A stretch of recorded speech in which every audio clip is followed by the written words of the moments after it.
it was 10 years ago, and I can't believe it's been 10 years, that we first went to Singapore and all got together for this thing that we call CanJam Singapore, and it was phenomenal. The Singapore community, first of all, is unique in the world. They are among the most, I'm going to just say it, they are the most sophisticated audience for, say, for example, for high-end IEMs anywhere in the world. They are so serious about their audio. I feel very at home in Singapore, and I'm looking forward to CanJam Singapore 2026, which is upon us again, right around the corner. Yep. So we're back May 16th and 17th, 2026. We are once again returning to the Pan Pacific Singapore in Marina Square. And we'd like to thank this year's CanJam Singapore event sponsors for helping us make the show possible. So thank you AV1, HiFiMan, and Thieaudio. Yeah, now as you can imagine, at CanJam Singapore, there's just so much stuff to listen to and experience, which means we have so much stuff to talk about in this CanJam Singapore preview video, so we better get right to it. I cannot wait for CanJam Singapore 2026, and I'll see you guys there very soon.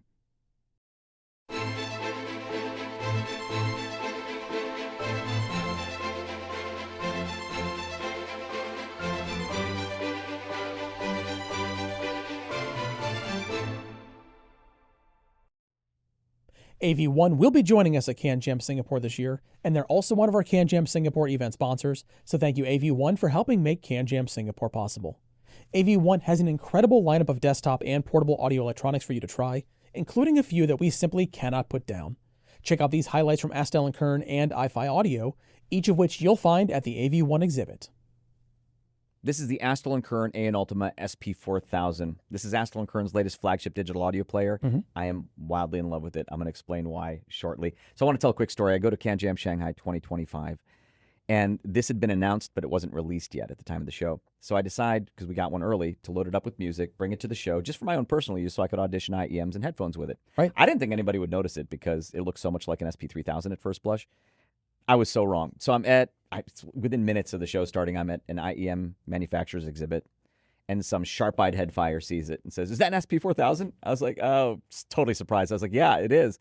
And he said, "Can I try it?" So I pass it across the exhibit to him. He listens to it, and within minutes, there are like 6 or 7 other guys passing it around to each other, and it took me like an hour and a half to get it back from those dudes. Yeah. It was fun to watch, though. They were so enthusiastic about it.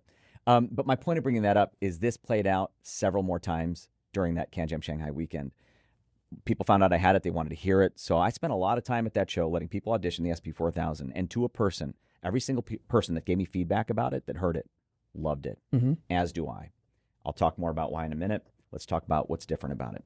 So inside the SP4000, you'll find the AKM AK4191, AK4499EX combo. Yep. We've seen that combo before. What we haven't seen until the SP4000 is 4 of each of them in what Astell&Kern calls a real quad DAC configuration. It's the only such, I think it's the only device using that configuration right now. Yeah, I can't think of any others. I can't think of any either. The body is stainless steel, made of 904L stainless steel. It's a high-end stainless steel used like in very expensive watches. And it's beautiful. It is gorgeous. And they've used it before. Yeah. But what they've done here is they've softened the corners. I love that so much. The edges. Yeah, I agree. It looks more liquid and it's more comfortable in the hand. Yes. There's a 6-inch 2K display, 2160 by 1080 resolution. And it's beautiful. It's also big. Yeah. That's a big display for a digital audio player. Storage, 256 gigs built in with micro SD card expansion, of course. Bluetooth with all the high-res codecs I'd expect. The next feature I just want to introduce more than just talk about. Sure. Astell&Kern enthusiasts are familiar with that screen. Right. They're less familiar with that screen. Yeah. The Astell&Kern SP4000 is the first Astell&Kern device to support full open Android OS. Open Android, guys. We've been asking for this for a long time from Astell&Kern. We finally got it, and they've done it right. As you'd expect from Astell&Kern, they are bypassing any sample rate conversion limitations that Android can impart, so they've done it right. So we're good there. 10 hours of runtime from a 6,780 milliamp hour lithium polymer battery. It's a big battery. It's a huge battery. It needs it. Yeah, it does. For all the features I'm about to describe, and most specifically, there is something with the SP4000 I think that is very important called high driving mode. So the SP4000 features twice as many op amps arranged in parallel compared to previous models, which would have half the op amps arranged in series. As I understand it, this gives it quite a bit more current drive. Probably why we need that big old battery. Now, as far as the battery life goes, by the way, I get You can watch it in high driving mode, that battery life dwindle. Yeah. But it's enough battery that I have no issues in my typical use cases. I haven't run out of battery yet, Right. but I do have to charge it at the end of a day of use. The SP4000 also has something called Advanced DAR. That's their second generation digital audio remaster technology. It's a new 2-stage higher end version of digital audio remaster. I think that's important to it.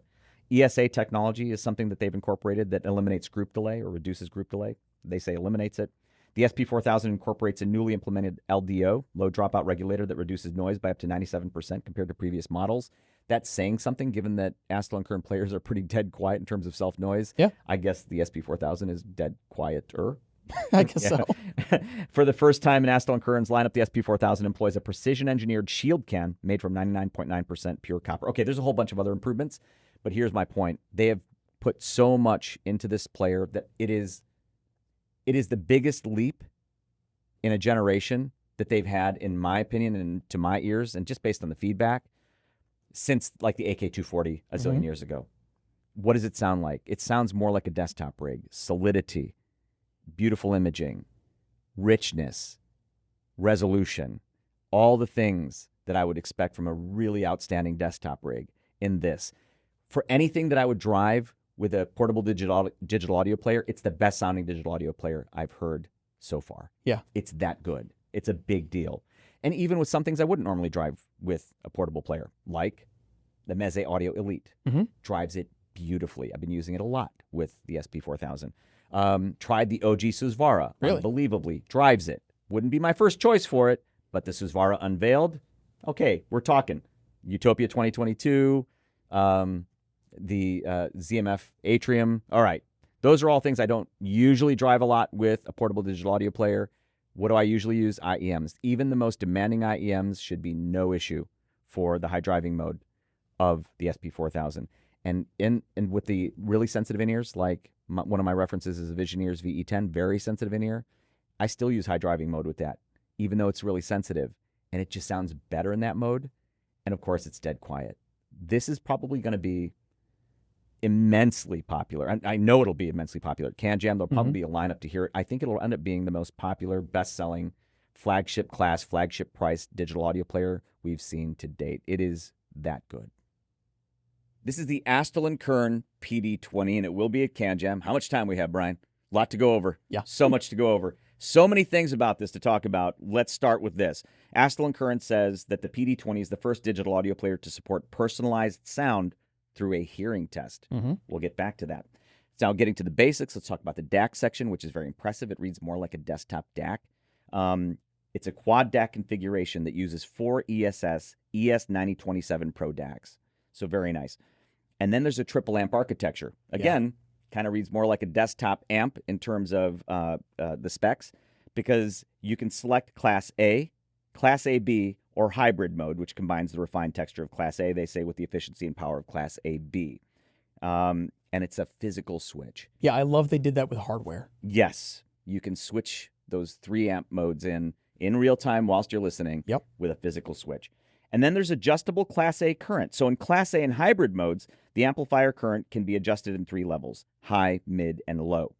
And they say it precisely fine-tunes the energy density and driving behavior of the amplifier, allowing you to further refine sound quality according to the characteristics of your earphones or headphones. And again, that's another switch, another physical switch. And again, when I'm listening to various IEMs and headphones, I love being able to customize with those switches in real time whilst I listen. I have generally gravitated more, like most commonly, I'm on Class A. And then even with IEMs, I find myself with current on high a lot of the time. It's just with Astell&Kern digital audio players, as one might expect now, in terms of self-noise, they tend to be pretty much dead quiet. Right. So I love that. All right, now let's get to that personal sound that they talked about. It was developed in collaboration with Audiodo, and they say by precisely analyzing your hearing characteristics and independently compensating for left and right ears, it dramatically enhances clarity and balance. And it even comes with earphones that they recommend using for the hearing test. And essentially the hearing test is a simple one, and it's quick. It's like a couple minutes, few minutes. Right. It just says, can you hear it? And it plays tones at various frequencies, and then you tell it when you can hear it. And then it builds a profile. I've done it a couple times, and my results were pretty consistent, almost identical. Now, here's what I'll say about it. If you have gross deficiencies in your hearing or imbalances between your left and right ear, I can see this being a huge benefit. Oh yeah. And you can switch it in and out in real time, so you can hear the effect of that profile that it creates from your hearing test. For me, my ears are close enough. My left ear isn't as good as my right in some frequency ranges, but they're close enough that for me the benefit, I don't think, is as much there than as if I had gross deficiencies. Right. But it's interesting still, nevertheless, to hear what it does based on my hearing test that I do on it. And it's cool that it comes with the earphones to do the test, so you have because it's probably calibrated for those. It's a reference set, yeah. Yeah. I'll say this: I tried listening to music with those hearing, the hearing test earphones. I probably wouldn't use them for listening to music, but I love that they include them as a standard. Yes. All right. It also has something called Audio Sphere, immersive spatial sound from stereo sources. 4 presets: subtle, balanced, immersive, and echoic. And you can hear it, especially when you're listening to stuff with vocal, like human vocals. Subtle, I can see using that sometimes. The others can be, very noticeable. Yeah. So I think some people might enjoy them depending on the music or content you're listening to. So they're there when you want them. There's a sound master wheel, which is this wheel here. Yep, more hardware. Yeah, I love that hardware control. Yeah. And this wheel, to me, is a very big deal, which I'll explain. With it, you can independently adjust bass, mid, and treble in 160 adjustment steps from minus 8 dB to plus 8 dB. To the best of my knowledge, I don't think it's a full parametric EQ, because I don't think you can adjust Q. But it's not just bass, mid, and treble that you can't adjust. You can actually, in the graphic interface, choose your center frequency. Right. And then adjust from there with the buttons. Then you can save profiles, because with some IEMs, for example, or headphones, there might be specific ranges that I want to specifically adjust. And I do use EQ, both desktop and portably. And so I love having the ability to switch through those and have profiles, right, physically. Yes. So that is a big, huge deal for me. All right. This also incorporates the ESA technology that I think first appeared in the SP4000 to address group delay. I don't know specifically how much that contributes to why I love the SP4000 so much, and I love the way this sounds too. I'm going to just say how I feel about both of these shortly, but it's there. This ESA technology is now also in the PD20.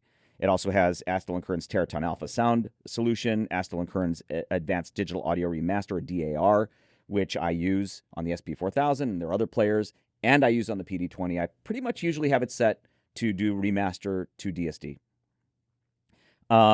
Let's see. Open Android powered by an octa-core processor. I'm not sure specifically the processor, but it's snappy. Yeah. This is very responsive. 6-inch FHD Plus display. Lovely display. 3.5 and 4.4 millimeter headphone outputs, Bluetooth 5.3 with aptX HD and LDAC. With my DAPs, I don't often use Bluetooth, but I love when I do, knowing that the good stuff is in it. 256 gigs of storage, micro SD expansion up to 2 terabytes. I love that it has 256 gigs. With memory prices as they are today, that's a big deal. Up to 14 hours of runtime, and it supports Power Delivery 3.0 fast charging, which is nice. Price $1,800 or $1,965 if you opt for the PD20's goatskin leather case. Yeah, I'm going to say go ahead and just get the case right now. Because it does kind of have sharper edges and corners. The corners are kind of pointy. Yeah. It is pretty, though. Oh, yeah. It is pretty, though. All right, so here's how I feel about this. The SP4000, their flagship player, is still maybe the best player I've ever heard. Probably is. This, though, and by the way, the output on this has a lot of output, at least in terms of voltage. I believe it has an even higher maximum voltage output than the SP4000. I don't know about current, but for voltage, it does. I love the way this sounds, and the big deal to me is being able to have an Astell&Kern flagship sound, and then the adjustability with the physical controls. Right. Having those profiles that I said I can save for various IEMs, various headphones, and then being able to adjust them with the physical control is a huge deal. And so for that reason, I could actually see myself using this even in place sometimes of the SP4000 for that level of flexibility, depending on what I'm carrying with me. Like if I want to bring a few different IEMs with me, I could see carrying this instead because it performs beautifully and it's just so incredibly customizable. So this, the PD20 at CanJam, you're going to need some time. Ask for a tour of it. But what a wonderful, full-featured, crazy-featured digital audio player. So in this audio hobby of ours, You hear the term Swiss Army amplifier kind of thrown around here and there. And I know you in the past have described a few different amps as reviewer amps. Yeah. And I think FIIO actually had one of their amps in the past described that same way. Yeah, I'm talking about amps that can drive just about anything anybody would want to drive with it. Exactly. Yeah. So what if you take one of those kinds of amplifiers and put an incredible DAC inside of it? And that's what FIIO has done here with the FIIO iDSD Phantom. I really enjoy this thing. Yeah, I think I want one. It does an awful lot, and there's so much going on with it. Yeah, and I think I want one. Yeah, it does an awful lot because they describe it as a flagship reference class streaming DAC amp system. So that's a lot of duties right there. And they say, uniting a reference class DAC, ultra resolution streamer, and powerful headphone amp into one, the Phantom is a trinity of hi-fi innovation engineered for complete musical immersion. This thing does so many things and it does them well. I really, really enjoy it. So do I. Yeah. So inside, there are 4 Burr Brown DSD 1793 DACs in a hybrid multi-bit configuration.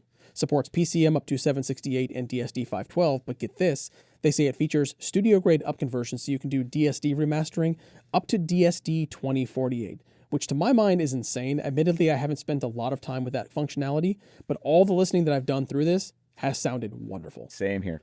Part of that, I think, is due to the amplifier, because it is a pure Class A discrete amplifier, and I love these specs, because it does around 4.7 watts RMS, but over 7.7 watts max into 64 ohms via the balanced output. I also want to mention, for those who use high impedance headphones, it'll output 564 milliwatts into a 600 ohm load, and that's with 18.4 volts. So if you're running something like a Sennheiser HD800S or HD800 or anything with higher impedance, it should be zero issue. Yeah, absolutely. It also has real-time tube and solid-state mode switching, which I know I've seen you sitting at your desk flipping the switch back and forth. Yes. So I've seen you playing around with it. So there are 3 different modes. You have solid-state, tube, or tube plus. They describe solid-state as a discrete JFET design for lightning-fast, distortion-free precision, which is primarily where I've spent most of my listening. Then you have tube mode, which are NOS, hand-matched GE 5670 valves for warmth and liquid smoothness. And then there's Tube Plus. They say lowered loop gain for an enhanced second harmonic, adding body and presence. So again, I've seen you bouncing back and forth. So yeah, mostly between the tube modes.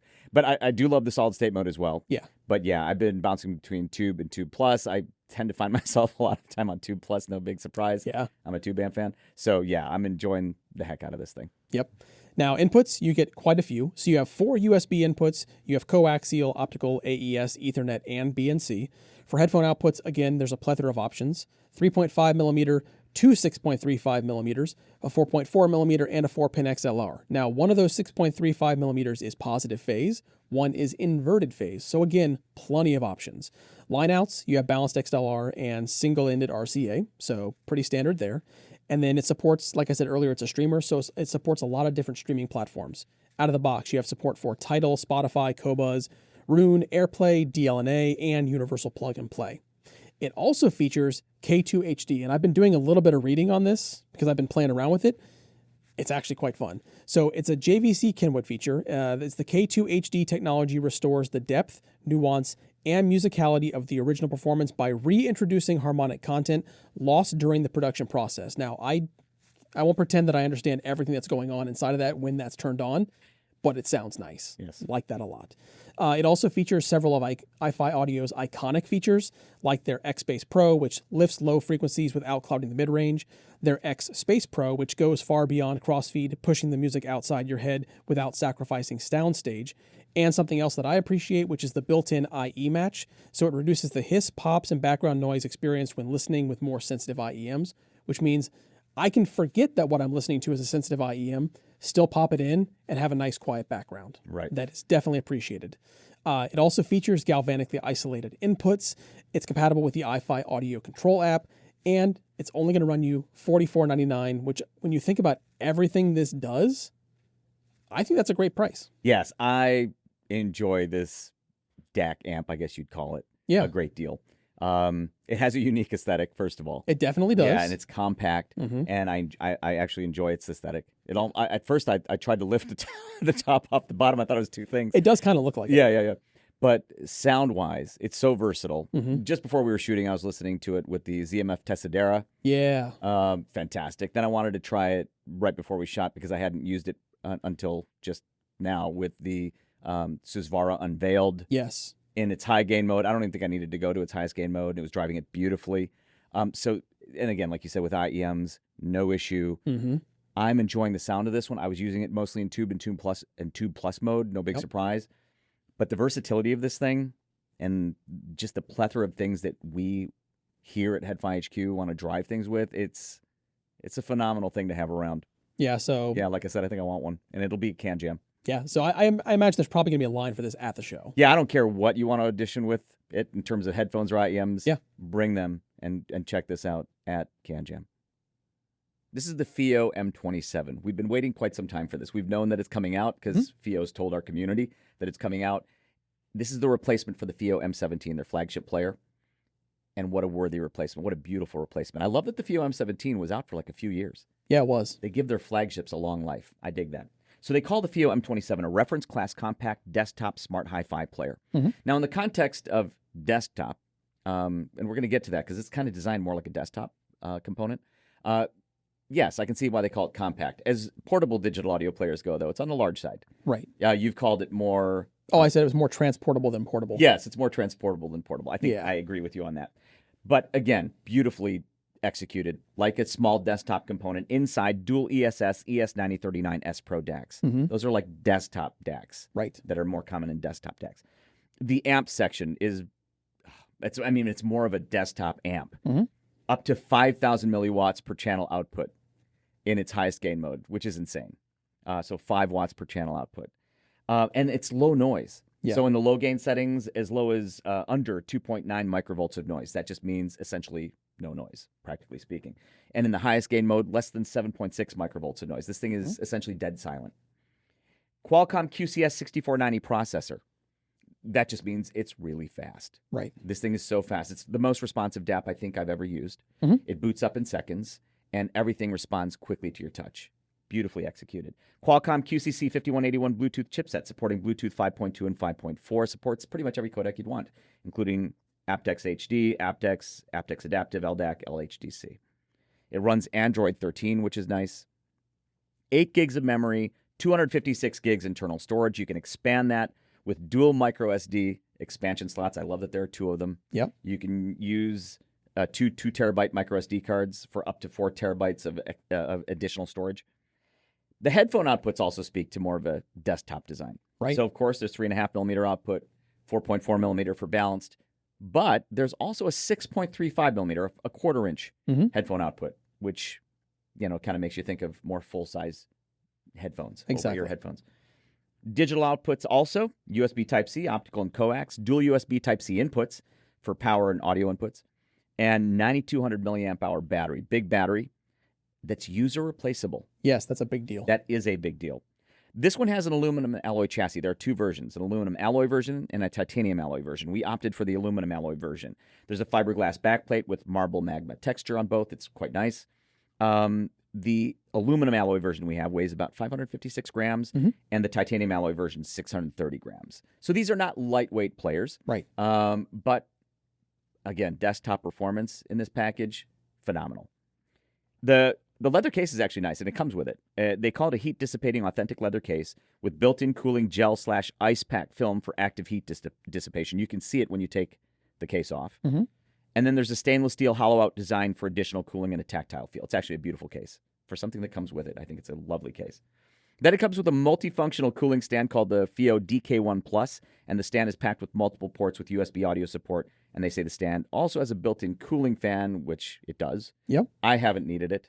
But we're in Michigan. Maybe Right. if you're in Singapore, you might need it, but I haven't had any heating issues with it, overheating issues. Price for the aluminum version that we have, $1,799. For the titanium alloy version, $2,199. Yeah, and in the world of flagship DAPs, that's actually very affordable. That is a reasonably priced flagship for sure. Yep. This at CanJam is going to be immensely popular. It is so versatile with the output power that it has and that output versatility with the 5 gain settings and up to 5 watts per channel. I was at Podafest, the e-earphone show in Tokyo in December 2025. And this gentleman came up to me. I think it was the Modhouse Tungsten. Yeah. And he wanted to see how this would drive it because it is notoriously difficult to drive. In its high output mode, drove it beautifully. Nice. And he said, it was the best he's heard a DAP drive it. Okay. A portable DAP drive it. And then, of course, you can use any in-ear with it. Mhm. There's not been an in-ear I've not been able to drive with it, like in terms of zero self-noise. It is so versatile. And for that reason, I think at CanJam, it's going to be a massive hit. Everybody's going to want to try this. And it sounds gorgeous, too. More of a reference class sound. It is a flagship player. I also use it as a small form factor desktop rig on that stand. Yeah. And it works beautifully for that. And for a couple of my desks, which, as you know, are tiny, it's very appreciated. FIIO M27 at CanJam. Do not miss it. Get in line, because people are going to be lining up to hear this one. On the table in front of us, we have two FIIO components. I'm going to focus mostly on the one on the top, which is the FIIO Warmer R2R. Yeah. I love the FIIO Warmer R2R. They describe it, FIIO does, as a desktop R2R DAC and tube buffer designed to infuse digital music with an invitingly warm, organic, and analog sound. Yeah, everything about that description I love. And I want to talk about it. So it hits three things that I love. Right. Number one, R2R DACs. Not every DAC I love is an R2R DAC, but I do love the sound of a good R2R DAC. And we have a lot of R2R DAC enthusiasts in our community that would understand that. Tubes. Just look around. There's tubes everywhere here. And I've said a zillion times I'm a tube enthusiast because I am. And VU meters. Yeah. I love VU meters. Okay, of those three things, it's the least important of the three. But I mean, look at those. Anyways, we'll talk about that in a minute. So the DAC of the Warmer R2R uses custom fully differential R2R resistor array that uses 192 precision thin film resistors, 48 per channel because it's fully differential, with 0.1% accuracy and low temperature drift that they spec at 30 ppm. It has oversampling and non-oversampling modes. The non-oversampling mode, I think most people would associate with kind of a more pure, relaxed presentation. The oversampling mode, maybe better clarity and detail. I'm generalizing here, but I think R2R DAC enthusiasts are going to love that you can select. I love that you can select. 4 JJ Electronic E88cc tubes imported from Slovakia inside. The buffer stage, they say, is tuned to deliver a sweet organic tube flavor, giving music a delightful richness and fullness. Again, everything about that description I love. 2 extra large LED backlit VU meters. Right. Again, maybe not that important, but to me it is. Look at them. They're beautiful. Those are real VU meters, by the way, and they're backlit and they're huge. Love it. Some other specs I should mention. UAC 1.0 and 2.0 support. Yeah, so that brings a lot of basically compatibility to the table. So you've got obvious compatibility with Mac and PC, but you also then have PlayStation, Sony PlayStation, I think Nintendo Switch, iOS, Android. You've got a whole bunch of stuff. Yeah, so it's important to a lot of people. Yeah. Also, a 46-watt, low-noise, low-ripple power supply. Minimalist vintage design, which they say matches the FIIO K15 and K17. I have it with the K17 there. Obviously, you can see it matches. And that's how I've been using it. Inputs on the Warmer R2R, USB, optical, and coax. And then outputs, dual XLR and RCA. Now, for those, and I think a lot of people that have K15s and K17s are going to want the Warmer. So I should mention that you need a very specific type of cable if you want to use it in balanced mode. Right. So I have that cable from Arctic Cables. And what it is you need female XLR on the outputs of the Warmer to plug into the outputs of the Warmer. And then 4.4 millimeter male, because that's the balanced input on the K15 and K17. Right. So, like I said, I have a nice Arctic Cables cable that's configured such, and I've been using it in balanced mode. Let's talk about the fact that I've been using it mostly with the K17. Why do I love the Warmer R2R? Because it is all the things that they described, right? Why do we love R2R DACs, the R2R DAC enthusiasts? Because of that more relaxed presentation, a more natural presentation, not, strident or biting or anything like that. Yeah. Why tubes? Harmonic richness, holographic soundstage, kind of airier soundstage. All of these things, true with the Warmer R2R. And I've compared it with the K17, running USB into both of them and then selecting input between the balanced in and digital in on the K17 so I can compare the DACs. I'm pretty much using just the Warmer R2R in this rig because it just sounds beautiful. I can't believe it's only $350. Right. It's so beautifully built. And it sounds fantastic. It is no surprise to me then that it is so popular in the community already. And I think at CanJam, it is a must audition piece. And not just for R2R enthusiasts or tube enthusiasts, for anybody. It's fantastic. So make sure not to miss the Warmer R2R by FIIO. Now, I would love to tell the Headfires out there about my listening impressions with 2 new FIIO products. Unfortunately, the package has been tied up in customs for literally weeks at this point. We've been waiting for it. It didn't make it here in time, but I do want to tell everybody about these because they will be at CanJam. So at CanJam Singapore, first up, they're going to have FIIO's R7 R2R. Now, we've talked about the R7 here in the CanJam preview videos a number of times. I actually had it at my desk for a long time. It's a great, compact, all-in-one system. They describe it as a digital audio player, DAC, headphone amp, and transport. And I love that thing, and it's exciting to see that R2R is coming to it. So it is going to feature a fully differential 24-bit R2R resistor array DAC with up to 3 watts per channel. And that's based on Qualcomm's Snapdragon 680 processor running Android 13. It has 8 gigabytes of memory, 128 gigabytes of built-in storage. It has an XMOS XU316 chip. Externally, you have a 5.5-inch HD display, an extensive number of inputs and outputs.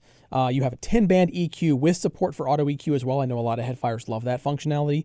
And then it has 2.4 and 5 gig Wi-Fi connectivity, which is fantastic. So I really loved the R7. Yes. I want to get some ears on time with the R7 R2R because I feel like it's just going to be such a natural evolution of the R7. Yeah, Brian was not exaggerating. They've literally been held up in customs for weeks. Yeah. I was so bummed because I'm such a fan of the R7. And for what it is and at its price, I didn't think there was anything they could do to it that would make me like it more. But then they said, R2R, I'm there. And then the other item that's stuck in customs right now is the Snow Sky Echo Nano. Now, we've talked about the Echo and the Echo Mini here, and when I've talked about them, I've basically said that they're fantastic shuffle players in my pocket. I kind of get the impression this is going to take that to the next level as a shuffle player. So the Echo Nano is based on the Cirrus Logic CS43131 DAC, and it has native DSD support.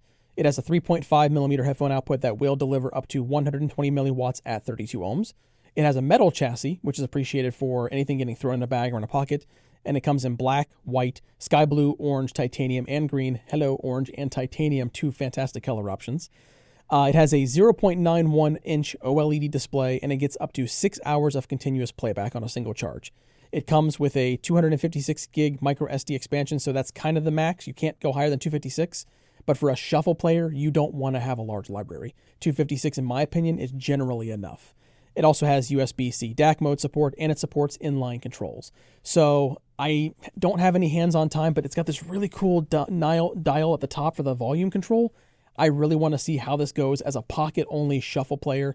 Plug in my headphones, press play, go for a run, go for a bike ride. I really want to see how that does. Yeah, given how long this stuff's been held up in customs, chances are the first time I get to hear these things will be at CanJam Singapore. Mm-hmm. So I'm excited to try that, but I will be thrilled when they finally clear customs and arrive here at HeadFi HQ.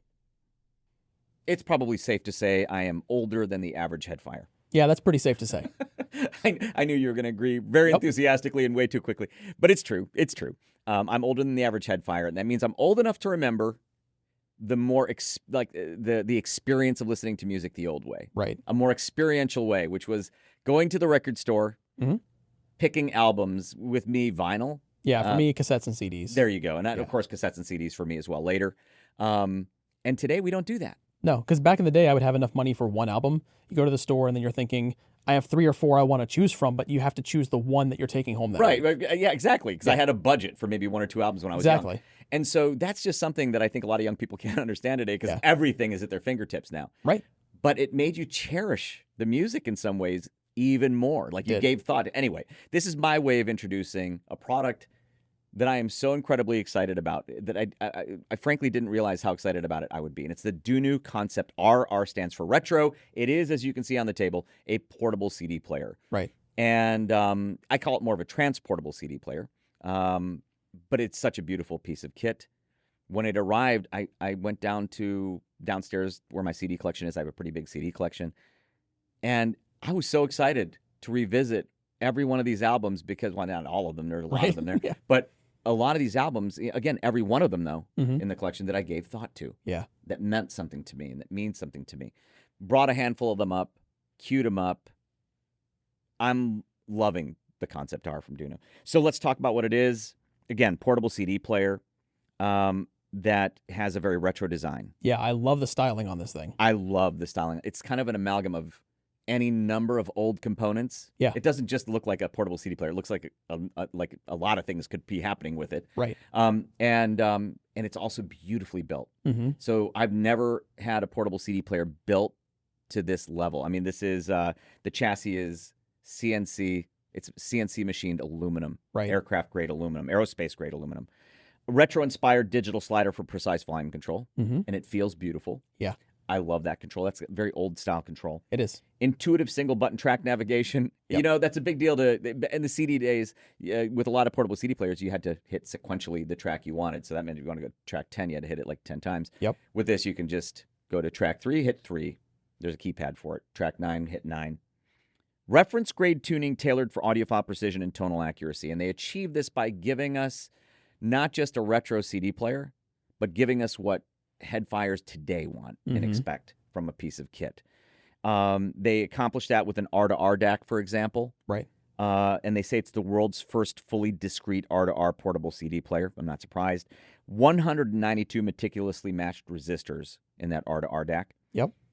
And you might be wondering why such a complicated R2R DAC for CD, which is 16-bit, 44.1 kilohertz. It's because it's also a high-res USB DAC. Yeah. So it's also a discrete R2R USB DAC, which I think is fantastic.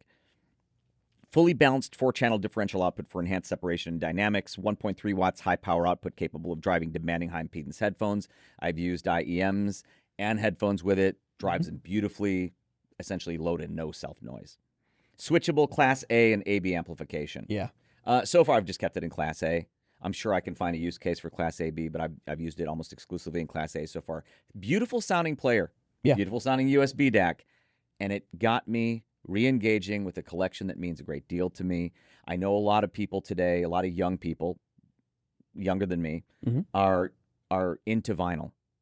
And I think they enjoy that experience. Right. CDs, if you haven't gotten into that yet, I'm serious, try it. Because I am enjoying the living daylights out of going through my CD collection again because of the Concept R. What a beautiful piece of kit. For me, it's kind of an important piece of kit because it got me downstairs again, looking through my stuff. And I love it. So at CanJam, Concept R cannot be missed. Now, surprisingly, the Concept R is not the only concept DUNU will be showing at CanJam Singapore because they're also unveiling something new called the Concept V. Now, the Concept V, as they describe it, is an uncompromising dual-chassis desktop audio system comprised of the Concept V DAC and the Concept V transport. And they say this is the essence of V. V represents a virtuoso audio performance capable of delivering a breathtakingly vivid and signature velvet-sounding musicality. It pays homage to the classic valve architecture housed within a beautifully vintage, retro-futuristic chassis. From the raw voltage required to drive demanding gear to its unparalleled versatility and extraordinary value, the V defines a new standard. Now, the Concept V Transport, it's not ready yet, so they're basically going to be focusing on the DAC, but I want to talk about the V Transport very briefly. They say, for dedicated CD enthusiasts, the upcoming Concept V Transport will be the ultimate missing piece. Designed to connect to the DAC via DUNU's proprietary V-Link protocol, it will maximize data transmission and ensure absolute audio parity. So that's still in development. I'm not sure if they're going to have a working prototype of it at the show, but we definitely have some renders showing the two together. It looks really, really cool. Oh my gosh, it looks so groovy. It does. Yeah. Now, the Concept V DAC, they will have a working version of this for headfires to try out. So the Concept V DAC is a highly precise, ultra-compact desktop terminal. It features a DAC, preamp, and headphone amplifier.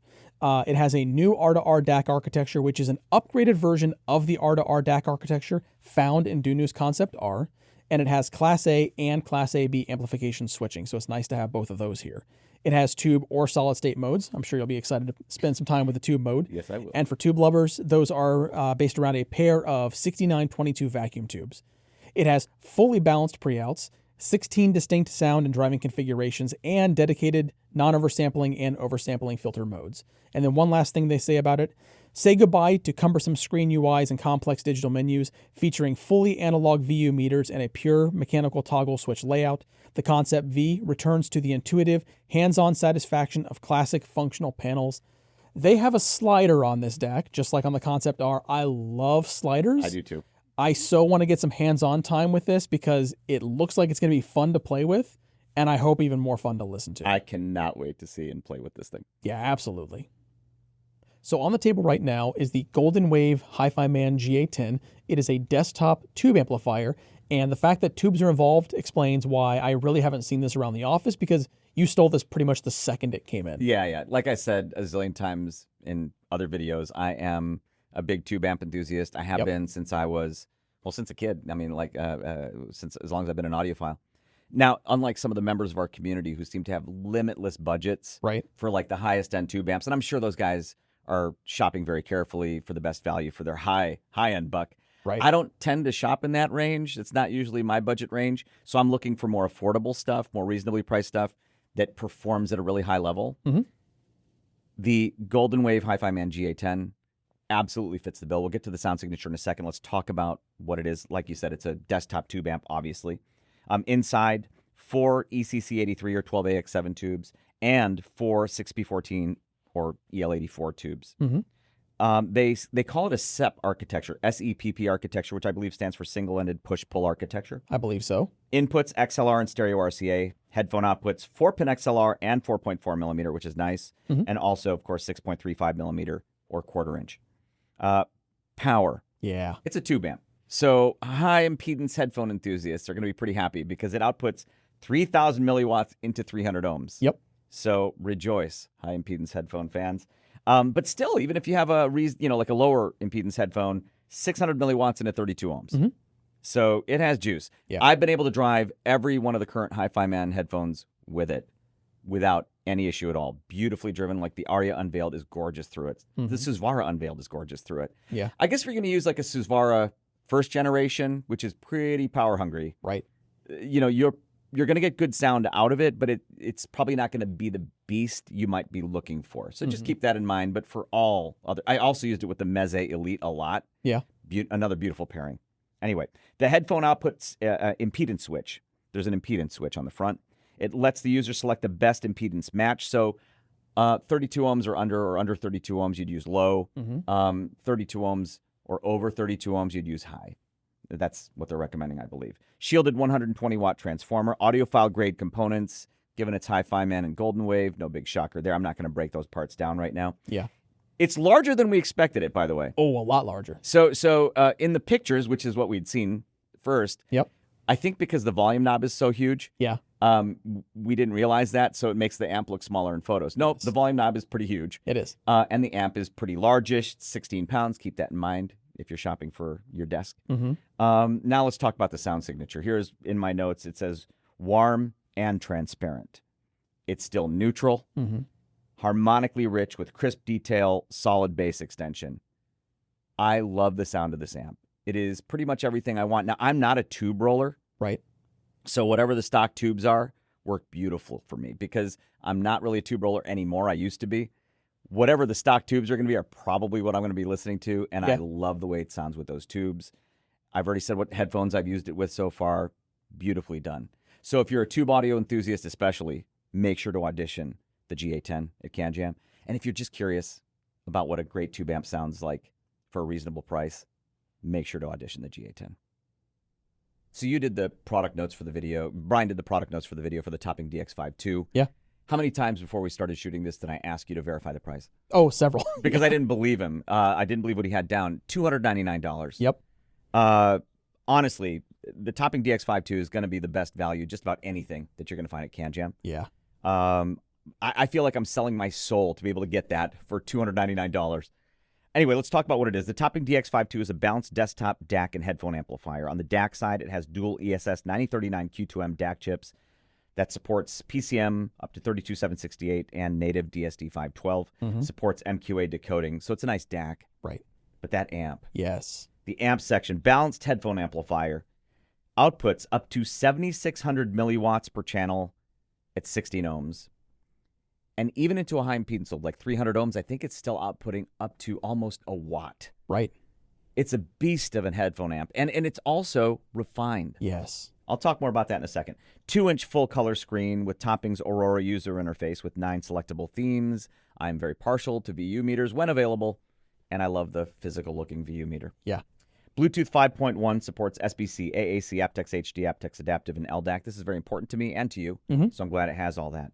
I like the antenna in the back, too. 10-band high-precision parametric equalizer via Topping's desktop software available on all inputs. Inputs include USB, coax, optical, and Bluetooth. Output, single-ended RCA, balanced 3-pin XLR, 6.35 millimeter, 4.4 millimeter, and 4-pin XLR. Super versatile. Oh, very. Like crazy versatile. Yeah, when this was first announced, I believe it was at HIEM Munich 2025, the impressions that were coming out of that show, there was a real buzz about this, and having been able to spend time with it, it's very easy to see. Oh my gosh, why. so easy to understand. Yeah. So the headphone amp is so versatile. I was driving, I tried the Susvara Unveiled. Yep. The HIFIMAN Susvara Unveiled.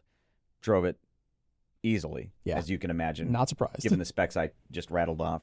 But the refinement is wonderful. So I tried a reasonably sensitive IEM, and I went with the 64 Audio Velour to start. Still one of my favorite IEMs. Plugged it in, low gain mode, not high gain mode, and ran a digital track with all bits set to 0 because I didn't want it to mute. I wanted to make sure that I'm hearing the amp, that it wasn't muting. And it was dead quiet. And what I also love about that, even with a sensitive IEM, there's so much volume control at the bottom even, where you can get a lot of range and precise control even with a sensitive IEM. Yeah. Then, of course, you can crank it up and get the drive and high gain for harder to drive headphones. What a value. Yeah. And it sounds great. It's, frankly, at $299, it's a masterpiece at that price. So at CanJam, I don't care what headphone or IEM you have, plug it into the topping, DX5 and just tell them I'll take one. Now, we've talked about Topping's DX5 in a couple of CanJam preview videos now. If you haven't checked it out yet, you definitely should. It's been on my desk since it arrived, and I've fallen in love with that thing. It's incredible what you get for $300, but if there's any kind of limitation to it, I think it's held back specifically by the fact that they were trying to achieve a specific budget. There are limitations that you're going to place on product because you want to keep it under a certain dollar amount. Well, what if Topping doesn't have to do that? That's what this is. This is the Topping DX9 Discrete. Now, the DX9 Discrete is the second generation of their flagship desktop DAC amp. There was the DX9 previously. This is the Discrete. Inside is a self-developed 16-element PSRM 1-bit DAC architecture. They say it supports PCM up to 768 kilohertz and DSD-512. And here's an interesting spec. So they say that it has 131 dB of dynamic range and 131 dB signal-to-noise ratio, which is, as a spec, kind of insane. I love that. It has a third-generation XMOS XU316 processor inside, and the amplifier is a 6-channel discrete NFCA headphone amplifier that delivers more than 7 watts per channel into 32 ohms. That's also nuts. So it has a fully balanced hybrid relay volume control on the front, very nice volume control. For inputs, they're pretty standard. You're looking at USB, Bluetooth, optical coax, AES, and I2S, and that Bluetooth is Bluetooth 5.1, so you get SBC and AAC, of course, aptX, aptX HD, aptX Adaptive, and LDAC. It has line and pre outputs via XLR and RCA, and it has headphone outputs. You get 6.35 millimeter for single-ended and 4.4 millimeter and 4-pin XLR for balanced. They also throw in a 1/4-inch adapter in the box if you need it. It has a 10-band high-precision parametric equalizer, which is really nice. That also has software control, so if you're connected to like a Mac or a PC, you can control it there as well. It has headphone crossfeed, which I know you're a big fan of. So there's multiple crossfeed modes inside of this. First, it's convolution-based crossfeed models HRTF and Room Acoustics. But if you want something a little simpler, it has a BS2B-based simplified mode as well. That has a CNC aluminum body, beautiful chassis, with a glass top and ambient lighting. Now, we both love the look of this. The DX5 it's pretty basic. It's kind of plain. This is stunning. This is a striking look, and I love it. It also comes with two 2.0-inch displays on the front. They're color displays. Right now, I believe we have it set up for VU meters, if I'm not mistaken. I had to check the monitor there. And then it comes in a black or silver finish. It's lovely. It also comes with a remote control. So anybody who wants to use it as more of like a entertainment center kind of setup, you have that as well. And price, it's a lot more expensive than the DX5 because they're not held back by trying to maintain a budget on this one. This one is $1,299, but it's worth it. Yeah, so $1,299, $1,299 is a reasonable price. It is. And certainly for everything you get. Yes. But for topping, that is premium pricing. That is very premium for topping. I think most people are used to more budget-friendly gear from topping. This, though, okay, when you think of their budget-friendly gear, phenomenal engineering that they bring to bear. And like you mentioned or are suggesting, when they can sort of cut loose with a bigger budget for something like this, man. So, okay, so I haven't had a chance to bench test it, but I've seen their AP measurements of it, their audio precision measurements of it. spectacular measurements. I can't remember what the noise level was in terms of microvolts, but it was extremely low. Yeah. Extremely low.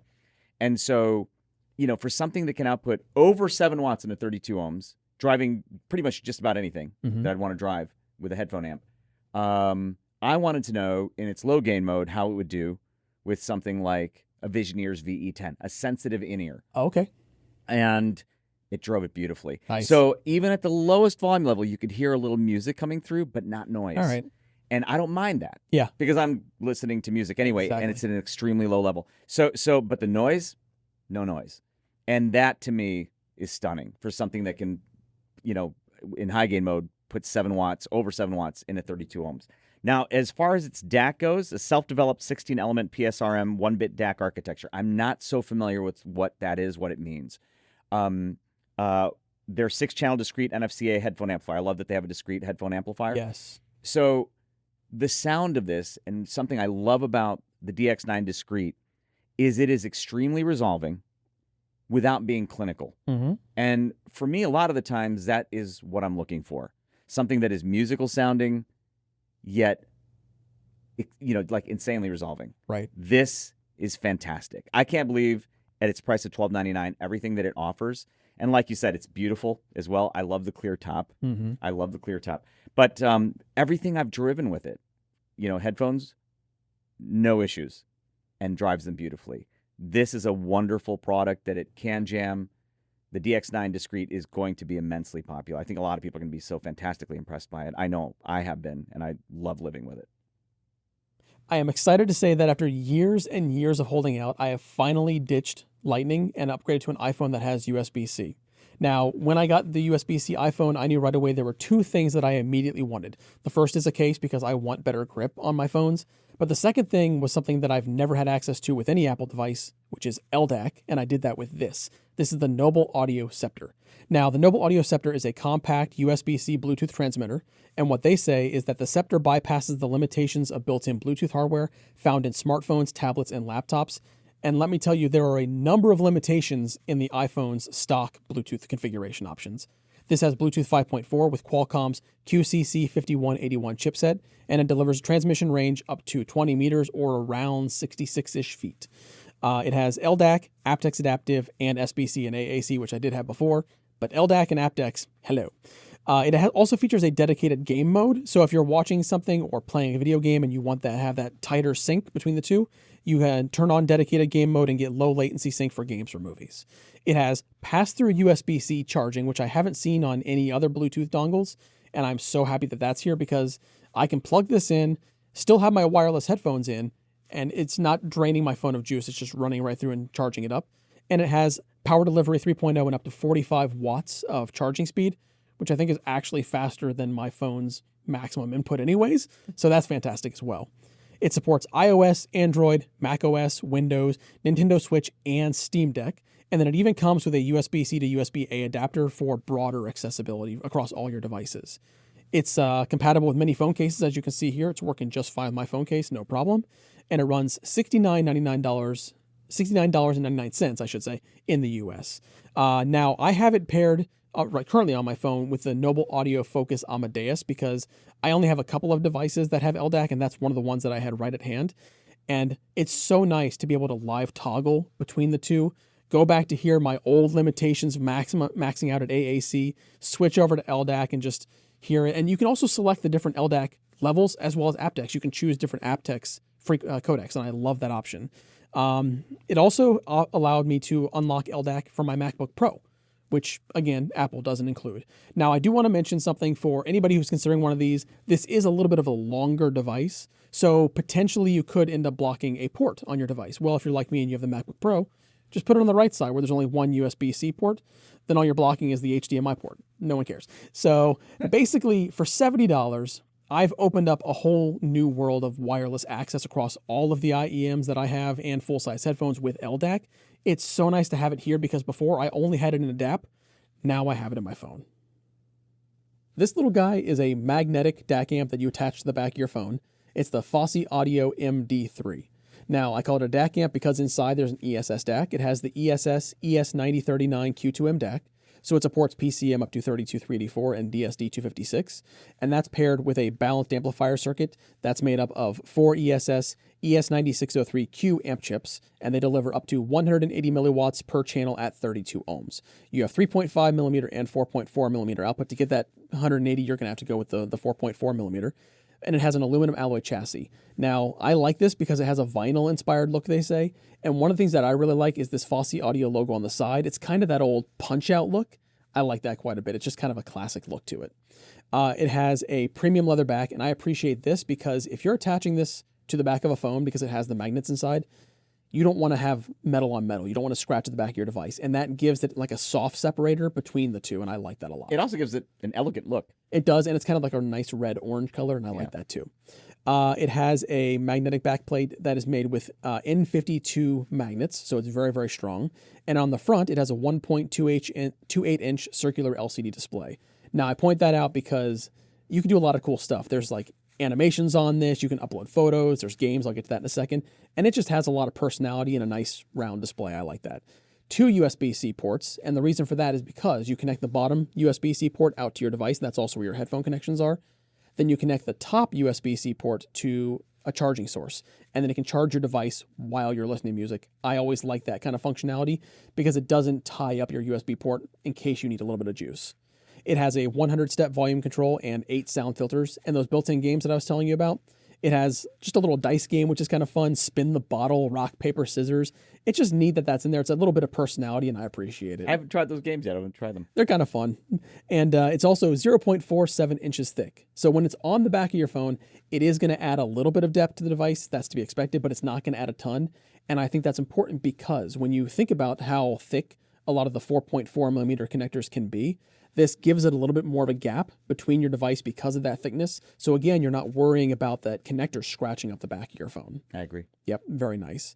It comes in anodized silver or anodized black finishes, and you can pick it up for $149. Now, Fosi Audio says that it delivers a detailed yet musical listening experience, and I can definitely agree with that. Now, I'll be honest, I only listen to this with in-ears, but at 180 milliwatts max power, you're not going to be driving anything demanding. So I think in-ears are a great pairing for this, and I listen to typically a lot more reference or even kind of bright-leaning IEMs, and this did deliver a detailed experience, but it did a nice job of being transparent. It kind of got out of the way. It didn't really, hamper the music. It's not going to add a lot of flavor of its own, but a lot of guys, that's actually what they want when they're out and about. And for $149, it's delivering a lot of oomph. So, if you're on the go and you just want something magnetically attached to the back of your phone, definitely check out the MD3. Now, I've said before how the Schiit Midgard, which is a headphone amplifier, actually, it's the black component on the table right now. I've said before how it was one of the best value anythings in all of HeadFi. Now, it's been out for a while. Right. So do I still feel the same? Yes, it is still one of the best value anythings in all of HeadFi. Phenomenal headphone amplifier, and it's like $220. Yep. So what is it? It's a balanced headphone amp and preamp. It uses Schiit Audio's Halo topology. I'll say more about that in a second. It outputs up to 4.8 watts RMS into 32 ohms. It's designed and built in Schiit Audio's new Texas facilities. It's, again, $220. And some quotes from Jason Stoddard from Schiit Audio. Midgard is simply the best measuring, highest powered, discrete headphone amp we've ever made. But that's not all. Midgard's new Halo topology also offers the potential for higher performance where it matters, at your ears. So about Halo, he says it's a mixed mode feedback topology that incorporates your headphone driver into the feedback loop, offering the potential for better control at driver resonance and improved acoustic results. So all I'll say is it sounds phenomenal. Right. And it's dead quiet with my most sensitive in-ears, but has the drive to drive just about any headphone I'd want to drive with it. It is, as I've said before, it's one of those amps I'd call a reviewer's amp, and I love it.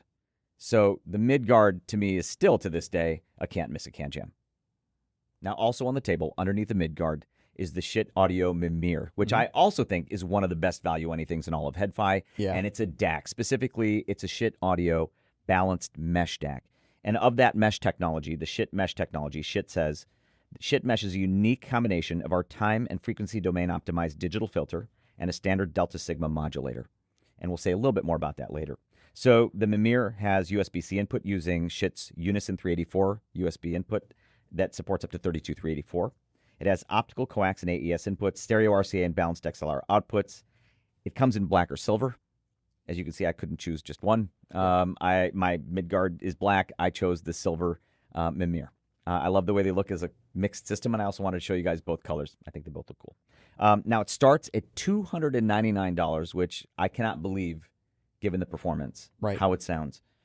But there is a $349 version, which is what we have, and that is the Thieaudio Mimir with Thieaudio's Forkbeard technology. Now, I won't get into any details about Forkbeard here, other than to say it enables additional functionality on Mimir, which I'm going to talk about just now. But if you want to learn more about Forkbeard, make sure to check out Jason Stoddard's blog on HeadFi, Shit Happened, and you can learn a lot about Forkbeard there on their website. Okay, so in this case, with the Mimir, Thieaudio's Forkbeard turns it into not just a balanced mesh DAC, but a balanced mesh DAC, EQ, and preamp DAC. Specifically, you can adjust volume, change stereo balance, and apply parametric EQ using the Forkbeard app.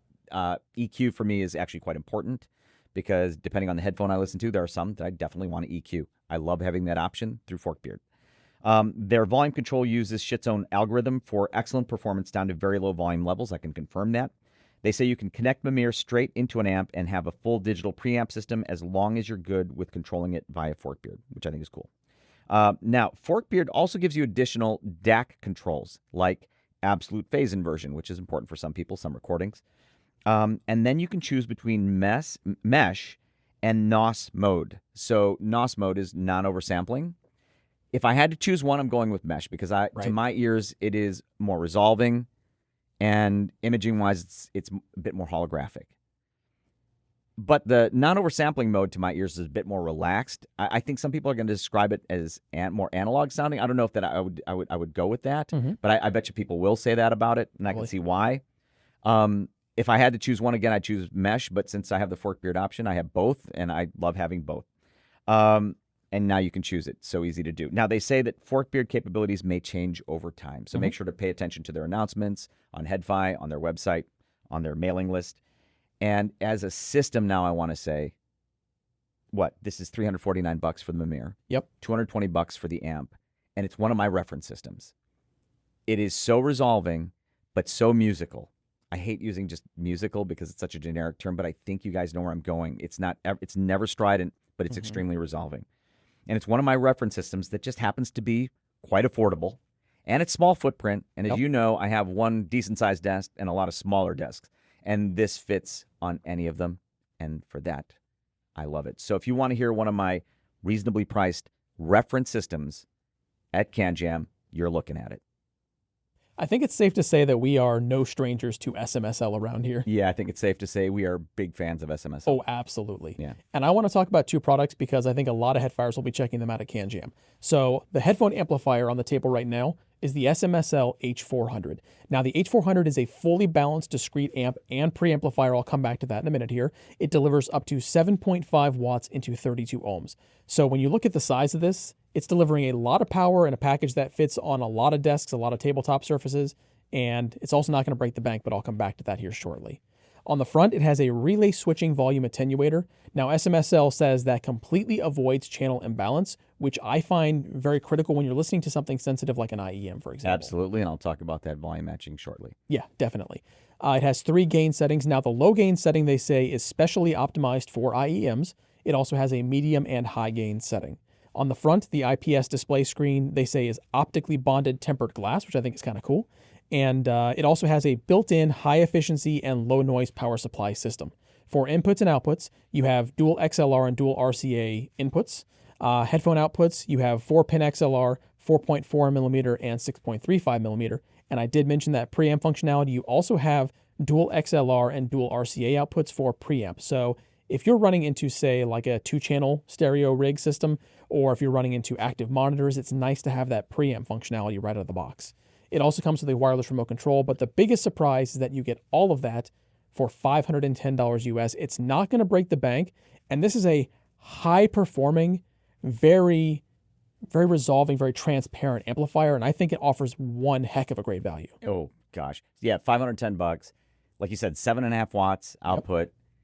Drive something like the Susvara Unveiled with ease. You know, that the Susvara Unveiled maybe easier to drive than an original Susvara. That's true. But it's still not an easy to drive headphone. Right. This has no problem with it in high gain mode. It is not an issue, and it sounds beautiful. You mentioned the volume control and the volume matching that S.M.S.L mentioned. So I plugged in the Visioneers VE10, other sensitive in-ears. Right. And even at the lowest volume settings, it's nice because you have there's range, and it's perfect volume matching. You never sense anything other than perfect volume matching all the way to the bottom. Yep. And it sounds fantastic with the VE10s, by the way. So this is a reviewer's amp, and a reviewer's amp is just one that a reviewer might want to use because no matter what they're reviewing, in-ears, easy to drive headphones or really hard to drive headphones, the H400 can do it. And like everything else from S.M.S.L, we haven't bench tested this one though. Right. But everything we've ever tested from S.M.S.L and even other third-party testers who've put them on the bench, these things measure like lab equipment. Yeah, it does. Like almost no noise, Mm-hmm. and a tremendous signal-to-noise ratio, tremendously low distortion. So phenomenal gear. Oh, yeah. And the H400 is no exception. I love that it's a discrete amp. Yeah, this is one I definitely will have in one of my systems. Now, also on the table is the S.M.S.L D200, and that is a desktop DAC. The D200 is based around the Roma BD34352 EKV DAC, and that's paired with an XMOS XU316. It supports PCM up to 32768, DSD512, MQA, and MQA CD. It has a self-developed CK03 clock processing circuit, and they say that it supports external clocks as well. It has a 1.9-inch fully bonded tempered glass display panel on the front, and it also features a linear power supply with adaptive voltage switching. It supports playback, song information, and lyrics on the display, which I think is pretty cool, and Bluetooth playback control as well. For inputs, you're looking at a pretty standard lineup. You have USB Type-C, optical, coax, and Bluetooth. And for codecs, that Bluetooth supports SBC, AAC, aptX, aptX HD, and LDAC. For outputs, again, pretty standard. You're looking at dual XLR and dual RCA, so it's going to be compatible with most amplifiers that are out there on the market. Sure. And it also comes with a wireless remote control. Now, I just want to say that for a lot of DACs, it really depends on the system that you pair them with to get the most out of them. And I think this stack does a wonderful job really letting both products shine. So that D200 to me, it's a very clear, very clean resolving DAC. And when you pair it with such a transparent amplifier like the H400, those two together, really no matter what headphone you're putting on, putting into that system, I think it's probably going to sound fantastic. Everything I listened to it did sound incredible because I was listening to the HIFIMAN HE600, and it's not the most demanding headphone in the world, but it's not an easy headphone to drive. And I think that system did fantastic. It really let the DAC shine. Yeah. The amplifier just kind of delivered the excellent amount of power straight to the headphone. It was just really a phenomenal experience. Susvara unveiled from this because that is such a resolving headphone. Mm-hmm. Just the system didn't show any shortcomings as resolution goes. Right. And drives it beautifully. Again, from my Visioneers VE10s, super duper resolving. So for me, the DAC deserves the amp. I'm a huge fan of that amp. Yeah. And the DAC is totally deserving of it. Mm-hmm. Just like the amp, anything from S.M.S.L. Again, we haven't bench tested it, but I Right. have a feeling there isn't a test I could throw at it with the audio precision analyzer that it wouldn't just excel at. Yeah. And it sounds that way. This whole system sounds that way. This stack is probably going to be on one of my desks quite soon and for a while. I don't doubt it. Oh, I enjoy the system so very much. And it will be at CanJam. Make sure not to miss it. That's the S.M.S.L PL150. It's a CD player. And I'm so excited that we're seeing so many new CD players. I'm so happy that the age of CDs seems to be coming back. Right. Because I have a pretty sizable CD collection still at home. You do? But one thing in common with most of the new CD players we've been seeing is a top-loading type mechanism of some sort or another. That's true. And that's fine, but then you have to keep that area free, and it has to be on top of everything so that you can access the loading mechanism. The S.M.S.L PL150 is a front-loading and specifically a slot-loading CD player, Right. which I love, because then you can put it anywhere in the system. All right, let's talk about it again. It's a hi-fi CD player. It has a built-in headphone amp, which is very nice. I'll get to that in a second. Again, it uses original Philips slot-in mechanical components. Very cool. It has a built-in CS43198 DAC.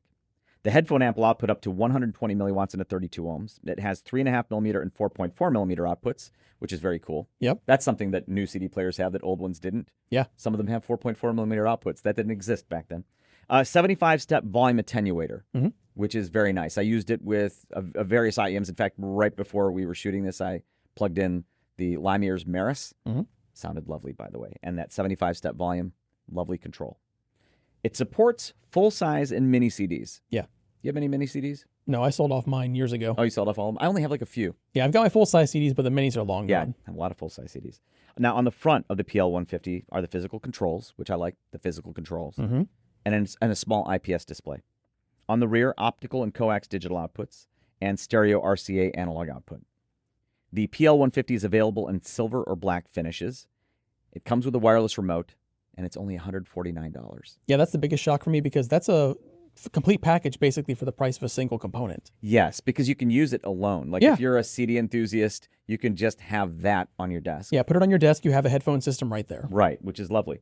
But $149. So I am so happy to see a slot loading CD player with a built-in headphone amp Mm-hmm. that you can use standalone. I have also used it with its digital outs into other DACs and DAC amps, which is actually very cool as well. So you can just use it as essentially like a transport. Right. So I love that flexibility for $149 at CanJam. If you're a CD person, or even if you're not, check out the S.M.S.L PL150. So, Jude, I think you know why I'm so excited about this because this is an Audma amplifier that will finally fit on my small desk. Yeah. I don't know who's more excited about it, you or me. I am definitely excited, and I know you are as well. I know. So this is the Audma Brioso PHP A1. I'm just going to call it the Brioso because that's so much easier. Now, the Brioso is a portable DAC and headphone amplifier, but because it comes from Audma, that means it is also equipped with their ELISA technology. Now, that stands for Electronic Loudspeaker Imaging Simulating Amplifier. Now, we'll talk more about that in a second here, but I also want to mention inside is the DAC. That's an AKM AK4499 EX EQ and AK4191 EQ DAC combo, and that's also paired with AKM's Velvet Sound. It supports PCM up to 32768 and DSD 256. Now on the top, you have a number of controls here. So you have controls for turning on and off the ELISA circuit, setting the stage, setting the angle. You also have bass adjustments. You have a digital input of USB Type-C, which is really nice. That's going to be for the DAC. And for the charging, there's two separate inputs there. Analog inputs, you have 3.5 millimeter and 4.4 millimeter. And for headphone outputs, you again have 3.5 millimeter and 4.4 millimeter.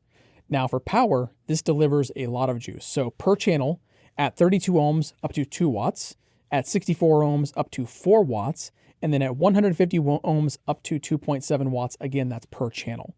It has multiple adjustable gain toggles, so you have 0, 8, 16, and 24 dB gains. And they say that it can be used with all dynamic headphones with an impedance of 6 ohms and above. Weight, it's only 240 grams, which makes it very pocketable, very portable for any kind of portable rig. Pair it with your phone, pair it with a laptop.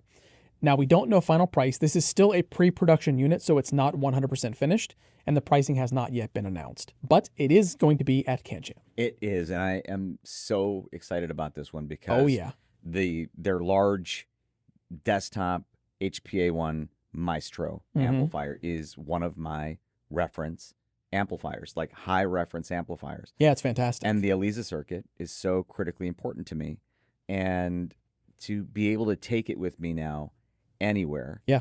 And it has all the capabilities in terms of the adjustments and everything else, plus the bass. So the adjustable bass boost, which is actually nice to also have on the go.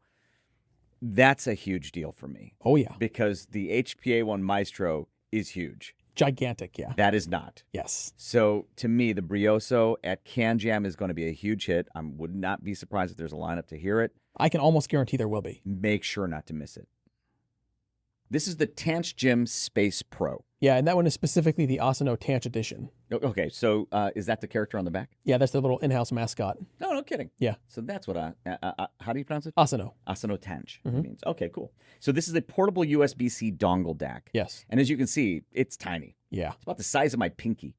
And I have small hands. So it's a portable USB-C dongle DAC. Uses dual CS43198 DACs. It'll decode PCM up to 32768. Has selectable output stage modes, Class A, B, and Class H. I chose Class A, B through the app. We're going to get to that. Independent high-power amplifiers per channel. So up to 618 milliwatts at 26 ohms. Yeah, for something that size, that's kind of beefy. Yeah, again, this is tiny. Yeah. So that is pretty beefy. 3.5 millimeter and 4.4 millimeter outputs. squeezed into that little panel there. Yep. CTIA standard compliant 3.5mm jack enables microphone input for calls and gaming voice chat. Right. That's cool that it has that. Admittedly, I haven't tried it. I've just listened to it. Same. I haven't done the game thing with it. 131 dB dynamic range. Hmm. I haven't bench tested it, but that is a lot of dynamic range. Yes. Like a lot. And 131 dB signal to noise ratio. Also very high. Okay, I will say this, even though I didn't bench test it, even with sensitive IEMs, I got no self noise from this thing. That's true.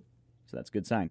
So the CanJam Center app, where I made the switch with the output stage from Class H to Class AB, because when I plugged it in, it was at Class H, and I switched it to AB. It also enables this virtual 5.1 and 7.1 surround sound. Yeah. So I was using my Android phone, my Samsung Android phone, and I was playing with those. We'll get to it. Dedicated tactical perception feature. They say this allows users to fine-tune in-game audio elements such as gunshots, footsteps, and impact sounds with customizable parameters designed to enhance sound layering and spatial awareness for a competitive edge. Yeah, there's something for music guys, movie guys, gaming guys, pretty much everybody. Yeah, you're not kidding. So when you go into that app, there's so much going on. Oh, yeah. There's I think there's even community EQ settings that you can share and then use other people's EQ settings. I mean, I clicked on a couple. They were okay. Yeah. I liked it better without them. But anyway, so price, $119.99. Or $99 for the standard edition. Okay, so the Asano Tanch edition is $119.99. Yeah. Standard edition, $99.99. Okay, gotcha. So here's what I'll say about this. I was whenever I see something that's that affordable, I'm not sure what to expect. I was very pleasantly surprised by this. Going into the app, there's a lot going on again. Yes. So there was something that I didn't even see listed in our show notes, which, let me go to the screenshot here, and I played with it. It was like tube mode. So there was vinyl mode, tube mode. Let's see, where was that? Oh, you just found something really dangerous for you then, didn't you? Yeah, you know, though, I liked it in the standard mode. Okay. It's fun to have it. There's even a vinyl mode. Yeah. There's a dynamic range enhancement feature. Okay. There's all sorts of things going on. You can customize the EQ yourself and then share it. But I mostly used it in its standard. I was like playing with all the settings, and then there's a little reset button where you can just reset it to default. Oh, that's convenient. Yeah, and I mostly reset it to default and just enjoyed its sound that way. It's a lovely little DAC amp, this CanJam, and I would definitely make sure not to miss this at CanJam, because if you've blown your budget, the affordable stuff is always fun to check out. So, Jude, it's not too often that we get DACs and amps that are designed for studios here in HeadFi HQ. We get a lot of more music consumer-focused sources and amplifiers, but on the table right now is the Immersive D1. Now, this is definitely looking at studio use. It has a lot of features that a lot of studio engineers out there are going to want to check out. So, it is a DAC and headphone amplifier. It supports PCM up to 32384 and DSD256. So if you're an audiophile and you still want to run your high-resolution audio files through it, it supports those as well. It has up to 2.8 watts power output for headphones. Now, this works for headphones it's really designed for headphones that are 32 ohms to 600 ohms. So your low ohm headphones may not be the best match for it, but you might be able to hook it up to, say, an external amplifier for that. Sure. It has 6 selectable filters. It has a monochrome OLED display on the front. For inputs, you have USB, Toslink, AES, and 3 BNC inputs. Now, there's an optional input. Again, this is targeting Pro Studio situations, but it also supports Dante. I'm not going to go in depth into Dante, but let's just say that it's a networking protocol to send audio over Ethernet. If you know, you know. Exactly. It has outputs. It has XLR and RCA outputs to connect to other devices, and a 6.35 millimeter headphone output on the front. Now, here are some key specs from their material that I think are very interesting. So first of all, they say it has 170 dB broadband unweighted dynamic range. That seems quite high to me. Yeah. It has 170 dB of linearity. It has minus 146 dBu broadband unweighted self-noise, and they say it has 28 bits of true digital performance. Now, people might be wondering, how are they pulling this off? How are they getting those kind of specs? Well, I want to talk about what they talk about for their DAC circuit inside. They're doing some really interesting stuff here. So if you're familiar with photography, and a lot of us are because of smartphones, high dynamic range photos, well, they have what they call high dynamic range audio. So like on a phone, it takes multiple exposures and then it stitches those exposures together to bring detail into the highlights and detail into the shadow, and you get a nice high dynamic range. They're doing something similar on the audio spectrum. So HDRA, high dynamic range audio, they say path 1 is an audio signal with 90 dB of dynamic range from 0 dB to 90 dB. Path 2 is an audio signal with 100 dB of dynamic range from 80 dB to 180 dB. When paths 1 and 2 are combined, the resulting dynamic range is 180 dB from 0 dB to 180 dB. That's multipath high dynamic range audio. Now they also go on to say the D1 is around 40 dB lower, 100 times quieter than today's best DAC designs. In fact, the D1 self-noise is 25 dB below the measurement capability of today's leading test equipment, such as the APX 555B. Now, we're very familiar with the APX 555. We have one here in our studio. That is an impressive spec. It is. Now, unfortunately, we did not have time in preparing for this preview video to actually bench test it. Yes. But that's something I would love to do at some point. Yeah, absolutely. Now, I did mention that this is targeting and designed for studios. It's also priced like studio hardware is. So if you're looking to pick one up here in the US, without Dante, the stock version that we have here, that's going to set you back $12,000 US. I will say, though, if you're looking for something for a studio environment, this is something that has to be checked out at CanJam. It's doing some really cool stuff. I don't know too many standalone devices like this that have Dante implementation as an option. Typically, that's more like control boards and mixers and things like that. It's nice to see it in just, an endpoint DAC. Yeah, the specifications they're stating are insane. Yeah. So, again, I'd love to bench test this at some point with our 555. Yep. Now, we did have a chance to listen to it. We tried it both as a headphone amp, DAC, and driving headphones directly. I would say I would describe it as this is not, and I guess it's not intended to be, it's a studio piece, but it's not a romantic sounding amp. No. It's extremely revealing. Yeah, I would say it's also unforgiving at times. It is. There you go. That's kind of where I was going. It is on the unforgiving side. However, we also paired it with a couple of amps, external amps, like the Schiit Midgard, which is obviously way less expensive. Yes. And then a quite expensive Woo Audio amp, tube amp, and used as a DAC, very revealing. Absolutely. And sounded lovely. And the amps on those, especially the Woo, were not quite as unforgiving as what I was hearing out of the direct headphone output of the D1. Right. But obviously a pro piece. I mean, looking at the back, it looks like there's a bump bar back there. There is, yep. To keep you from smashing your cable plugs that are plugged into it. So yeah, this is a pro audio piece, and it will be at CanJam, and you should definitely audition it. We've only scratched the surface so far, which means there are many more amps, DACs, DAPs, dongles, and other audio electronics to check out at CanJam Singapore. Chord Electronics will be showing off their impressive Quartet, a new scaler that must be heard to be believed. If you're looking for world-class headphone amplification, don't miss the HeadAmp CFA3 at the HeadAmp exhibit. Heidi's will have their latest digital audio players available, including the AP80 Pro Max, and over at the HiFiGo exhibit, you'll be able to audition the Shanling M9 Plus. The J-Cali Critical AP6 is another portable solution you should definitely have on your list.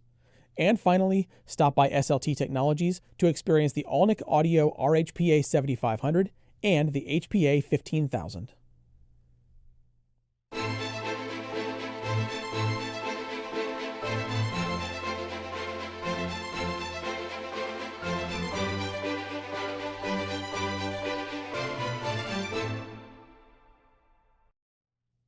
HiFiMan will be joining us at CanJam Singapore this year, and they're also one of our CanJam Singapore event sponsors, so thank you HiFiMan for helping make CanJam Singapore possible.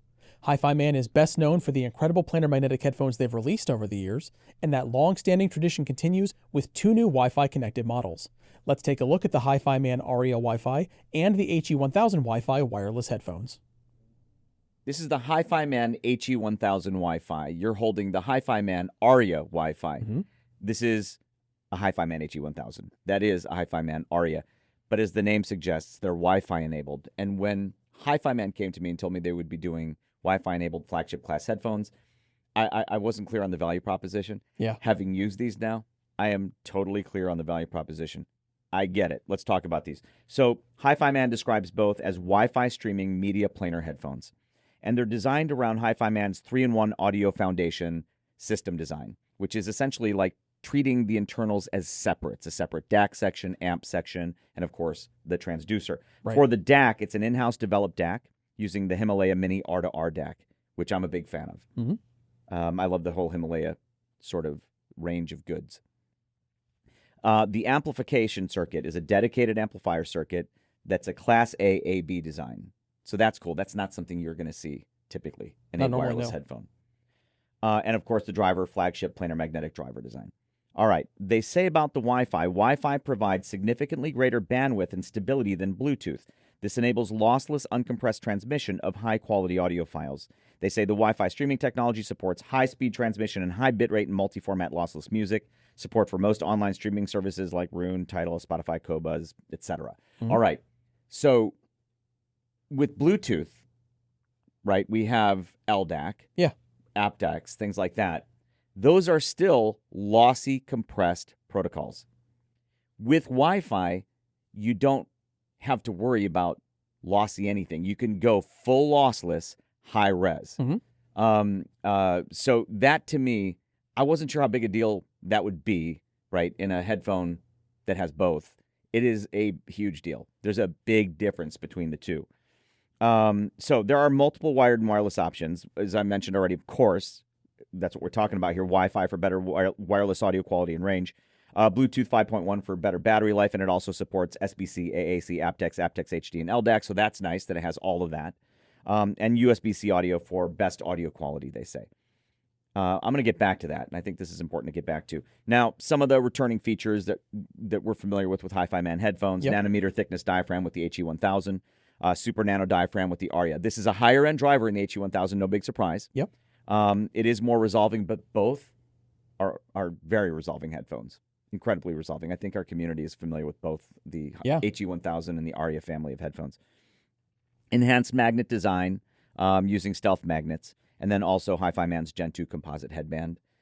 I like this new design headband from HIFIMAN. It's a nice change, yeah. It is a very nice change, and it's very comfortable. It looks nice. By the way, I love the color of the HIFIMAN HE1000 Wi-Fi. What is that, like a champagne? Yeah, I call it champagne. Oh, so beautiful. Reminds me of some of the old gear, like AccuPhase gear and things like that. Mm-hmm. I have some old Luxman pieces like that. Anyway, they say it can be used on the go with a mobile hotspot. Yeah. I haven't tried that yet. The weight for both, 452 grams. Battery life on Wi-Fi, 6.5 to 7.5 hours. Bluetooth, 23 hours. 3 to 4 hour charge time, 30 days standby. So obviously with Bluetooth, you get a lot more life. Mm-hmm. But man, when I'm at home or when I'm at the office, I don't worry. 6.5 to 7.5 gets me there. Yep. And then you just plug it in when you're not using it to charge it. And the sound quality is substantially better. Now I get it, right? When you use it in true lossless mode via Wi-Fi, a couple of things. Number one, I don't have to worry about where I am. Anywhere in my house, anywhere here at the office, as long as you have a Wi-Fi connection. I'm getting lossless, high-res music to these or those. Fantastic. Compared to USB-C audio, they say it's better with USB-C audio. I'm going to say I can understand why, in theory, it would be better. Between the two, though, that is between Wi-Fi and USB-C audio, so close. So close. And that is a huge deal, to be able to do that wirelessly. But what's also nice is when you don't have Wi-Fi or you don't use Wi-Fi and you want to just use a USB-C cable, then you know you get the USB-C DAC in here. And that 3-in-1 audio foundation design, I mean, it does sound like a dedicated system when you're using it with USB-C audio or Wi-Fi. So do I get the value proposition? I do. Both headphones are, again, incredibly resolving. This is a more resolving headphone than that one. You should pay more for it. But wow, I get it. It's a big deal for me to have these three options now. It's going to be hard for me, right, to go back to a headphone that's just Bluetooth when I can have Wi-Fi as well. And at this level of performance with the HE1000 and ARIA, it's just a really big deal. And it does take, I think, in some ways, maybe that level of resolution to be able to fully appreciate the value proposition that having Wi-Fi brings. Anyway, these will be at CanJam. Make sure to audition them, and you'll understand it too. This is the Audeze LCD-5s, now the flagship planar magnetic headphone from Audeze. Now, whenever they release a new planar magnetic headphone, it's a big deal. When it's a flagship class planar magnetic headphone, it's a huge deal. Huge news. These are huge news. So again, The Audeze LCD-5s is the flagship planar magnetic headphone from Audeze. On each side, there's a 90mm planar magnetic driver that uses a new nanoscale parallel uniforce diaphragm. Now, they describe it as follows. The LCD-5s uses a new driver design featuring our thinnest, most responsive materials. The nanoscale parallel uniforce diaphragm connects to a revised chassis structure, allowing the most precise mid-range tuning possible. And they have retuned the mid-range versus the original LCD-5 in a way that I love. We're going to get to that in a minute. Okay, they also say, a new driver design combines with SLAM technology to produce mastering-grade precision even better than the original LCD-5 with a more natural, lifelike frequency response. I agree with that description in every way, which again I'll get to in a minute. Now, SLAM stands for Symmetric Linear Acoustic Modulator. SLAM is something that I think was first seen on the Audeze Carbon 2, then the Audeze LCD-S20, and I think now the Maxwell 2 also uses it. Yes. All right. Now, they say SLAM allows controlled pressure equalization between the diaphragm and ear area, ensuring fully symmetric and uniform forces regardless of diaphragm direction. In simpler terms, with their open back planar headphones that incorporate it, I would say it also improves the bass. It gives it better bass response. And to me, that's a great thing. All right. Now, the LCD-5s is constructed using carbon fiber, magnesium, genuine leather, and polymer acetate with copper accents. I mean, at first blush, it looks a lot like the original LCD-5. Right. They share a lot of similar materials. Right. And I do love that high-grade acetate they're using. My eyeglasses use really high-grade acetate, and I love the way it looks. All right. There's also a new ear pad design with the Audeze LCD-5s, an ear pad design that both of us find very, very comfortable. All right. So, what are some of the other iconic Audeze technologies? We talked about parallel uniforce diaphragm and SLAM acoustic management. It also has the Fluxor magnetic array and the phaser phase management. All right. 30 ohm impedance, 90 dB sensitivity. The weight is 475 grams, about what we expect from Audeze these days with a headphone like this. But the design makes it very comfortable to wear for hours. Are they comfortable for you as well? Yeah, they are. Yeah, they're extremely comfortable. The cable is a 4-pin XLR premium balanced cable that uses directional OCC high purity copper strands. It comes with a 4-pin XLR to 6.35 millimeter adapter, which I'm glad they include, and a 6.35 millimeter to 3.5 millimeter adapter. And all of that in a beautiful aluminum travel case that we've seen from Audeze and high-grade headphones. It's a beautiful case, and all of that is priced at $4,500. Okay, now let's talk about the original LCD-5.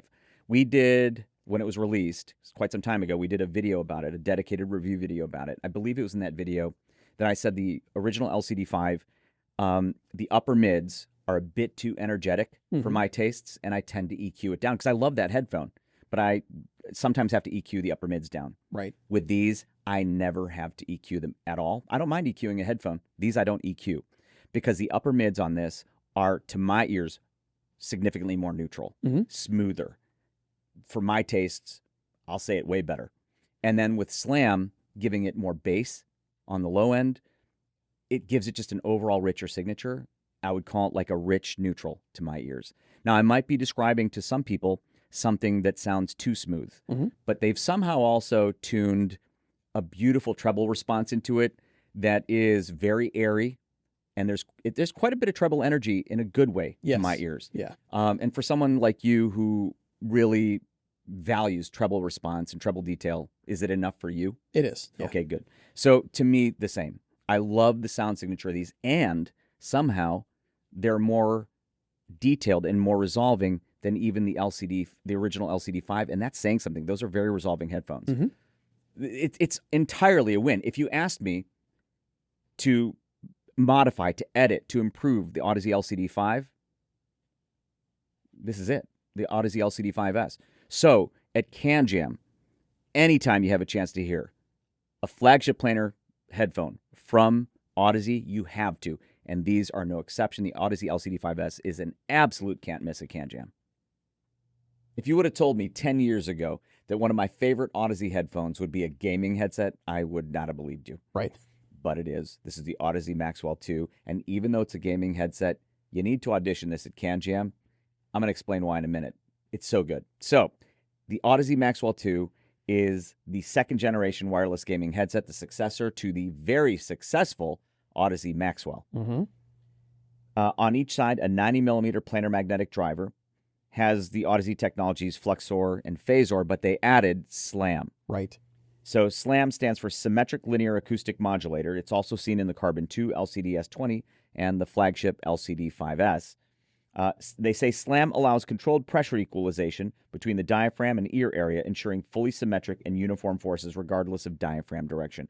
Simply put, to my ears, it pretty much improves bass response. Right. I like what they do with the bass with SLAM. The Audeze Maxwell 2 supports Auracast, Thieaudio, LC3, LC3 Plus, LDAC, AAC, and SBC. Yeah, that's a lot of modern codecs right there. That is a lot of modern codecs, and it's Bluetooth 5.3. Ultra low latency wireless connection. That's lag-free high-resolution audio up to 24-bit 96 kilohertz with the included dongle. Mm-hmm. And then there's a new wider headband. Yeah. I much prefer this headband. Yep. It's much more pliable, and it's much more comfortable. It distributes the weight better. Yes, and since the Maxwell 2 is a little bit heavier than the original Maxwell, I think that's important. Mm-hmm. Swappable magnetic side plates. That's a fun feature. Yeah, I can like you that. explain that? So these come off. Yeah, so they're customizable. They have a reskin customization system, and you can personalize the plates. They also have collaborations with, limited collaborations, I think, with like gamers and maybe some personalities coming down the road as well. Ooh, I'm curious to know about that. Yeah. Because I've seen some reviewers on YouTube reviewing the Maxwell 2, and they have cooler faceplates. I've seen a couple of the photos of the faceplates, Yeah. and they look nice. Yeah. So I'm curious to see them in person. These are the standard faceplates. Yeah. So it comes with a detachable boom mic, which I don't have attached, of course. Very nice, not just for gaming, but also for communication. Yeah, they're great for conference calls because of that filter AI noise removal. Ah, yes. So there's Yeah. filter AI noise removal. It is spectacularly effective at Yes. removing noise from your outgoing voice. So you could be in a factory floor. Yeah. Don't know why you would do that. Talking to people, and they will not hear the factory equipment. They'll just hear your voice. It's actually very effective. Mm-hmm. Compatible with PC and Mac, Xbox, PlayStation, Switch 2, iOS, and Android. 80 hours battery life, like the original Maxwell. Yep. Okay, so you're an avid gamer. I game, but you're like an avid gamer. Yeah, the original Maxwell is used for many hours every single week in my household. And the nice thing is you can just plug it in here and there Yeah. and then forget about it. The battery seems like it runs forever because those 80 hours will take you a long time to get through. I know. I charge mine just once every great while. Yeah. It's a fantastic thing.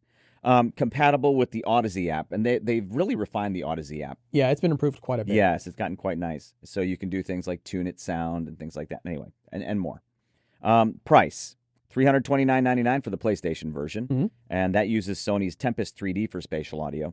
And then $349.99 for the Xbox version, because that uses Dolby Atmos for spatial audio, and so a Dolby Atmos license is included in the purchase price, which is nice. So that's that price difference. You get the license for Atmos, and it's tied to the dongle, so you can move it around to different devices and still have Atmos. Yes, very nice. And so essentially, this does everything the other one does. Yeah. Right. So Plus Atmos. I went with the Xbox version because here at Head HQ we have the Xbox, we have the PlayStation 5. All right. So also I want to mention connectivity. So wireless, of course, USB-C, ultra low latency. Then you have wired digital, so Right. USB-C with dual audio endpoints and game chat mix, and then wired analog 3.5mm TRRS active. Okay. Do I prefer this to the original Maxwell? Yes. I'm such a Maxwell fanboy, too. Like, I think I ordered every special edition of the Maxwell that came out. I think you did. Yes, I'm a big Maxwell fanboy. But I do prefer the Maxwell, too. I think it sounds better. I prefer the bass on it. Mm-hmm. And again, you can tune it in the app. But so this is not just a gaming headset. You use it a lot for gaming. I actually use it more for music than gaming. Mm-hmm. It's a musical wireless headphone. Yeah. It's fantastic, actually. So at CanJam, just because it's a gaming headset, do not skip it over. The Maxwell 2 is something you absolutely have to audition. This is going to be at CanJam. Thank goodness. These are fantastic. I'm in love with these. This is the Abyss Headphones Diana TC Signature. Mm-hmm. They made their debut at CanJam New York 2026. Right. Tried to hear them at CanJam New York. Every time I went in, they were taken. Mm-hmm. I didn't want to get in a fight, shove somebody out of the way, say, let me listen to those. So I didn't get to hear them at the show. But at the end of the show, they found us, and they left us a pair and took them home, put them on some of my top flight reference rigs, Mm-hmm. fell in love. I don't know how Abyss Headphones feels about me saying this, but it's how I feel. These are the best headphones I think they've made to date. So let's talk about it. So the Abyss Headphones Diana TC Signature is the Diana series flagship. It replaces the Diana TC. And I feel like, by the way, just even with their more affordable stuff, Mm-hmm. they've just been pushing. Yeah. And pushing and making better and better headphones. But again, these are the best I've heard from them. It uses the next generation Abyss TC Signature 63mm planar magnetic drivers, next generation CNC machine frame assembly made of aircraft grade aluminum. They've been refining. It looks the same if at first blush as a lot of other Dianas. Yeah, and it still feels tanky. Yeah, but they've just made them increasingly comfortable through just tweaks and refinements, and these now are the most conventionally fitting headphones that they make. Yep. And they're built, like you said, like tanks. Yeah. Like they're made to withstand a war. All right. Leather headband with ultra suede sling suspension, very comfortable. Again, that fit is just improving over time. Mm-hmm. Lambskin pillow top base ported ear pads, I think, come with them. That's like the default ear pad. Yep. Sounds fantastic with those. I tend to favor smoothness where I can find it. They're already smooth with those ear pads, but these ultra suede ones that are base ported give me the bass response I want and even more smoothness. So I tend to favor these. You probably wouldn't. You'd probably want the standard ones. Custom artisan inlay with Corning Gorilla Glass. This colorway that we have here is called Black Art. Mm-hmm. They're gorgeous. 72 ohm impedance. Now, I want to talk about the cable very quickly because I think for those who don't know Abyss headphones and their history goes back to JPS Labs, right? Like a high-end cable company. So the cables that come with Abyss headphones are always fantastic. Yes. So what comes with these? JPS Labs high-quality headphone cable. There are balanced terminations you can choose from: 4-pin XLR, 4.4 millimeter, or 2.5 millimeter balanced, or single-ended, 6.35 millimeter or 3.5 millimeter, if that's what you prefer. I prefer 4.4 and 4-pin XLR typically. Yeah. Optional JPS Labs superconductor cable upgrade. Yes. It's worthwhile. Yeah. We finally got one of the upgrade cables. Fantastic. Custom hard carry case with a velvet line interior, $4,995. Mm-hmm. Now, here's how they describe the sound. Diana TC Signature has the speed of a huge horn speaker system, a deep, airy, and layered soundstage with smooth, clear highs that extend out into space, a distinctive mid-range, and vocals layered within the depths of the soundstage with deep and defined subwoofer bass. Okay. I mean, that's a lot. It is. It's a very specific description. I don't know that if I was describing it, I'd say it exactly like that. Here's what I'll say. I get where they're coming from. Mm-hmm. That bass is fantastic. The bass is fantastic. And it is what Abyss headphones is known for. And it's what they're known for. And it's just refined. I would say, to me, this is among their more neutral tunings with a beautiful bass lift. Mm-hmm. But it's a refined bass lift, beautiful extension, tremendous resolution throughout. Again, I think they're the best headphones that Abyss has done. I've tried it with my EF1000 DAC from HIFIMAN, the IDSD Phantom, a bunch of different headphone rigs. And even the beautiful thing is even portably. Yeah. Like with DAPs, they're driven and they scale.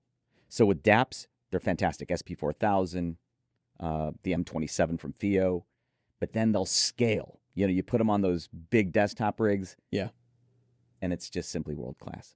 So at CanJam, the Abyss headphones, Diana TC Signature, one of my highest recommendations to audition, unquestionably. This is the Meze Audio Strata. These are lovely headphones, as everything from Meze seems to be, just gorgeous to look at. But these are a closed-back headphone, as you can tell, but you might think they're planar magnetic when you first see them. Right. Because they look a lot like the Lyric family of headphones from Meze Audio, but they're not. The Strata is dynamic. So let's talk about it. The Meze Audio Strata, again, a closed-back dynamic headphone. On each side, there's a 50-millimeter dynamic driver. Now, that driver, and this is interesting, has a biocellulose composite dome and a beryllium-coated torus, which I believe is the surround. Mm-hmm. So that's an interesting combo. It is. The chassis of the Strata is magnesium and zinc, and so are the accents. Again, just gorgeous. Macassar ebony wood ear cups and a hand-painted finish, which is stunning. Yes. So I have some color blindness. I've mentioned this before. And even with my lack of color acuity, I can tell these are green. These are very green, very green. And I mean that in a good way. I love green. I love the shade of green and the hand-painted finish. It reminds me so much of like a super premium luxury car finish. Yeah, my mind immediately went to automotive paint. Yes, and there's like a depth to it and a little bit of a shimmer. Yeah. It's really beautiful. All right, leather ear pads that use magnetic ear pad mounting system. I love a magnetic mounting system. We are both big fans of that. I wish everybody used a magnetic Yes. pad mounting system. 40 ohm impedance. And the Strata comes with 2 dual-twisted Kevlar-wrapped OFC cables. One terminated 3.5 millimeter, the other 4.4 millimeter, which is nice.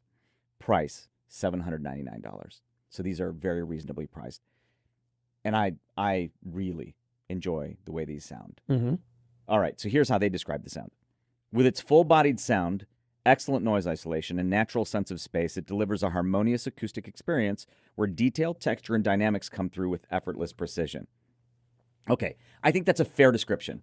I agree with it. However, when they say full-bodied sound, I would have expected it to be, from that description, maybe to be bassier Yes. than it is.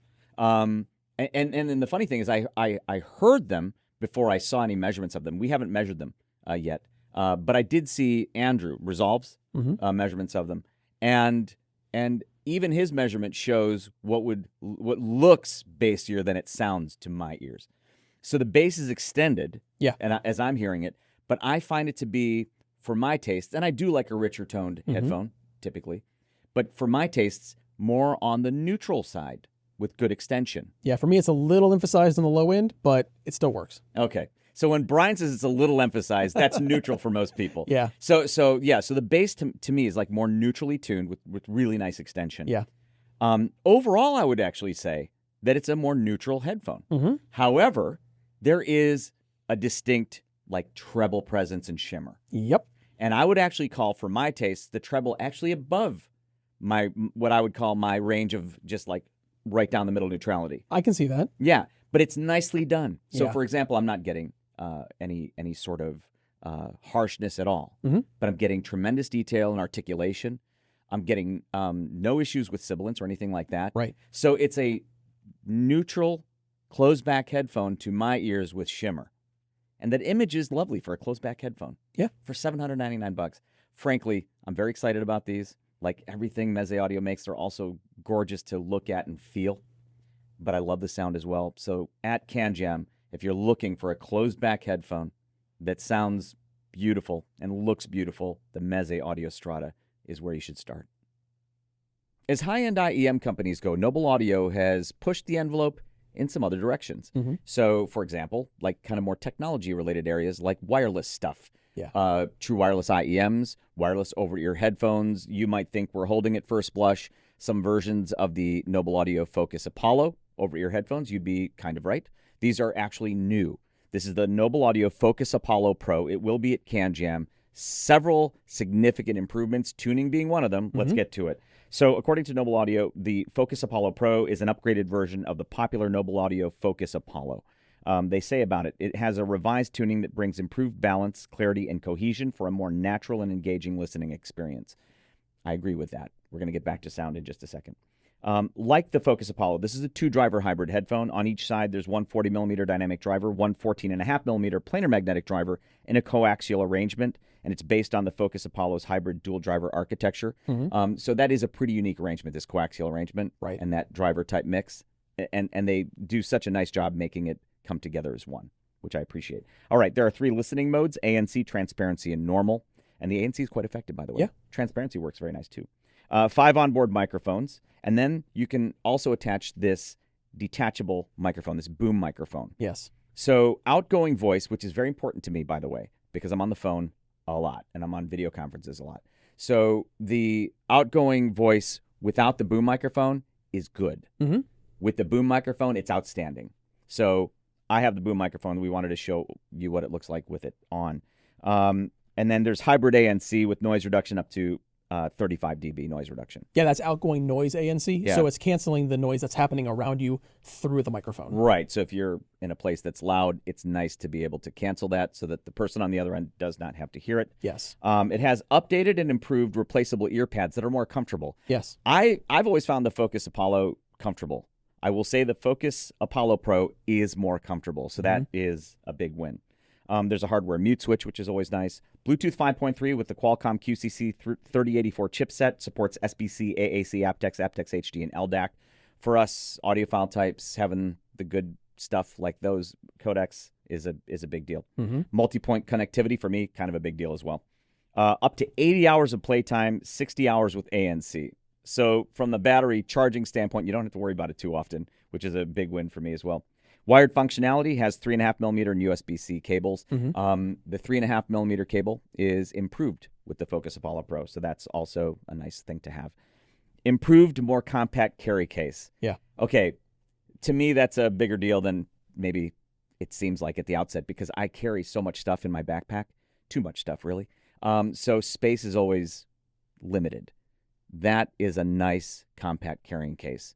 I am quite happy with it. New colors, red and blue, burgundy and peacock, they call it.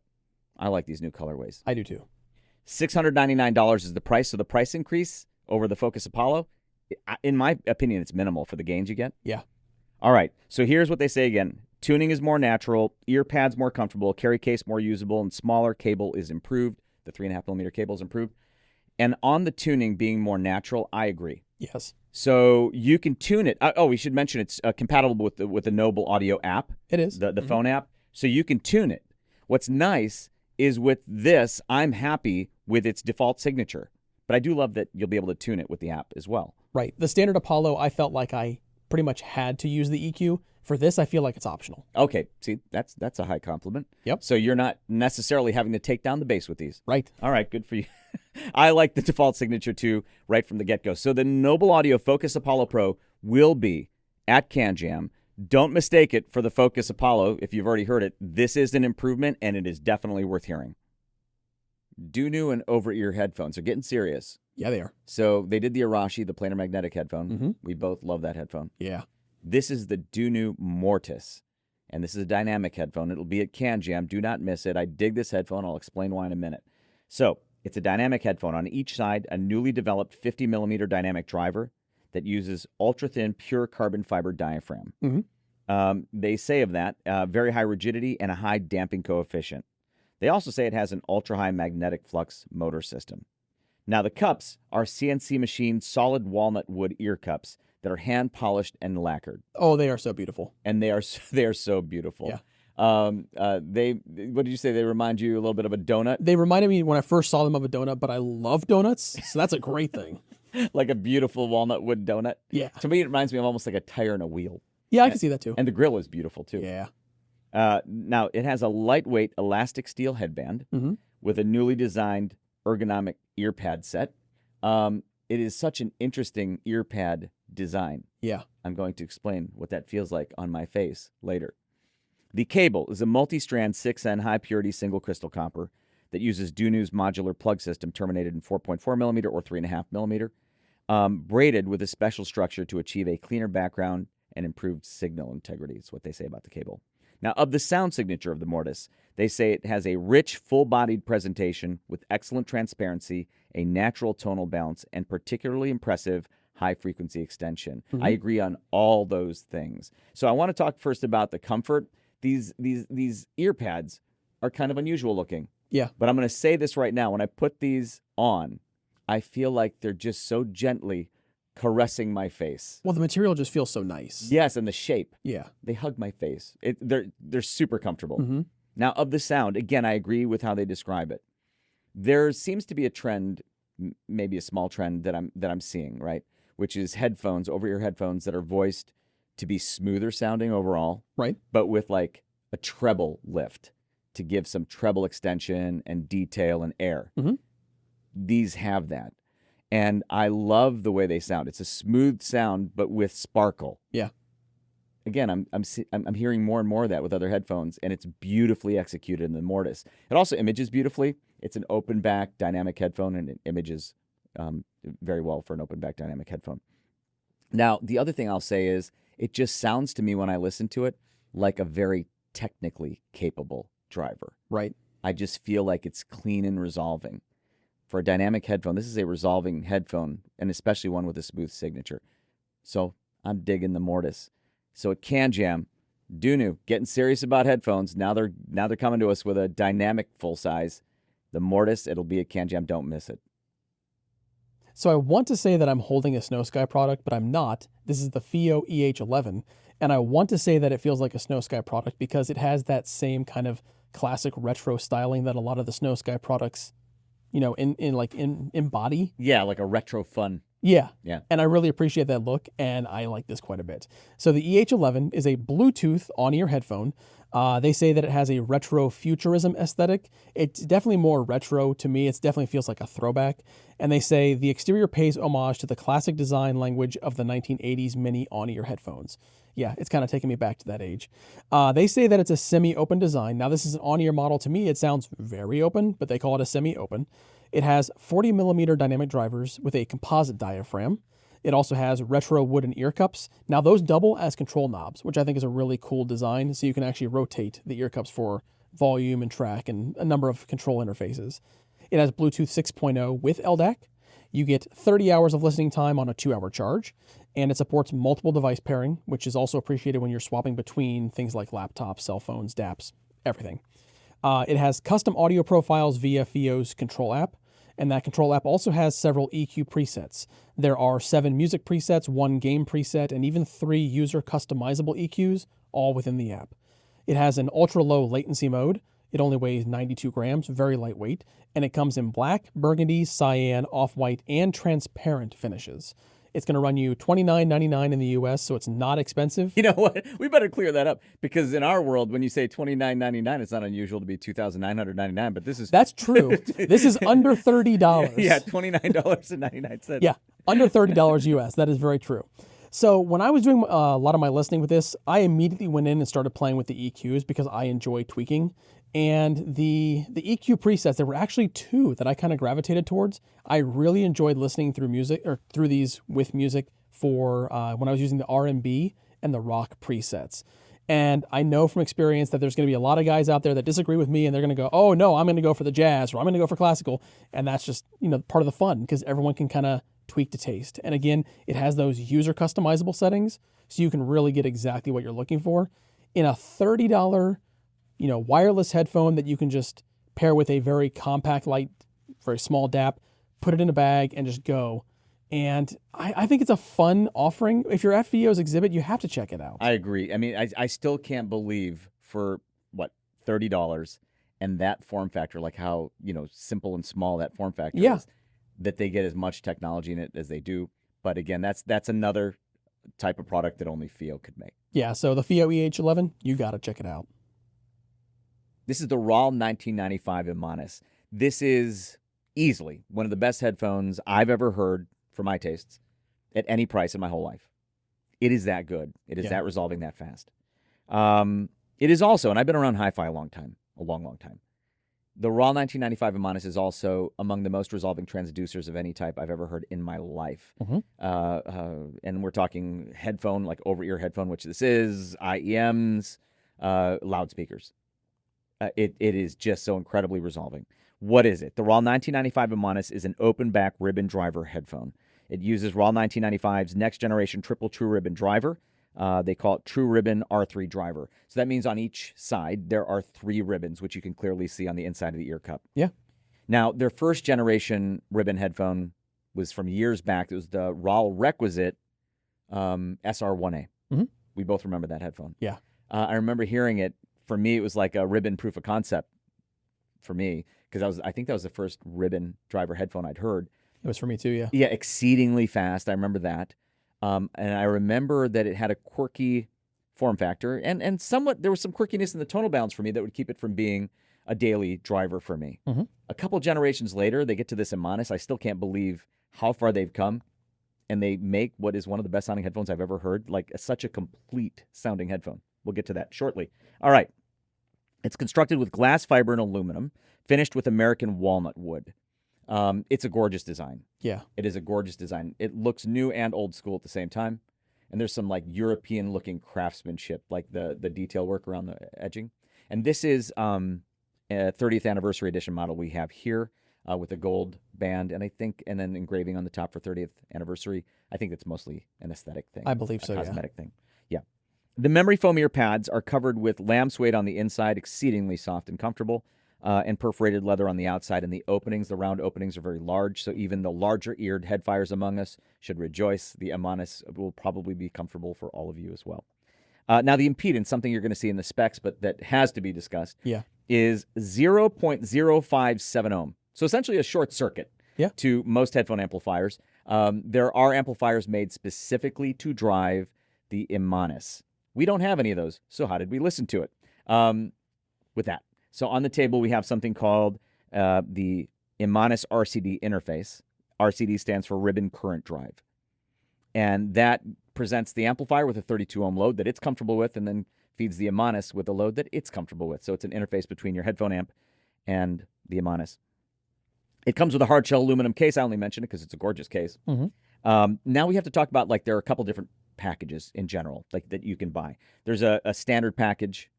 I won't go over that in detail, but it's about $11,500. We're going to talk about the one we have here, which is the more premium package.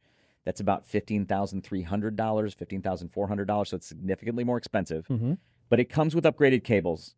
So the premium package, the more premium package, comes with Star 12 silver RCD interface to headphone cable, and then a Star 8 silver RCD to XLR amp to interface cable. This is all part of the upgrade, and Alexander from RAAL tells me this is all part of why it sounds better. But maybe most key among the upgrades is the RCD. I think it looks a lot like the standard one. I believe so, yeah. But I've seen the inside of it. It is different. The upgraded premium RCD has the ribbon current drive, has silver multi-strand coaxial windings inside. And I've seen the inside of it. It's actually gorgeous. Now, I heard it at CanJam Singapore 2025 with the upgraded RCD and cables for the first time. I asked Alexander, what did you change? Because I figured maybe they upgraded the headphone as well. Right. It sounded richer in tone, even more resolving. It just sounded better. And he said, no, it's the upgraded RCD and cables. I was like, get out of here. Yeah, I mean, And so we did a little bit back and forth between headphones that were one with the standard RCD, one with the upgraded one. But then it was at High-End Munich, or Munich High-End 2025, that I spent quite a lot of time at the RAAL 1995 exhibit with Alexander. And what we did is we took the same headphones, same amplifier, and just swapped the RCDs between them with the upgraded cables. And again, richer in tone, more resolving, just better. But now I'm using the same headphones, so I'm hearing the difference between the premium package and the more standard package. Is it worth it? It is significantly more expensive. Even without the premium package, it's one of the most resolving, best headphones I've ever heard. With the premium package, it's just better still. What does it sound like? To me, it is, to my taste, I would say it's a more neutral sounding, exceedingly resolving, rich in tone when needed, and when called for, tonal balance. It is just so thoroughly good and complete. That's just the best way I can explain it. And it is, again, one of the best sounding headphones I've ever heard in my life. What have I been using it with? I've been using it with the Audma HPA-1. I tried it with the ZMF Igris, which was beautiful. That actually was a nice, lovely, romantic sounding pairing with it. But I love it with the Audma HPA-1 because I love using the ELISA circuit with it. And so to me, yeah, I'm in heaven with these.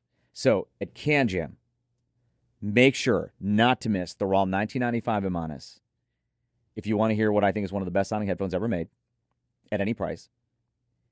And if you have a chance, make sure to try the difference between the standard and the premium edition. If you know you can't make the stretch for the premium edition, maybe don't do that.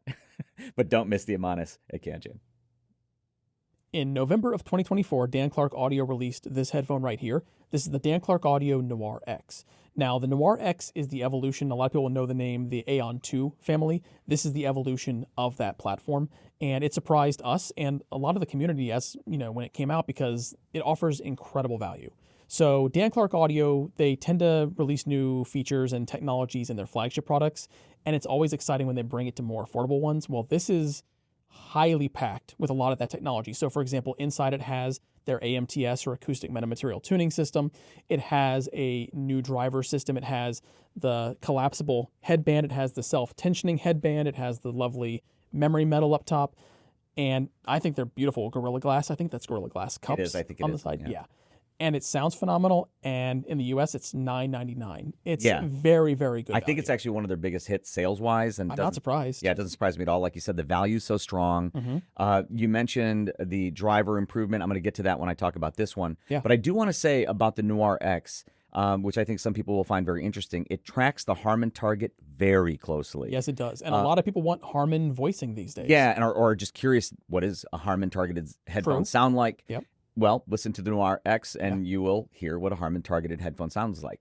It matches it very tight. Yes. Also, as a closed back headphone goes, it's extremely resolving. And as Dan Clark Audio does with just about every closed back headphone I think they've ever done, it sounds almost open back in terms of its imaging for a closed back. Right. So wonderful headphone. Not surprised it's been the hit that it's been, but now I want to talk about its actual open back sibling. Yeah. So this is the Dan Clark Audio Noir XO. I want to say, first of all, we did a whole video about these, including an interview with Dan Clark, a review, measurements, the whole bit. So make sure to check that out on our channel. But I still want to talk about them briefly here for the CanJam preview. The Dan Clark Audio Noir XO, again, is the open back counterpart to the Noir X. I believe they use the same driver platform. I believe so. It's improved, like you said earlier, over the Aeon 2. Yeah. Platform with the drivers are more rigid, lower distortion with tighter unit-to-unit consistency. Also, both have improved ear pads. There's an Alcantara synthetic suede, super comfortable on the face side. Very. So I find these to be exceedingly comfortable. Yeah. Now, I want to also say now regarding the sound, like the Noir X, the Noir XO, which is open back, matches the Harman target very tight as well. In fact, both of these headphones measure almost identically. Yeah. But they don't sound exactly the same. Right. That's a whole nother topic, which I won't get into now, but they don't sound exactly the same, even though they measure within just like dBs of each other. And the Noir XO is what I prefer if I had to pick between one or the other, just in terms of sound signature. Right. I find these to be just a hair richer sounding, even though they measure almost identically. And being that they are actually open back, they do actually image even wider than the Noir X's. Right. And that's actually saying something, by the way, going back to that Harman target, to achieve that bass lift that they get from the really clean mids with an open back isn't easy. As they say, it's bass response similar to a closed back headphone. Yeah. Not easy to do with an open back. So wonderful headphones. This is $1,299, so it's a little more expensive than that one, which is $999. So the XO is a little more expensive, but still at their prices, I find them to be flagship class performance headphones, and they're Dan Clark Audio's, I think, among their most affordable headphones. This is the Final DX10000 CL. I think Final is the first audio company I can think of whose product numbers get into the 5-digit range. Yeah. That's kind of cool. But anyway, so this is the Final DX10000 CL. When you think of Final and over-ear headphones, you probably think of planar magnetic headphones. But this isn't. This is a closed-back dynamic headphone. It looks open back, but it's a closed-back dynamic headphone. And just from a material sciences standpoint, not to even get into the sound yet, which is also fascinating, it is such an incredibly cool story. Right. Let's talk about it. So it uses a newly developed 40mm dynamic driver that incorporates a 26mm truly pure diamond dome. And they say about that, the entire dome structure is equivalent to 100% purity diamond, not a coating, but a solid diamond diaphragm. It's manufactured using CVD technology, which stands for chemical vapor deposition. I encourage you to online research what it takes to make a CVD solid diamond diaphragm. It is exceptionally time-consuming and energy-intensive. Yeah.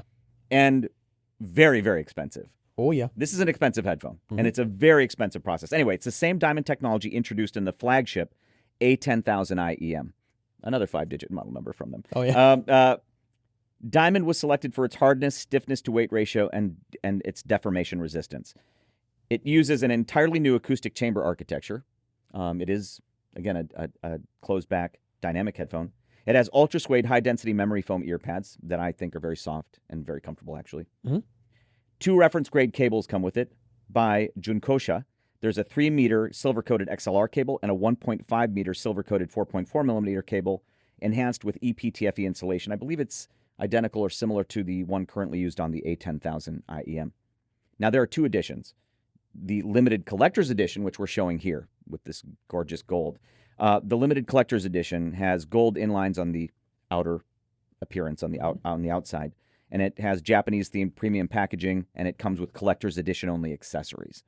Then there's a standard edition where you see gold here. The standard edition will have silver on the outer side and come with a more standard packaging. The limited collector's edition is priced at $8,499. The standard edition, $7,999. So these are expensive headphones. Again, that does not surprise me at all, given the performance, but again, given what we talked about with respect to material sciences and the costs.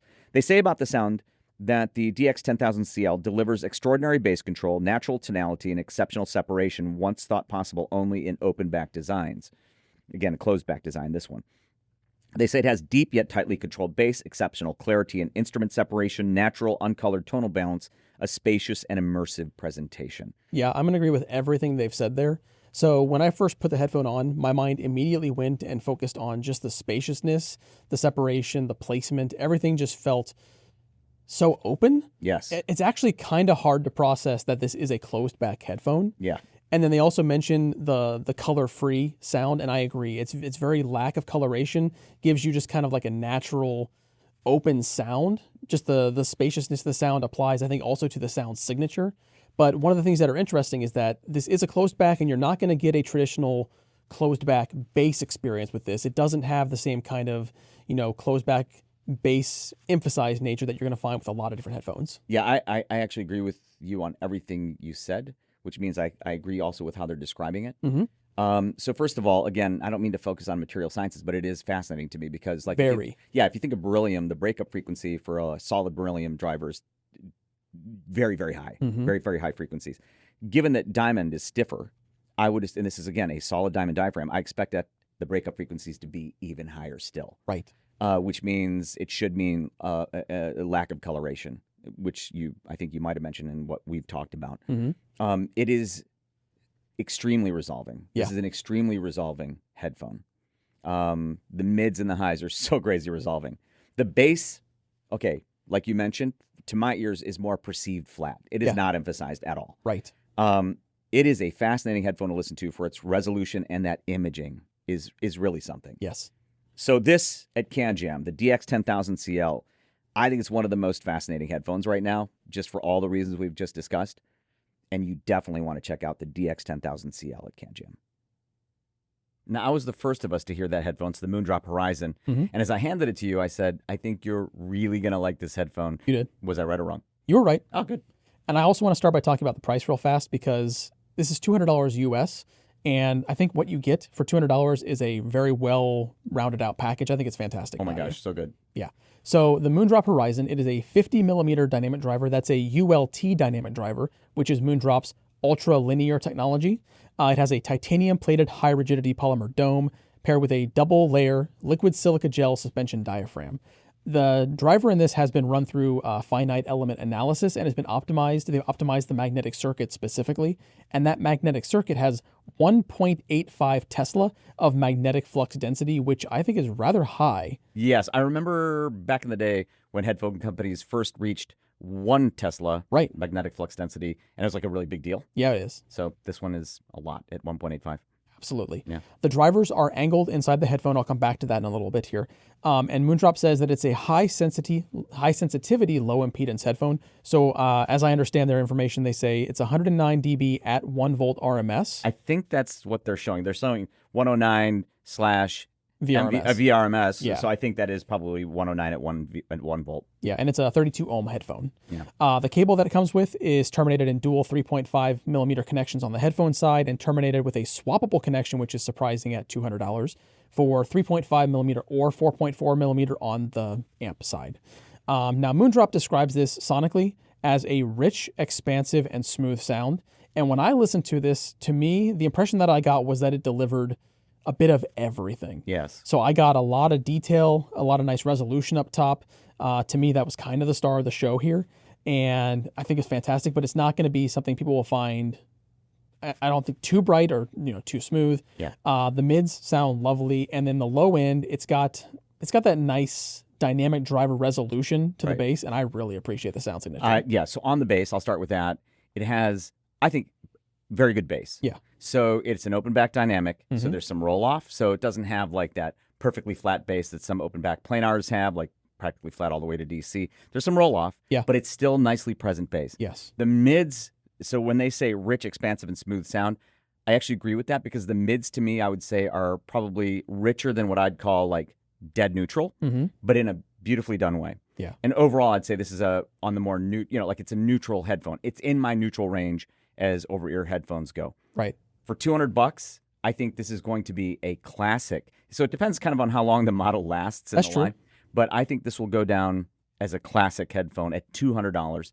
And the other thing is for what they've delivered, I've not visited Moondrop yet. I would love to go to Moondrop's labs to see how they do what they do for the price, because I have to imagine it's impressive. One day I'm going to have to visit their labs. But the Moondrop Horizon, for me, that is a headphone at CanJam that you absolutely have to check out.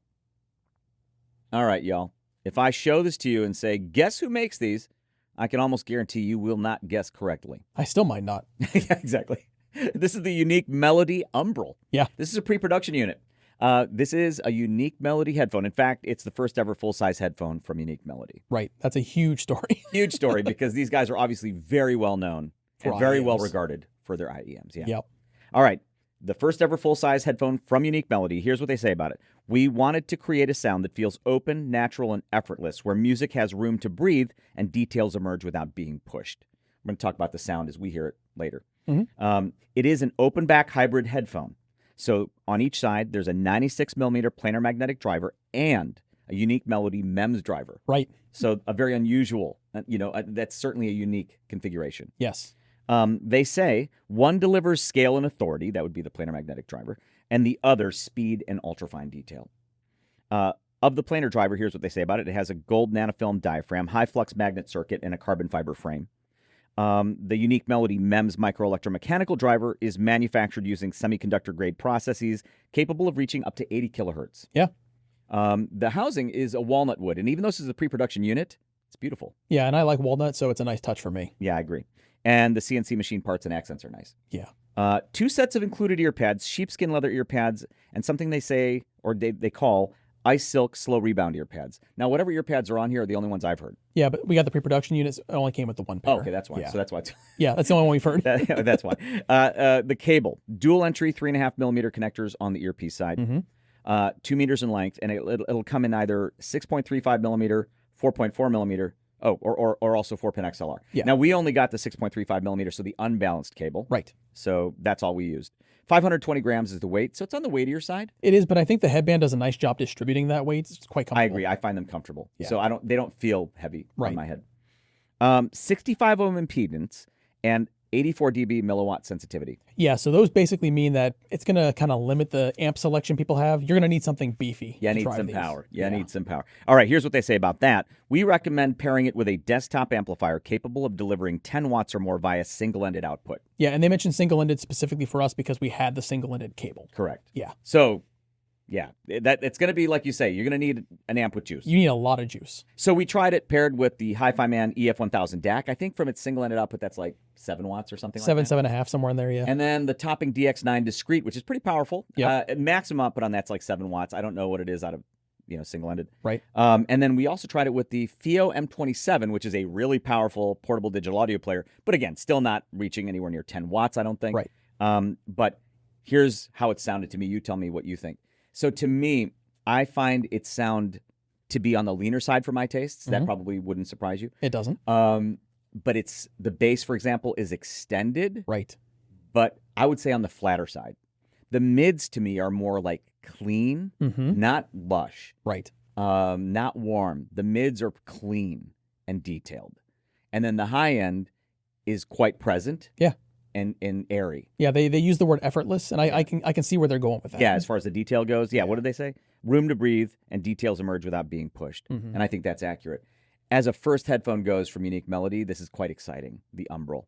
And again, this is the pre-production unit. I would love to try it with like a tube amp that meets that power. Yeah. Sort of, their recommended power. And I think that would be a wonderful pairing. So this will be limited to 99 units globally. Yeah, very limited. Very limited. And again, it's $5,999 US. At CanJam, high-end headphone enthusiasts, make sure to go to Unique Melody, because headphone enthusiasts might not typically stop at Unique Melody if they want to hear headphones. Yeah. Now you should. and listen to the umbral. What a cool first effort from Unique Melody to make a headphone like this.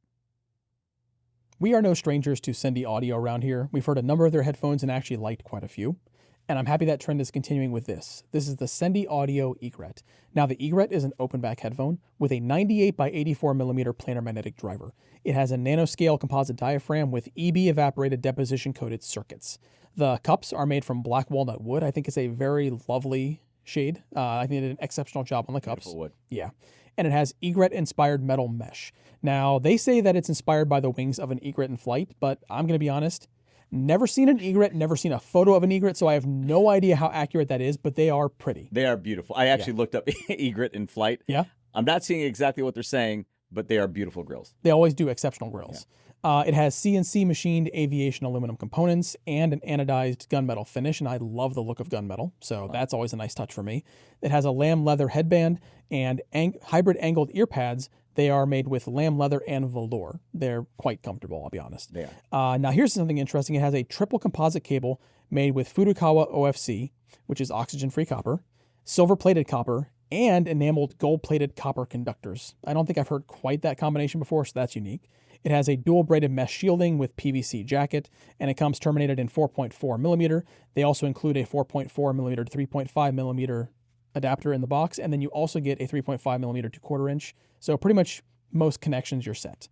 It comes with a leather carrying case. It's a case that we've seen before, but it is a case that I like quite a bit. I love the rigidity to it, so it's great for traveling. 24 ohm impedance, 443 grams.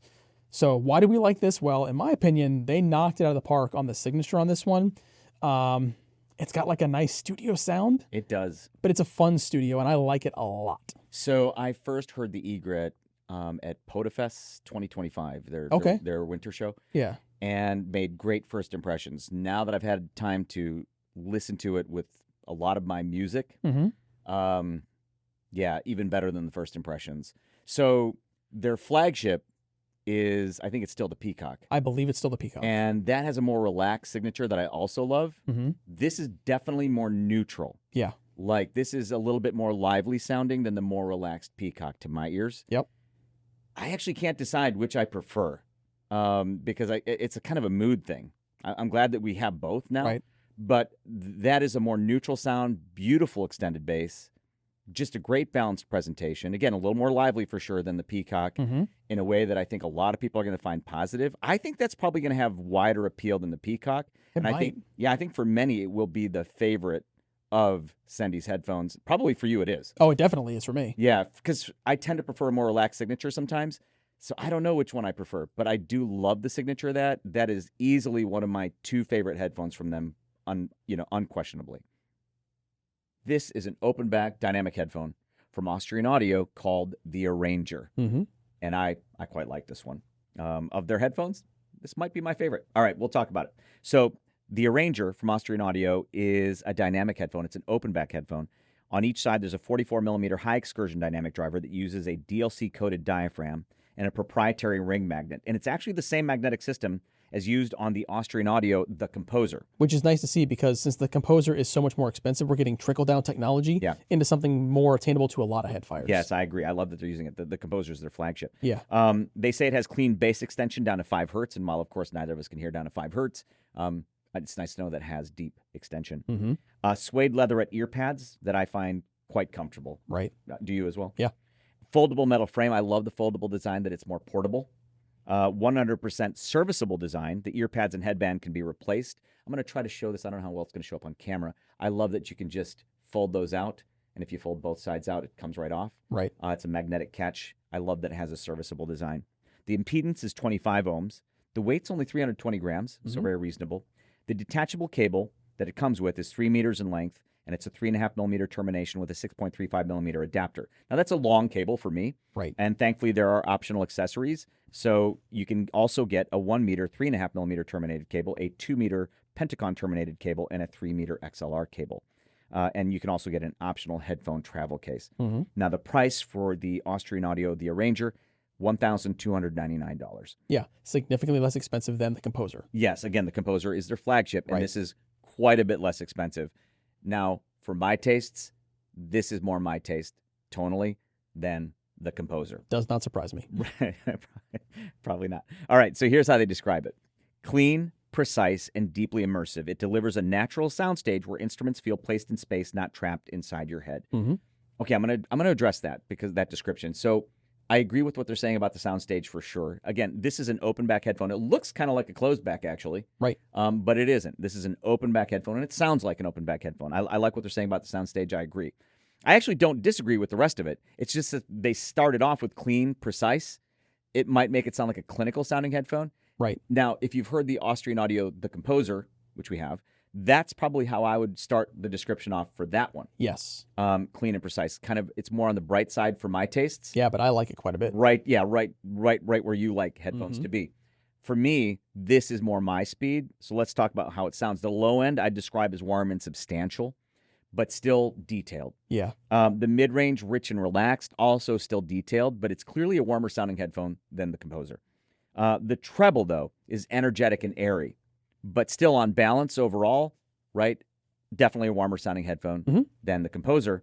But I love when that treble energy comes in a song, and it just has that sparkle with these. So to me, is it as resolving as the composer? This is a resolving headphone, but not as resolving as the composer. But for the price, for the portability, the design, again, this is more my speed. So make sure when you check out the Austrian audio headphones, if you want to hear the one that is probably my favorite of their models, it's the Arranger. This is the Warwick Acoustics Bravura. Yeah. This is an electrostatic headphone and part of an electrostatic headphone system. I will explain that in just a minute. So the Bravura, I love this headphone, by the way. I think this is probably right up your alley, too. Yeah, it is. So this is the successor to a model that was released many years ago now called the Sonoma Model 1. Now, the Sonoma Model 1 was a good headphone. Yeah. It was a good first effort. And that was also, of course, an electrostatic headphone. And that one I found to be on the bright, lean side. I also felt that its headband was a bit uncomfortable. It had very high caliper pressure on my fat head. Right. All right. So this one, though, is a lot more comfortable. So let's start with that. That you can see the headband, if you've ever seen the Model 1, this is quite an evolution just on the headband design. Oh, yeah. Way more comfortable. But even more importantly was whatever they did to the driver makes this a much better sounding headphone. Yeah. I don't even know what they did specifically, but it's substantially better. So let's talk about that driver because it's still the same driver technology that they innovated for the development of the Model 1. But again, clearly they've evolved it. That driver is called HPEL, High Precision Electrostatic Laminate Transducers. And unlike conventional transducers, the HPEL, according to them, uses a laminated film that is just 15 microns thick, and the film is affixed to a cell structure and machine tensioned with extreme accuracy to create small sound-producing drum skins. And then their software fine-tunes each drum skin for optimal resonant frequencies. And then, to ensure that it doesn't bend and to maintain a strong structure, they encase the driver in a super rigid polycarbonate cassette. So again, this uses HPEL still, but whatever they did with all of that I was just talking about in the Bravura is much better done than with the Model 1. So this, I would say, okay, they say it's voiced with studios and professional work in mind. Can you hear that? Oh, yeah. I can too. So I think this, again, would be right up your alley. I would say it's in the range of neutrality, much more refined sounding for sure than the Model 1. This is a better headphone. So if you've heard the Model 1 at any of the shows, don't assume anything about the Bravura from that. Yeah. Okay. So I mentioned that it's an electrostatic headphone system. That's because the Bravura comes as a system with the Sonoma M1 DAC amp that uses 32-bit ESS Saber DACs in dual mono design, 32-bit multi-channel ADC with balanced input buffers because the inputs are all ADC'd, 64-bit fixed point digital signal processing, Class A amplifier. Not everybody wants to work hard to assemble a system. No, some just want a turnkey solution. And that's what this is. It's a turnkey electrostatic headphone system I think it's fantastic. Yeah. So at CanJam, when you have a chance to listen to the Warwick Acoustics Bravura, do not miss it. What a wonderful electrostatic headphone system. Before we move on, there are a couple more unique headphones I'd like to mention because they will be at CanJam Singapore this year.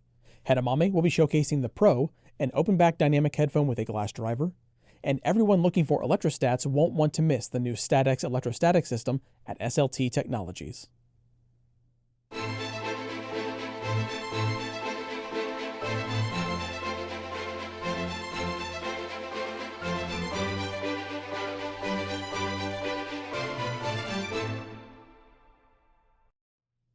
Sam Audio will be joining us at CanJam Singapore this year, and they're also one of our CanJam Singapore event sponsors, so thank you Sam Audio for helping make CanJam Singapore possible. Sam Audio is your Singapore destination to try out many new and hot IEMs, including two of our favorite releases from CanJam and Technics. Here's our take on the CanJam Soda and the Technics EAH AZ100. This is the CanJam Soda.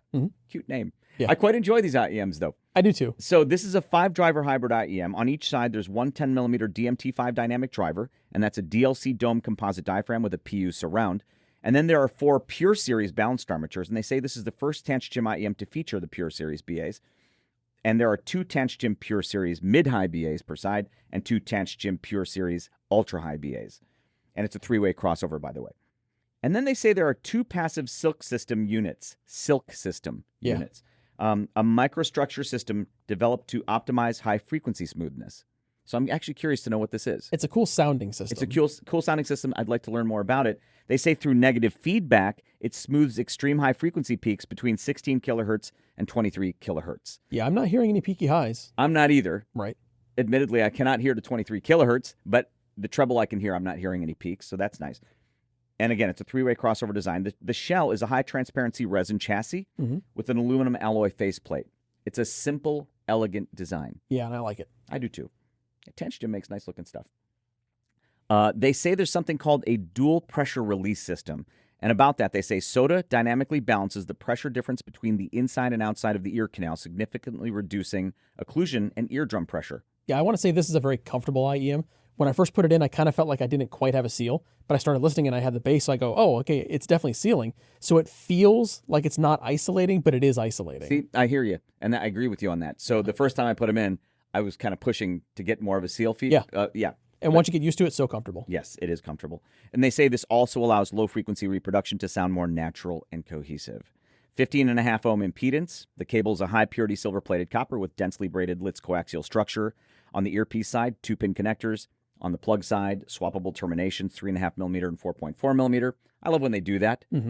These days, admittedly, I'm mostly 4.4mm exclusively.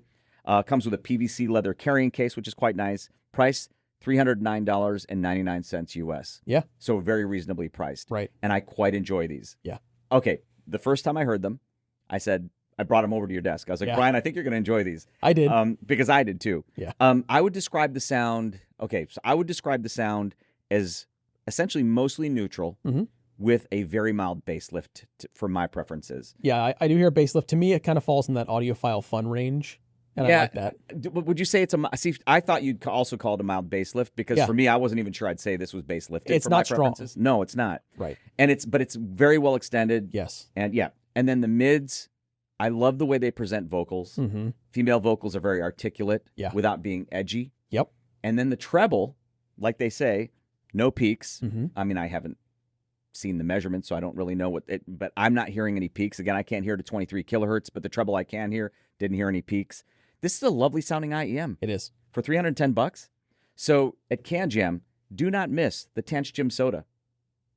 This is an IEM that I've had a chance to try at a couple of different CanJams, but not really spend a whole lot of extended time listening to it. And now that I have, I am very happy with this little piece. So I want to talk about it. This is the Technics EAH AZ100. Now they call the EAH AZ100 a reference class hi-fi true wireless earbud system. And it definitely is that. So inside of this is a 10mm dynamic driver that they call a magnetic fluid driver. It has an ultra-thin free edge drive structure with an aluminum diaphragm, and they say that's paired with an acoustic control chamber and a custom harmonizer to achieve their target signature, which in their quote is an expansive soundstage with natural, mid-range, and powerful bass. And I would say that definitely applies here. I'll get back to sound here in a moment. Bluetooth connectivity, so you get Bluetooth 5.3 with support for SBC, AAC, LC3, and LDAC. You have adaptive noise cancellation built in, and this is an excellent integration of noise cancellation to a product. You can tell it wasn't one that was just like an off-the-shelf solution. They actually spent a lot of time developing it. It has multi-point connectivity for up to 3 devices, which is nice. And it also has their voice focus AI, which is best described as like an outgoing voice noise reduction system designed to reduce the background noise when you're speaking. It has spatial audio optimization for Dolby Atmos and Dolby head tracking. I admittedly don't really use the Dolby head tracking much, but the Dolby Atmos, I do use that regularly. And it has an IPX4 water resistance rating. Now, they also have the Technics Audio Connect app, which I want to mention because that's going to be kind of the main brains of the system here. And inside of it, you can do things like customize the ANC settings or select from one of their different presets or even custom EQ settings. And again, I'm going to come back to that here in a minute. It has up to 10 hours of listening time on a single charge. And then with the charging case, you get up to 28 hours and 90 minutes of play with a 15-minute quick charge. And then also this charging case does support Qi wireless charging, which is nice. It comes in silver, black, champagne gold, or midnight blue. So you have 4 color options. And price, you're looking at $299.99. So it's pretty much towards the upper end of what I would consider standard market pricing. You're not in the flagship territory, but it's also not entry level as far as price goes, but you do get a lot of features and sound quality for that price. Yeah, in the Head-Fi world, that's like actually super affordable. That's pretty reasonable, yeah. Yeah. Now, they describe it as delivering high-level clarity for natural and realistic sound, full yet articulate bass that extends to very low frequencies, creating a sense of timing, presence, and dynamics, and true high resolution for detail and clarity. That's a really good description. Out of the box, I think it sounds excellent. So do I. You don't need to apply EQ to get great sound out of this, but that's where I want to come back to that EQ, because this is one of those situations where every single EQ that's in their app is usable and sounds good. There are times where I'll be playing with different apps and I might think, I kind of feel like they just threw that EQ in there just because it doesn't really sound great. I don't know who's going to like that. Every single one of them is usable. And then I tended to favor what's called treble plus, no surprise whatsoever. So it gives a little bit of a bump to the mid-range and a lot of bump to the treble, and I am very happy. So it's excellent because the default signature to me is, I would call it, I'd say neutral with a low-end bump. And a lot of headfires are looking for that specifically. I tend to like my tilt the opposite direction. Yes, you do. Yeah. I also want to mention there's a couple of underrated features on here that I don't see mentioned a lot, and I definitely want to call them out. So first of all, these have ear detection, which is a feature that I love on true wireless IEMs. Anytime it's available as an option, I am going to use it, because if I'm talking to somebody, sometimes the fastest way to just communicate is pop one of my earbuds out, and I wanted to pause the music. I love that, and it's here, and I'm so happy about it. Another underrated feature is the overall size of the case. This thing is tiny. So there are some smaller true wireless earphone cases out there. This is definitely on the small side. Love that about it. And then another underrated feature, and this might just be me, but I love that I can customize the app itself. So on their homepage, you can actually change which of the 4 features you want to be shown on the main page of the app. So I've tweaked mine around to kind of get it exactly where I want it and just pop the app open, change the setting I want to change, and I'm done. So nice, so user-friendly. Again, for $300 US, this delivers such a complete package that sounds great, functions great, and I think offers a lot for headfires. It's so affordable and sounds so good that I was at one of the recent CanJams. I think I was sitting at their exhibit when I heard it, and literally got on my phone and ordered a pair right then and there. Yeah, it's phenomenal. I think a lot of headfires are going to end up doing that because when you try this at CanJam, you're going to see why we're so happy about it. This is the Campfire Audio Kinera. What a daring IEM from Campfire Audio, like a super daring IEM. These are, I think they're fantastic. I'll explain why shortly. The work they put into these, the amount of prototyping they had to do to get to this. Oh, it's crazy the number they went through. Yeah, it's like over 50 prototypes. Some of them actually very different from the others. Yeah. To arrive at this, and this is actually a pre-production unit. This is essentially maybe what might be the final prototype. Mm-hmm. Now we do know that what we heard is the final voicing. It is. Okay, but these are not final production units. All right, let's talk about what the Kinera is. It's a 9-driver IEM. So on each side, it's a very unique driver complement, by the way. On each side, one 10-millimeter bone conduction driver, and that's a very important driver in the mix. Yeah, it's the first time they've used bone conduction. Yes, and they're using it for like reasons very important to its sound. Yeah. One true glass 10-millimeter dynamic driver with an ultra-thin glass dome. Also their first time using a glass diaphragm. Yes. One dual diaphragm Knowles BA for mids and one dual BA for highs. and then 4 Sonian ESTs, obviously also for highs and ultra highs. Yes, when you think about that driver arrangement, it's very unusual for Campfire Audio, Yes. and they did a great job. Yes, they did a beautiful job. The chassis. Now, Campfire Audio IEMs are already some of the most unique looking IEMs on the market, and these are probably their most unique looking to date. Oh, yeah. They're striking looking. So that explains why we're each holding one. I guess we should get to that.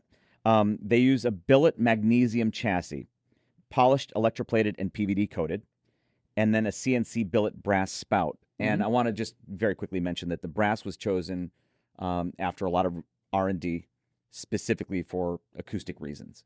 All right.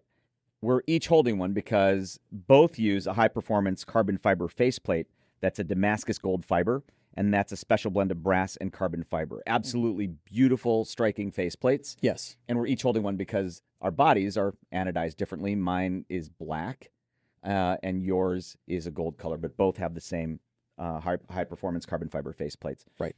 The Kinera also has a pressure relief system valve incorporated into its design, a custom PCB dividing circuit, vintage film caps inside, fine-tuning acoustic filter damping elements inside. The cable, for those of you not familiar, Campfire Audio has its roots with ALO audio and high-end cables. So beautiful cables. 18-gauge 4-wire design, lit silver-plated 99.997% OFC copper, billet CNC hardware on the final version. So this is a prototype version. It doesn't have the billet hardware yet of the standard cable. There will also be available an upgrade cable, a 15-gauge 8-wire flat weave design with lit silver-plated copper. And that's the one that I have here. You're holding the prototype version of that. Again, we don't have the final billet hardware on the cable. Now, the price with the standard cable, $7,500. So these are very premium priced. They are. We don't yet have pricing on the upgrade cable. Right. Now, let's talk about that driver complement and the sound. So I love the way these sound. So textured, and a lot of it I think has to do with that bone conduction driver. Right. So listening to acoustic guitar, for example, or cello, like one of the guitarists I was listening to, he was actually recently featured on Rick Beato's channel, if you ever watch him. An amazing guitarist named Antoine Boyer. I hope I'm pronouncing his name right. And I've been listening to him a lot lately. And just the body of the guitar, the acoustic guitar, comes through so beautifully. It's almost tactile, that and it's enveloping. And it's not just with guitars, it's with any acoustical instruments, in my experience, including like cello and piano. And it comes through this body, and it has to be that bone conduction driver, which is very important. The bass, though, like what I'm actually hearing from that 10-millimeter glass driver, that true glass driver, is so tight, controlled, textured as well. And the bass, obviously, is very important for me. And I do love its signature. I would call it signature on warm neutral side. Yeah. On the warm neutral side, very resolving, though. Yes. I would say it's a slightly rich tonality, but just beautifully done. And that bone conduction driver and the texture it adds, just fantastic. So these, to me, are a daring IEM from Campfire Audio that would be at or near the top of my list of things to audition at CanJam, period. This is Campfire Audio's Andromeda 10. I'm smiling because I love this IEM. Yeah. So it was launched, the Andromeda 10 was launched at CanJam SoCal 2025 to celebrate 10 years of Campfire Audio. I still can't believe how fast 10 years goes by. The Andromeda family of IEMs is perhaps maybe the most important line of products that Campfire Audio has done. I mean, it's the one that I think a lot of people think of when they think of Campfire Audio. They've had several Andromeda models. This one's my favorite, the Andromeda 10. So let's talk about it. So the Andromeda 10 is a 10-driver, all-balanced armature design. So on each side, there are 4 drivers for lows, 4 drivers for mids, and 2 for highs. It features Campfire Audio's TAEC, which is their tuned acoustic expansion chamber. And then it introduces Campfire Audio's NEMC mid-driver circuit. They say this new circuit design is engineered to reduce and eliminate unwanted noise and resonance that can be present in balanced armature technology. I'm not familiar with the specifics there, but I'll say the mids on these Andromeda 10s so clean. Yes. All right. CNC'd aluminum housing in what they describe as a classic rich Andromeda green finish. Yeah, we love that green. I love this shade of green. It's different than the other Andromeda greens, but it's richer. I'm there for it. I love this shade of green. Stainless steel nozzle and hardware. They say it's Campfire Audio's first IEM to feature 2-pin connectors, which I think IEM cable enthusiasts are going to be quite happy with. Yeah, Campfire Audio owners have been asking for that for a while, and Campfire Audio actually finally listened to them. Yeah, and it wouldn't surprise me, though, if people don't end up swapping cables anyway, because it comes with a very nice cable. Yeah. They call it the Time Link cable. It's a silver-plated and pure copper conductor cable with swappable terminations, 3.5 millimeter, 4.4 millimeter, and very cool USB-C DAC. Yep. All right. Accessories comes with a green leather case in a really cool shade of green. Yes. And a 10-year commemorative pin, which is nice. Price $1,799. Mm-hmm. Again, I love the Andromeda 10. Now, of the sound, here's how they describe it. Our largest balanced armature array yet delivers incredible detail, resolution, soundstage, speed, and accuracy while maintaining rich note weight, impact, and a subtle touch of warmth. Mm-hmm. I will say I agree with that description. Would you? Oh, absolutely. Because we both really dig this IEM. Yep. What does it sound like? It reminds me actually of like going back to first gen Andromeda, but informed by 10 years of experience making many IEMs since, and maybe improvements in technology since. It's like Andromeda, but for today. Mm-hmm. And I will describe its sound signature, because we both really enjoy this one, as on the more neutral side. Right. The bass, for example, to my ears, is a perceived neutral bass that's well extended. Yeah, it's right where I want it. It's right where you want Yep. it. And when you say that, we don't often agree on like how much we love something. Yeah. But in this case, we do. The mids, as I mentioned earlier, very clean and detailed. Mm-hmm. And then there's an air. So it's like, yes. it's like, it reminds me of the original Andromeda. It doesn't sound exactly like the original Andromeda, don't get me wrong.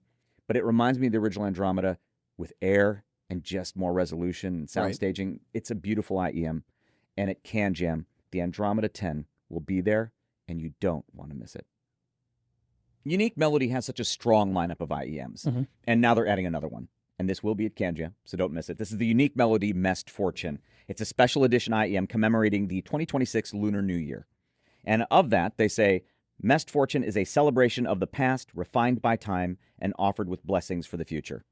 That's sweet. It is. That's a very nice message. All right, so it's a 10-driver IEM. On each side, there's one dynamic driver for bass, 4 balanced armatures, 2 for mids, 2 for treble, 2 EST drivers, of course, for ultra highs, and 3 bone conductors for low, mid, and high. And that's in a 6-way crossover design. Of the shell, they say it's a premium enamel-like shell. It is very elegant looking. Yeah, it has to be actually one of my favorite styled Unique Melody IEM pieces in quite a while. Yes, it's very elegant. Yeah. Actually, it's beautiful. It is. For as simple as it is. So, yeah, I love the way it looks. The cable, they call a Joyfort line custom cable. It's a 26-gauge 4-wire copper cable with a nylon jacket that matches the IEMs beautifully. So much so, I love the way they look together so much, I'd have a hard time changing cables on these. Yeah. 2 pin connectors on the earpiece side, and then for the plug, 2.5 millimeter, 3.5 millimeter, or 4.4 millimeter. Now, it comes in a red or purple finish. This is red. I haven't seen the purple. You saw the photos. I saw photos online, and I'm a big fan of purple, but honestly, because I love how nice this looks in person, I would have a hard time picking between the two colors. Yeah, I love the way this looks. I haven't seen the purple yet. Yeah. So it's limited to 200 units globally. So get them while you can. Yep. Price is $2,699. Now, of the sound, Unique Melody says, the Mest Fortune, the overall tuning leans toward balance. Bass emphasizes texture and speed. Mids present strong density and separation, and treble focuses on smooth extension and fine detail retrieval. That's one of the descriptions from a company that I entirely agree with. Yeah. So the way I hear these, I always start with bass because I'm kind of a mild audiophile bass head, and this satisfies what I want from bass. Mm-hmm. I wouldn't call it, like, to me, I don't hear its overall signature as a bass-emphasized signature. Yeah. But there is enough emphasis in the low lows that when you get some low bass content, it can slam. Yeah, when the song calls for it, it will deliver. Yes, but they've tuned the bass to keep it all clean. Yes. So the bass is clean. I would not describe these as a bass emphasized IEM, Right. But there is some bass emphasis, especially in the low lows. The mids are clean, to me, almost laid back, but very detailed and very, I would almost call it a reference type mid range. Yeah. But the treble. Mm-hmm. So the treble, which is probably your favorite part. Yep. It sings. Yes. So there's some lift and sparkle. I wouldn't call it incisive. Right. It's not past my preference range in treble, but it's probably at or near the top of it. Yeah. and it's sparkly. Actually, and then the total balance, I really, really enjoy the Mest Fortune. Yeah, I didn't expect that kind of top end, especially when I heard their description, because they said that it focuses on smooth extension in the treble range. I was kind of expecting a smoother treble, and I'm happy to say that there is some shine up there that I like. Okay, so while I agree with their description, I will say it's sparklier than I would have expected just from the description. Yes. So I love the total tuning. So at CanJam, another fantastic unique melody IEM. Make sure to not miss the Mest Fortune. This is the Meze Audio Astru. It's a flagship single dynamic driver IEM from Meze Audio. Mm-hmm. I knew it was coming, but until we got this one, this is the first I've heard it. Right. And I was wondering before I heard it, like, where's this going to come in terms of value? Because they released the Meze Audio Alba, and that's like $160. Yeah. And punches way above its price. This is $899 or €899, and this also punches above its price.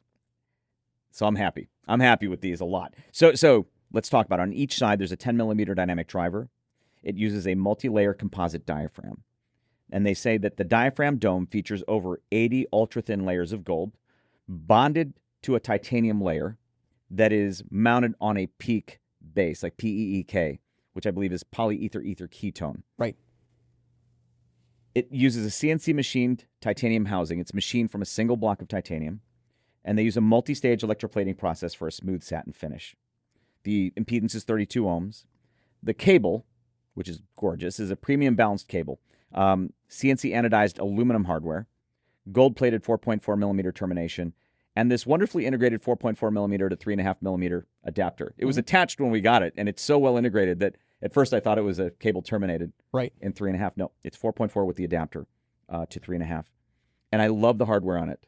This Y-split that almost looks like a wishbone is just so beautiful and sculpted. And by the way, the design of this with the titanium earpieces is one of the most simple, elegant designs Meze has done. You know, here's a company that is known for its aesthetic beauty, and this is like so simple and elegant. Yeah, kind of understated. Very understated. Yeah. It comes with 2 carry cases, a zip-up carry case. We're showing them on this little table here, and then a pouch, like a snap pouch. And again, price is $899 or €899. Okay, so they say that the Meze Audio Astru was created for listeners who demand true high-end performance without crossing into flagship pricing territory. At $899, they've not crossed into flagship pricing territory, so that's a good thing. The philosophy, they say, one driver delivering a visceral, full-bodied sound that rivals the layering, imaging, and resolution typically associated with multi-driver designs. I think they've succeeded beautifully with that. Because, as I've said before, if you can accomplish your sonic goals with one driver, it's a beautiful thing. Because there are some advantages that come with it, like in terms of phase, coherence, things like that. And they've done it with this. So now I'm going to compare it to the Alba, because the Alba, even though it's so much less expensive, punches above its weight. And that I hear is like a more flat, neutral tuning to my ears. This has a rich neutral tuning. The driver sounds like it's more resolving and faster, like significantly. And there's a richness to the tuning versus the Alba. It's, frankly, the tuning of this is kind of right where my preference is, like centered down my preference. The bass, like they said, is rich and impactful. The mids are also rich without being thick. Yeah. So they're clean, rich mids.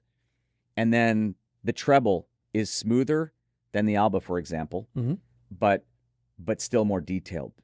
Honestly, kind of right down the middle of my preferences again. And the imaging is beautiful, which is something that if you execute a well-designed single driver design, you can take advantage of that for imaging, and it images beautifully. So to me, strong value even at the price.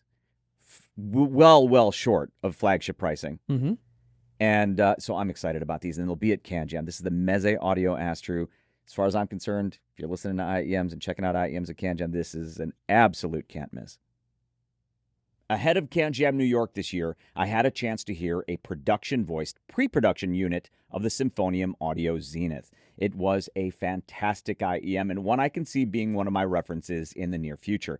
Now, we were not able to get a Zenith production unit ahead of this CanJam Singapore preview video, but I want to make sure you know the Zenith will be at CanJam Singapore, so make sure not to miss it. So, Here's the segment we shot about the Symphonium Audio Zenith for the CanJam New York preview video. Also, while you're visiting Nihilo Audio and checking out all the stuff they have, make sure to also check out the IEMs from Subtonic. Oh, that Subtonic Storm, one of the best anythings I've ever heard, and also Nightjar Acoustics. This is the Symphonium Audio Zenith, or Zenith, depending on how you pronounce it. And I'm smiling because I love this IEM. I first heard it at CanJam Dubai. Told Felix straight up, the best thing I've heard from Symphonium Audio, and I love what they've been doing. But here's the funny thing. We wanted details. We asked Felix for details so that when we're sitting here recording, the CanJam New York preview segment for the Symphonium Audio Zenith, that we could actually say what's in it, what the price is. They've told us nothing. Yeah, I get the impression, though, that they're trying to keep that card close to their chest, maybe revealing those details closer to launch. Yeah, I guess they're trying not to maybe have any preconceived notions or anything like that. Could be. I don't know, but they're being enigmatic. Here's what I'll tell you about it. So all I can tell you about is what I love about it. So I heard it again at CanJam Dubai, and the one thing I noticed is if you think of like Symphonium Audio, their IEMs tend to have like personalities. The Crimson, for example, has quite a bit of treble energy. Yeah, and it's my favorite in their lineup. Yeah, not a surprise. Brian likes a lot of treble. I like the Crimson, but it's a lot of treble for my taste, like within my range. And then I think it's the Titan that has that bombastic bass. I think that's the model that has the big bombastic bass. This doesn't have this like super distinct anything. It's just what's so distinct about it is that it is just overall fantastic. It's balanced. It's their most neutral IEM I've heard to date. And it's going to be one of my high references. It is that good. The bass has some emphasis, but well within my range of neutrality. Right. Very detailed, too. The mid-range is super, super resolving, detailed, beautiful. And the treble, it has good energy and is very resolving and airy.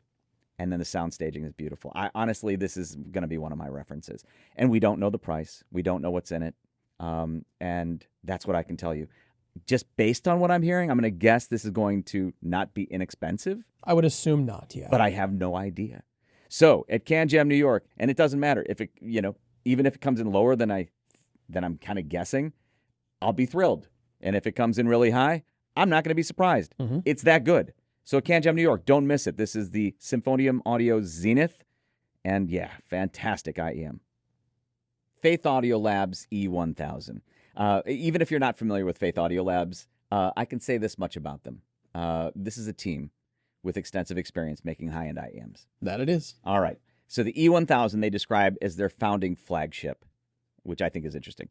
They say that the E1000 introduces the concept of passive desktop speakers into IEM design. Now, specifically, on each side, there's a single 10.2 millimeter full-range dynamic driver inside an acoustic chamber. And here's what they say about that. They say, we treat the acoustic chamber as a room and the driver as a speaker, allowing natural airflow and cavity coupling. I mean, I see where they're coming from here. Now, there's a double-sided titanium-coated diaphragm. So that diaphragm on that 10.2 millimeter driver, double-sided titanium-coated diaphragm, physical vacuum direct current magnetron sputtering process, with more than 80 layers of titanium coating. Yeah, I really want to see a cross-section of that diaphragm because if I'm not mistaken, I think they're doing the sputtering process on both sides of it. Yeah. I really want to see how that turns out. That'd be really cool to see it. 80 layers of titanium coating. Yeah. Yeah, it's super interesting. A Tesla magnetic system with a patented design, dual neodymium magnets that generate a 9,000 Gauss magnetic field, and a triple-layer magnetic guidance system. So I don't know much about that, but I'm certainly curious. The housing is an aerospace-grade titanium alloy that's CNC milled from a solid block of titanium alloy, and it uses a micro matte finish. I really like the way these look. I do too. It has an industrial type appearance with the fittings and everything, and I actually dig the way they look a lot.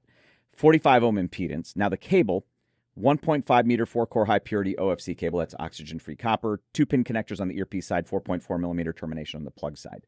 The price, $3,799. So this is a premium priced IEM. Again, it's their founding flagship.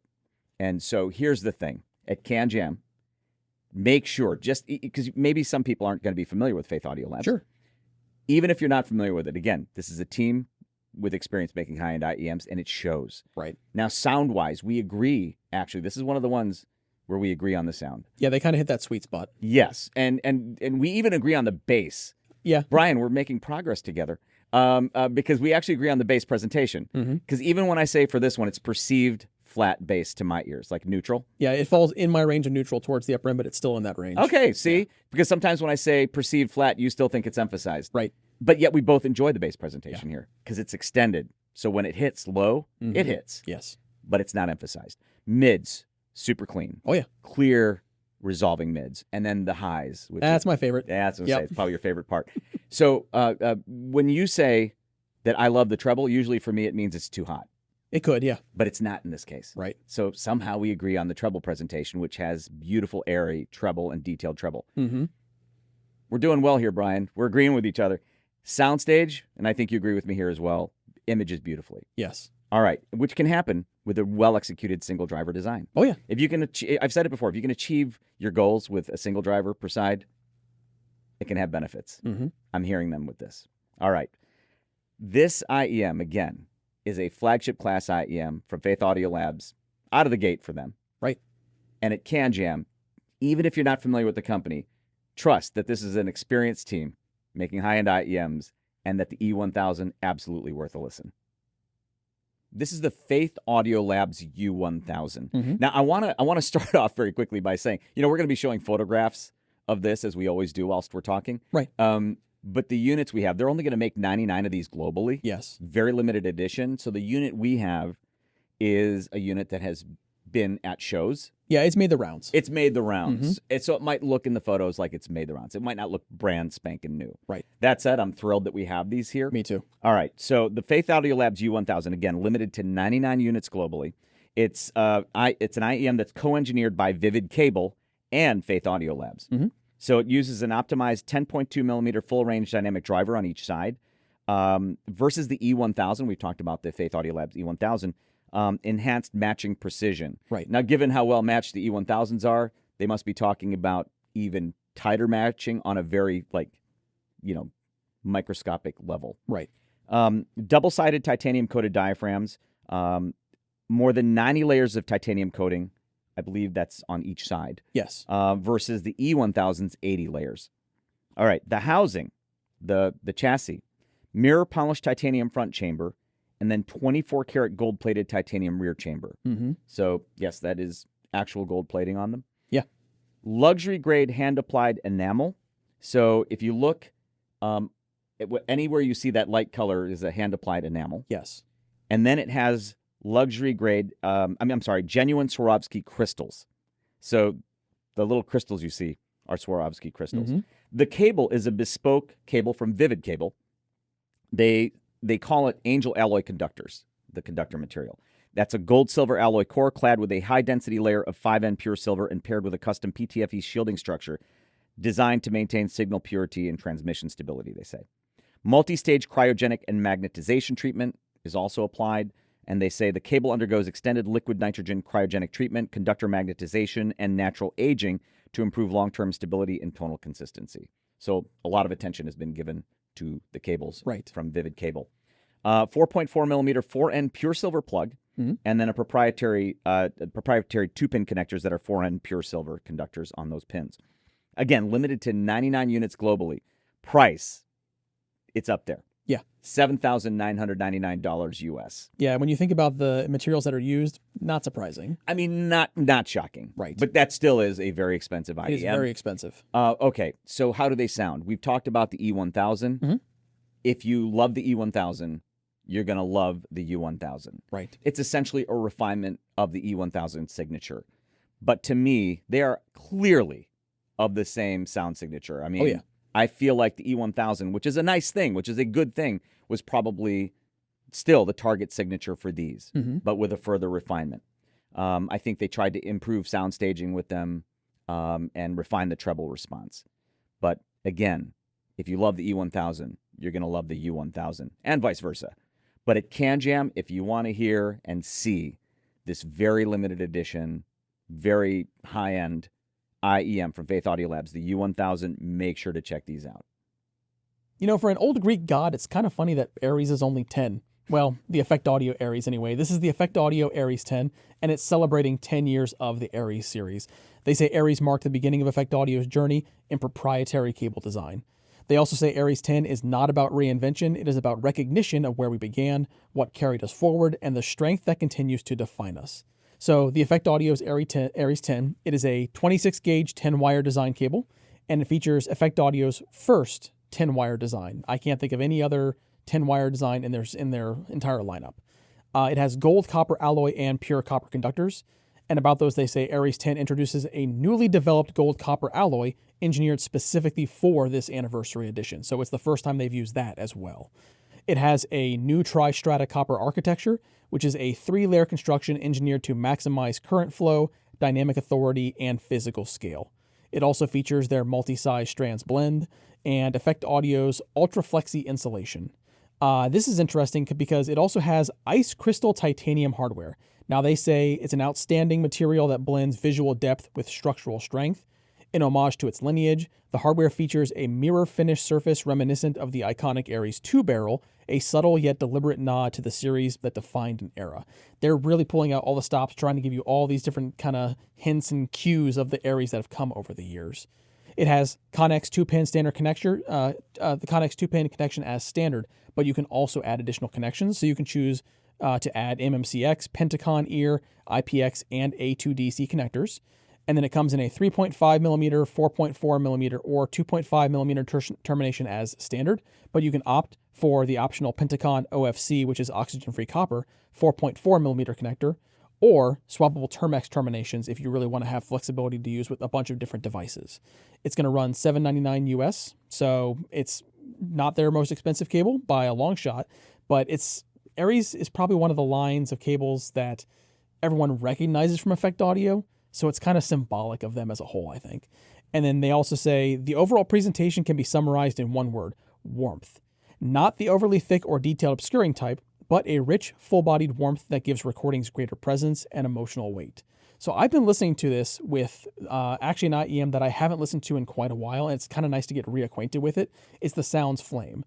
Now, you probably remember there's a switch on this, so there's 2 modes. I'm very clearly in the reference mode. And the cable that it comes with is, I believe, if I'm not mistaken, a silver-plated copper. Well, going to a pure copper and then gold copper alloy design, it really does kind of help the IEM sing. Yeah. And because it's been so long since I've listened to the IEM, I just pulled it out. I thought I need to try those 2 together. I'm getting reacquainted kind of with an old friend, and just, seeing how we both evolved over the years, it's really nice. So when you can check this out at CanJam, definitely do it. Yeah, I can't believe that Aries is 10 years old already. Neither can I. All right, this is a very cool collaboration IEM. Yeah, it is. This is the Fat Freak and Effect Audio Grand Maestro Anniversary Founders Edition. Yeah, probably the longest IEM name in the world. It is probably the longest IEM name in the world. So, again, a collaboration obviously between Fat Freak and Effect Audio. Yep. And as you'd expect in a collaboration between Fat Freak and Effect Audio, again, it's a very cool IEM. Yeah. It's excellent, actually. So this is a 14-driver Tribrid IEM that they say uses second-generation Tribrid technology. On each side, 2 dynamic drivers in an isobaric configuration. I think the previous anniversary edition had 1 dynamic driver. Correct. Yeah, the standard anniversary. The Founders has the dual. Okay, the standard has. Okay, yeah. Gotcha. 8 balanced armatures on each side, 4 EST drivers with something they call ResoFlow, which is a custom Fat Freak waveguide system for improved driver integration and phase coherence, and all that in a 4-way crossover design. They say new bass Canon V2.0 Plus. That's probably referring to the isobaric drivers, the dual dynamics. Designed for bass heads, live performers, and studio professionals who crave maximum low-end authority. They're known for their low-end authority. They are.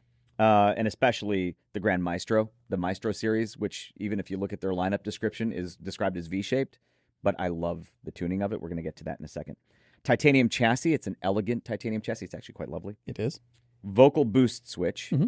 Okay, I tend to use it with the vocal boost switch on. I bounce back and forth, but I think I lean a little more towards vocal boost. Yes, same here. Includes 4 sets of NOAA modules, champagne gold superstage modules, champagne gold control modules, silver reference modules, and black power modules. So the colors might be a little different than what people are used to. They are. But if you're familiar with those modules and a Fat Freak fan, there's nothing about those you won't understand. Ascendium flagship grade cable. Very beautiful cable. Very. This must be due to the collaboration with Effect Audio. Yeah. It is a UPOCC cable. That's ultra pure Ono continuous cast cable. Materials include palladium plated silver, palladium silver alloy, gold-plated gold-silver alloy, gold-plated silver, and pure silver with FIIO central solid core. Again, it's a gorgeous cable. And again, working with FIIO, I'd expect no less. Includes a full set of Connex connectors and Pentacon OFC oxygen-free copper 4.4 millimeter termination. Right. So it's a nice plug.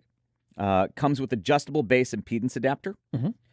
Founders Edition leather carrying case, which we don't have handy at the moment. Right. Limited to 200 units globally. Very limited, yeah. Very limited. The price, Yes. $8,599. Yeah. Yeah, this is a premium priced flagship class IEM. The Founders Edition delivers deeper, faster, and more controlled low-end impact, they say, delivering a truly end-game level bass experience that brings a sensation of live performance to your ears. Now, I will say this. I mentioned it before. With some of the earlier models of Fat Freak, like the bass was simply too much for me. This is still, obviously, unabashedly, a bass-emphasized IEM. It definitely is. But for some reason, it works for me, especially with the Superstage modules. I do like the Superstage modules. It does some really cool stuff with the soundstage. It does. It's a nice wide soundstage. Yes. And that's, to me, for as bassy as it is, I thoroughly enjoy these, and so do many others. Like when we go to CanJam at the Fat Freak exhibit, a lot of people are enjoying the living daylights out of the Fat Freak IEMs. Right. This I do too. This is quite refined sounding, so I'm not sure exactly the changes they made, but the treble sounds more refined to me than maybe I've heard. We don't have any of the other models here currently to compare to, but just going from memory, there's just a refinement to it. It's beautifully executed. Yeah, from memory, this is probably the most enjoyment I've gotten out of all of their IEMs. I think I agree with you on that for sure. So this is, again, the Fat Freak FIIO Grandmeister Anniversary Founders Edition, longest named IEM that we're aware of, and it will be at CanJam. You will want to make sure to audition this. It is so good. This is the Kinera Frig, and I quite enjoy these IEMs. I've been waiting for quite some time for Kinera to release an IEM that I enjoy as much or more than the Kinera Verdandi, which the Verdandi is not their most expensive IEM, but of all the Kinera IEMs I'd heard, it was my favorite. And I still use it regularly. Consider the Verdandi challenged by the Frig. So the Frig is an interesting IEM in terms of its driver configuration. It's a 6-driver hybrid IEM, and there are 2 dynamic drivers on each side. One is a 10mm beryllium-plated driver for low frequencies, and then one 8mm liquid silicone driver for mid-high frequencies. I think that's an interesting configuration for the dynamic drivers. Then on each side, there are 4 EST drivers, electrostatic tweeters, of course, for the highs. I think a lot of people are familiar with those ESTs by now. I love the tuning, and there are 2 different ones. There's a switch. We'll get to that in a minute.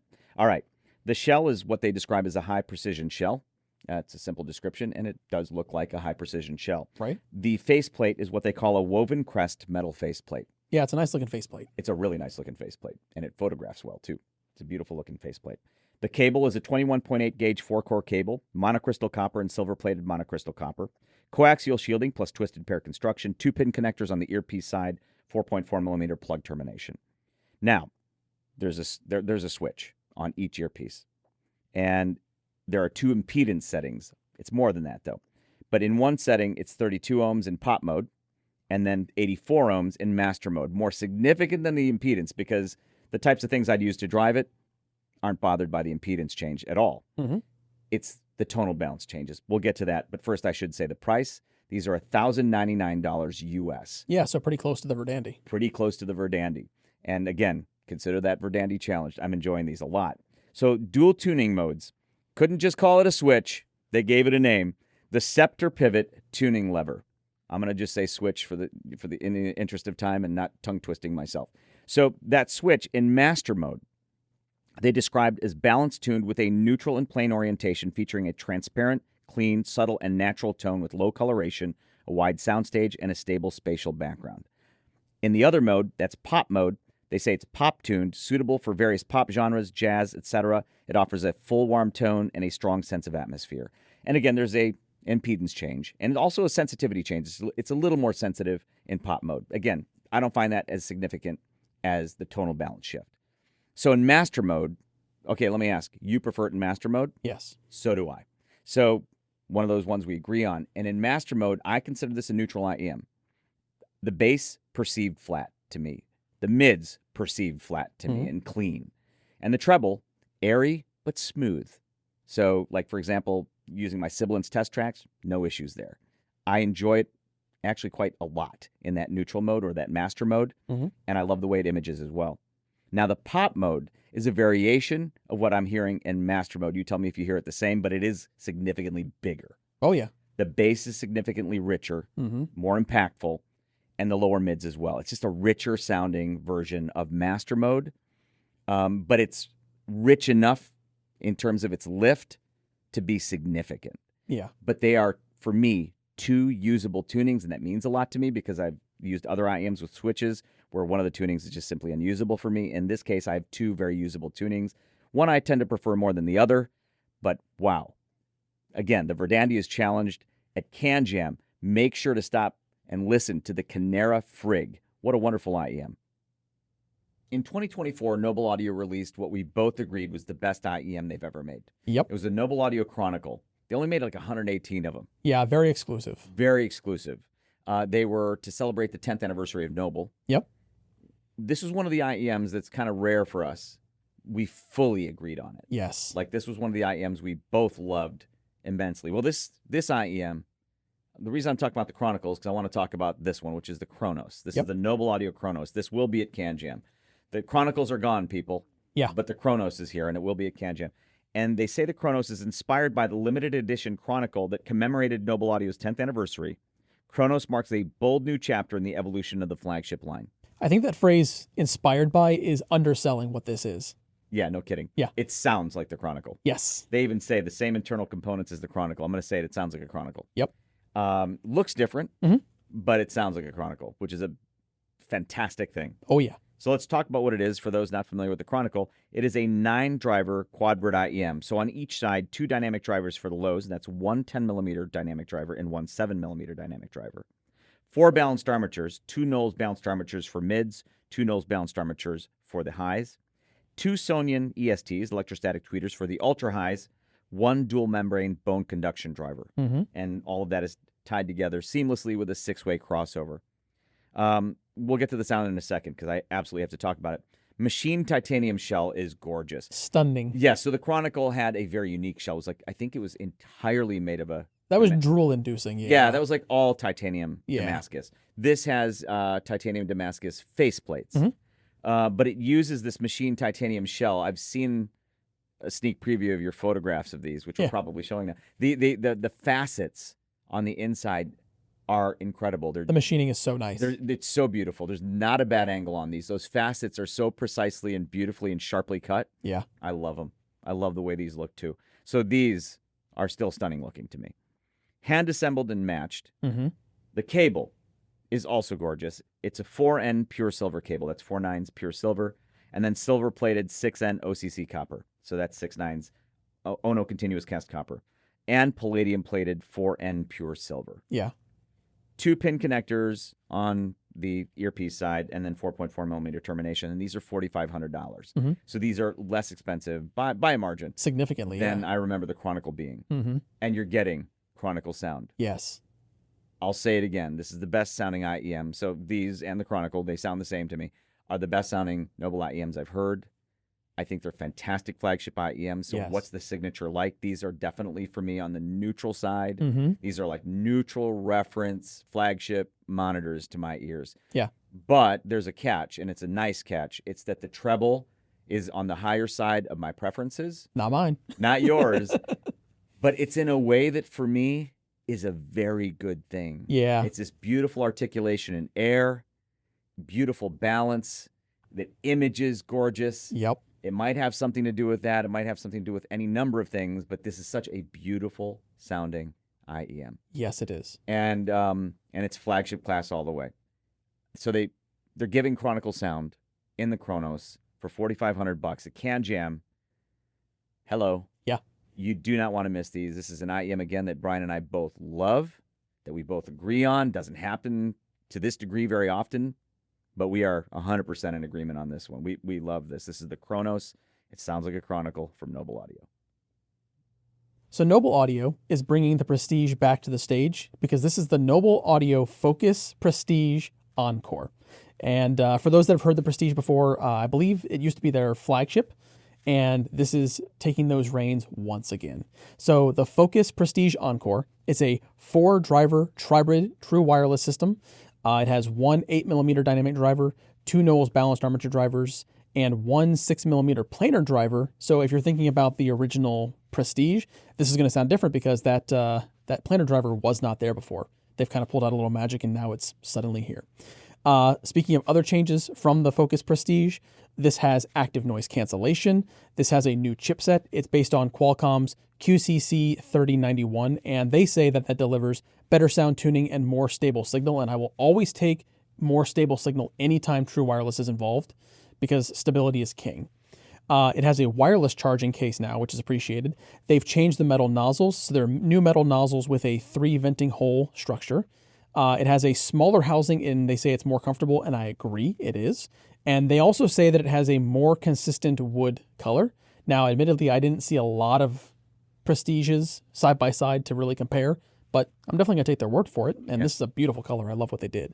Connection-wise, you're looking at a Bluetooth 5.4 connection, and codecs, you're going to have SBC, AAC, aptX, aptX Adaptive, aptX Lossless, and LDAC. So a lot of modern codecs there for most portable devices on the go.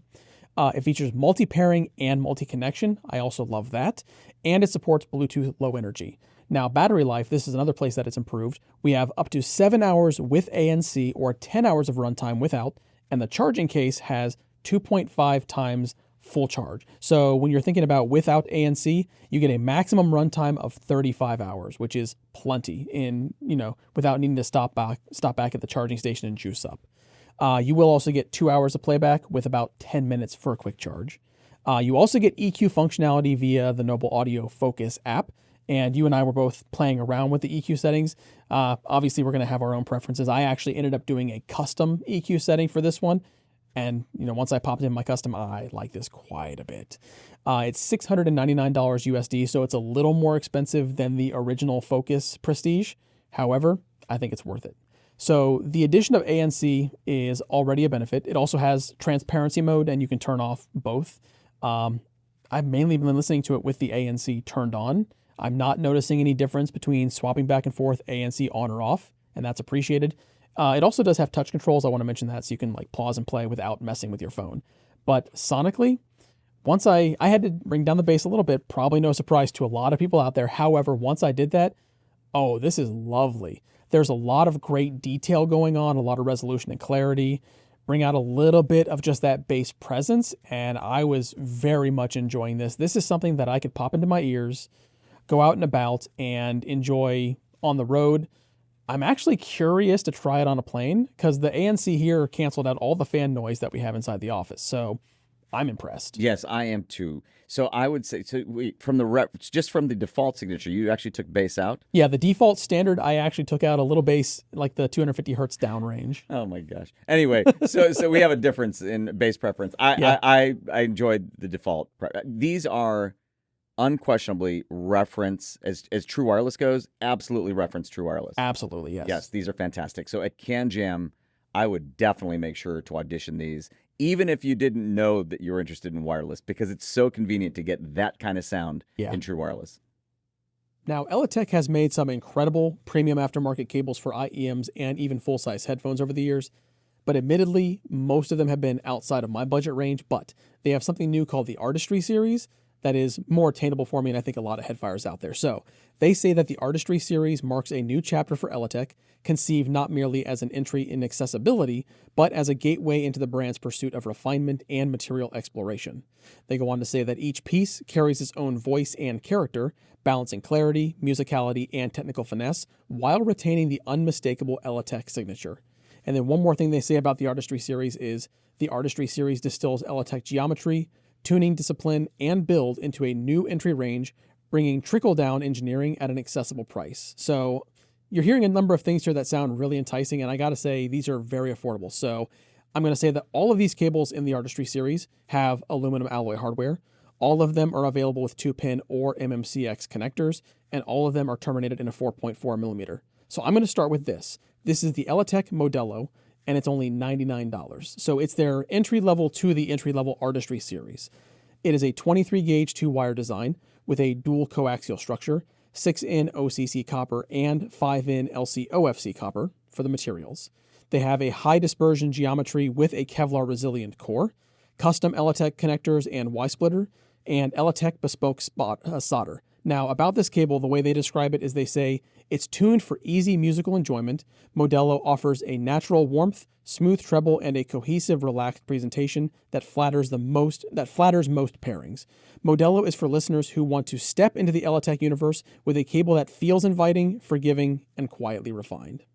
Now, the second offering in the series is the Cartone, which you are holding, and the Cartone is a $149 cable. It is also a 23-gauge 2-wire design with a dual coaxial structure, but inside of that one, you're going to find LC-OFC silver-plated copper and 5-in LC-OFC silver-plated copper. So it's going from a pure copper design to a silver-plated copper design, and I know a lot of headfires have probably perked up at that. It also features a high dispersion geometry with a Kevlar-resistant core. It also features custom Eletech connectors and Y-split, and it also has Eletech's bespoke solder. Now, they say Cartone delivers a lively silver-plated copper presentation with quick transients, crisp sparkle, and clean detail. Imaging feels more precise with strong spatial definition, making Cartone a versatile daily driver that stays energetic yet balanced. Now, right now, we have that currently paired with the Thieaudio Labs E1000, and I think it's probably safe for me to say that we've both been enjoying that pairing. Yes. So I know it's a more affordable cable, but I wanted to see how it would run with a really premium IEM. Exactly. And the Thieaudio Labs E1000 has kind of been one of my test beds for, aftermarket cables lately. And I will say that despite the premium IEMs that they're paired with, this cable did a beautiful job. It's a beautiful pairing. And so, yeah, I would use them with high-priced premium IEMs as well. Exactly. And there's still one more cable in the series as well, called the Fresco. Now, the Fresco we have sitting here on the table, it runs $199, and that is a 23-gauge 2-wire design cable with a dual coaxial structure. But inside, you're going to find 5-in LC-OFC 10-plated copper, LC-OFC Lits in black, and 1000D carbon fiber. It has a high dispersion geometry with a Kevlar resilient core, like the other models in the series. It also features custom Eletech connectors and Y-split with Eletech's bespoke solder.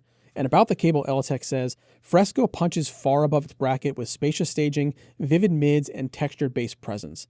Notes carry a richness without congestion, offering a true taste of premium cable performance in an accessible form. So like I said, there are a number of Eletech cables that can get quite expensive, but Eletech with this series, and I think particularly with the Fresco, they've really been trying to push the envelope and get the most performance, the biggest bang for the buck that they can. And I think they did an excellent job all around. An outstanding job. By the way, I love the way the Fresco looks. I do too. It's a gorgeous cable. So it's not just the Fresco that punches far above its bracket, as they're saying. It's all three of them. Yes. And, if you've blown your entire budget on the IEMs, you don't have much left for aftermarket cables, but you don't want to skimp on cables. I think the Eletech Artistry series is a beautiful way to go, and you won't be skimping. Right. But it is more affordable. Make sure at CanJam to check out the Eletech Artistry series for sure. Hercules Audio, no doubt, has another hit on its hands with the Hercules Audio Noah. Yep. This is a lot less expensive than their flagship. Right. And I mentioned the two in the same breath because, as I've said before, the Moses, which is a lot more expensive, isn't merely, its frequency response isn't merely an inspiration for the Noah. I have no doubt it's actually the frequency response target for the Noah. And so it comes closer to the Moses than it should. It's $380. Right. The Moses is most certainly not $380. It's a flagship, and it is flagship priced. To be clear, you're getting a better IEM, a more resolving IEM. I'm going to get to that in a minute. Let's talk about what this is. The Hercules Audio Noah is a 4-driver hybrid design. On each side, one 9mm solid silicone dynamic driver, two Knowles balanced armatures for mids, one Knowles balanced armature for highs, and a 3-way crossover design. All metal aluminum alloy housing for the price of $380. It's actually beautifully constructed. Yeah, it is. Hercules Audio Noah cable. It's called the Arc. Yeah, it's aptly named. Aptly. So the cable is Noah's Arc. It's a 22-gauge design, 4-wire design, silver-plated copper alloy, silver-plated foil-wrapped copper alloy with oil-immersed treatment, and Pentacon ear connections. And again, all of this for $380. And it captures the spirit of the Moses, right, for $380. Now, what doesn't it capture? The resolution. Sure. Just the overall presentation of the Moses is better. There's a reason that even amongst those who love the highest end IEMs, the Moses is up there. But these, if you just can't make that stretch for $380, Right. this is the closest you'll get for anywhere near that price. Yeah. I think it's one of the best values right now in IEMs, in HeadFi, and at CanJam. It's going to unquestionably be a huge hit, and deservedly so. I think you were with me at CanJam Singapore some years back when I first heard Elysian Acoustic Labs IEMs. Mm-hmm. And I think I heard the Diva first, and then the Annihilator, which would be the Annihilator 2023 version. Right. Fell in love with their stuff. Very different IEMs, by the way. All right. This is the Elysian Acoustic Labs Annihilator 2026 version. So an updated Annihilator. Let's talk about what it is. It will be at CanJam. Yeah, you don't want to miss this one. So here's what it is. So the Elysian Acoustic Labs Annihilator 2026 is still a 7-driver tri-bird IEM, like the Annihilator 2023. On each side, one custom 9.2 millimeter LSR dynamic driver, so an updated bass driver, Yes. updated dynamic driver, 2 electrostatic tweeters, 4 balanced armatures in a 4-way crossover. So it sounds nearly identical in terms of the description to the Annihilator 2023. Clearly, there's an updated bass driver, though, Yes. an updated dynamic driver. We'll get to the sound shortly. Then they have something called Dive Pass System, and they describe that thusly: the only hybrid IEM in the market with a perfected independent front and back chamber created to not only reduce air pressure, but also improve sound clarity, definition, and reduce phase misalignment issues.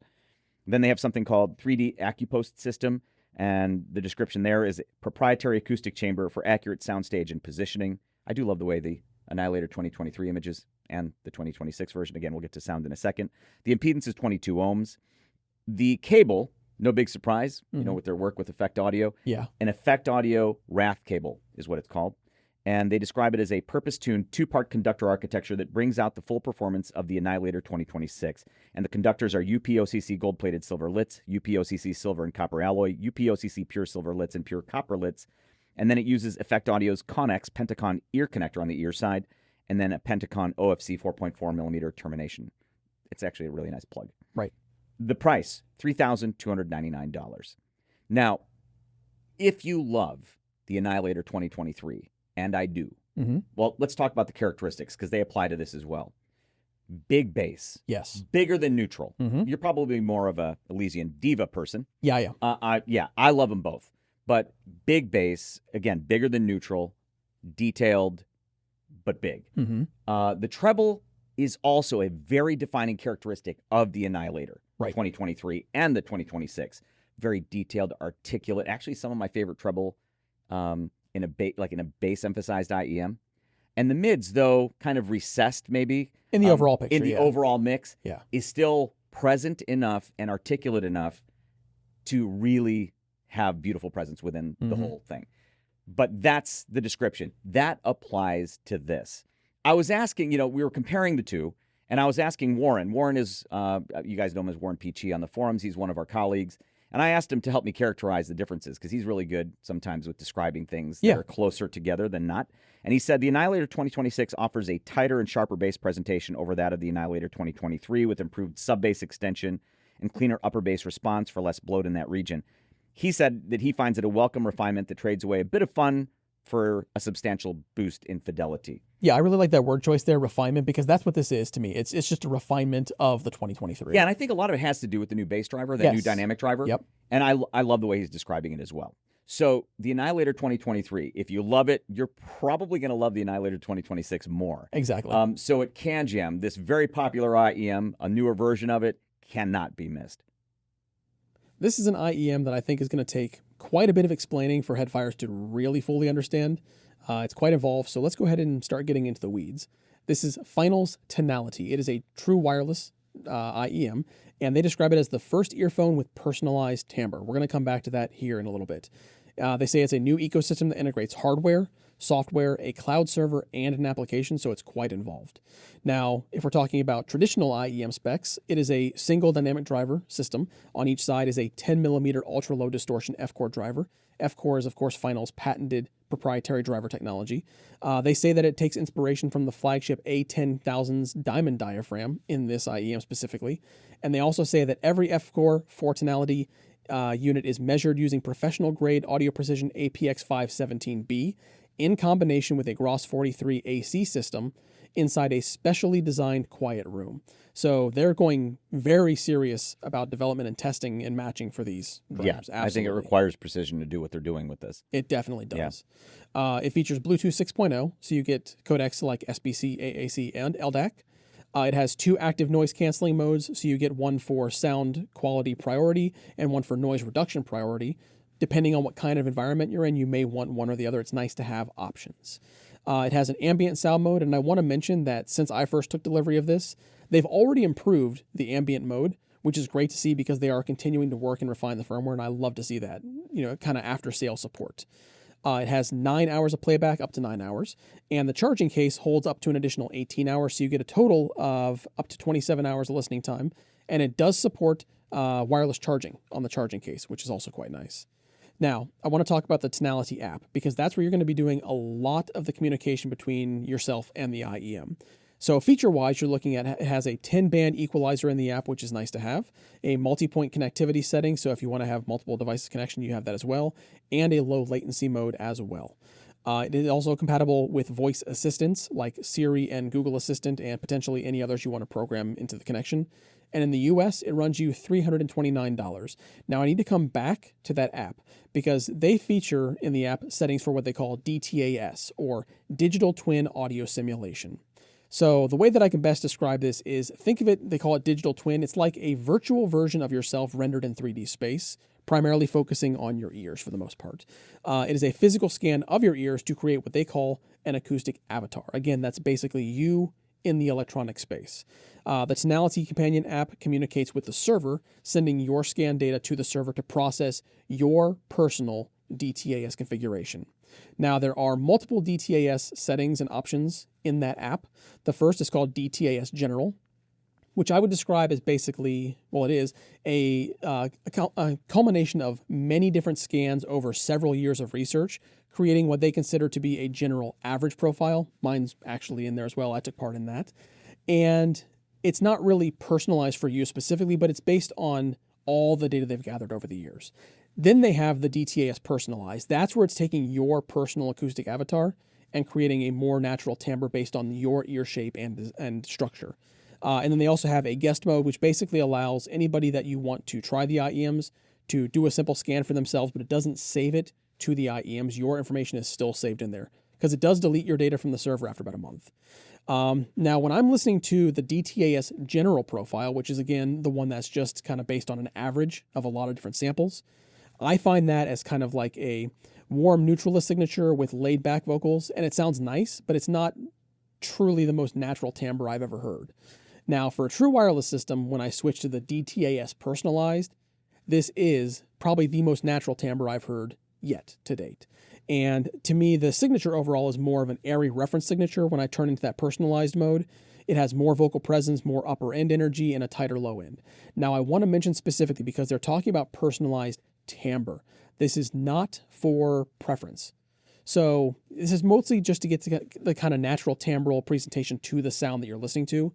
Then if you want more bass, if you want more treble, if you want a little more mid-range, you can do that in that 10-band equalizer to customize to taste. It's basically setting a solid foundation for you for that natural timbre, and then you tweak from there as needed. Gotcha. And around the house, I got to say, this has become my single most listened to IEM when I'm doing anything.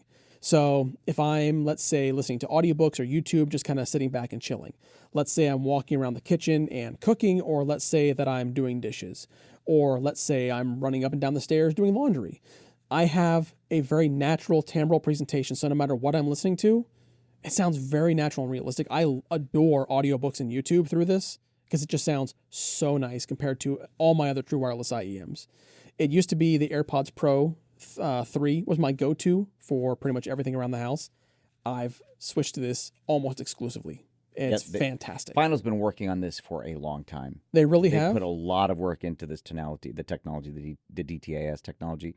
So I'm very excited that it is now kind of getting out there more with tonality. Yeah, and I think a lot of headfires really need to experience it for themselves. So at CanJam, stop by, ask for a demo. Let the people there show you how to use the tonality, and if you can even do the ear scan, even better. So when you get the chance at CanJam, you have to check out the final tonality. This is the Thieaudio Monarch Mark IV. Now, I don't have experience with every Thieaudio IEM, but most of the ones I've heard have been phenomenal values for what you pay. And this one, I would say this is one of those. So this is the Thieaudio Monarch Mark IV. It will be at CanJam, and you should listen to it. So let's talk about what it is. The Monarch Mark IV is a 10-driver tribrid IEM. On each side, it has 2 of Thieaudio's impact squared 8mm dynamic drivers. Then it has 6 balanced armature drivers and 2 Sonian electrostatic tweeters. And that's using a 4-way crossover. The shell is made of T6 aircraft-grade aluminum, aluminum alloy. And then there's an adjustable tuning switch. Yeah. This is important. Actually, you know what? I want to come back to that. Okay. Let's finish. Let's talk about the finishes. So multiple finishes are available. There's what they call Stella Shot and Kaleido Glow. Yep. Stella Shot and Kaleido Glow. I mean, those are names. We have the Stella Shot here. Yeah. But I'm curious about this Kaleido Glow now. So anyways, numerous custom designs to choose from on their store for an additional cost. Yeah. Have you seen the Kaleido Glow? It's got like a cool kind of hexel pattern to it. Okay, I'll have to look for that. And then there's a modular cable system that's made of ultra-pure, oxygen-free copper and silver-plated oxygen-free copper wires that have 4.4 millimeter and 3.5 millimeter terminations. Now, it's starting at $1,149. Yeah. So what are the price? Is it the finish differences? Yeah, pretty much just the finish. Gotcha. Yep. So now let's get back to the adjustable tuning switch. There is a standard mode, and there is a rumble mode. Yes. The standard mode they describe thusly. In standard tuning mode, the Mark IV goes back to its roots by bringing back a studio-neutral tonal balance. Now, of rumble mode, they say, rumble adds an additional 3 dB to the entire sub-bass shelf, increasing both the sub-bass and low-mid power. Accurate description. Yes. Unquestionably. All right. Which mode did you prefer? Oh, come on, you know. Brian definitely preferred standard mode. Yeah. Okay. I'm going to say this now. I'm literally 50-50 on these. Because when I listen to standard mode, even though they're saying what they're changing, and I believe them, of course, is the entire sub-bass shelf and then sub-bass and low mids. Yeah. It has an effect on its tonal balance to me that with standard mode sounds sparklier. Yep. Like it's just sparklier. And it sounds like they're saying a studio neutral tonal balance. Totally agree. With sparkle. Beautiful sound. Yep. And it's definitely in my neutral definition. Right. And range. Almost like one of those ones that's kind of right down the middle of that. In rumble mode, it's on the heavier, richer side of my neutral range, which I thoroughly enjoyed. Now, even if they're not changing the treble, that tonal balance shift kind of smooths the sense of sparkle that standard mode had. Sure. But it's in a way that I also enjoy. Yeah. I know that you prefer the standard mode. You know, I do. Just given our taste differences. Yeah. I will say, since they call it rumble mode, I actually expected a big change. 3 dB is nice. That's the right kind of difference you want to have. Yeah, between the two signatures. To me, it's a pretty substantial change because it's like it's 3 dB across a pretty.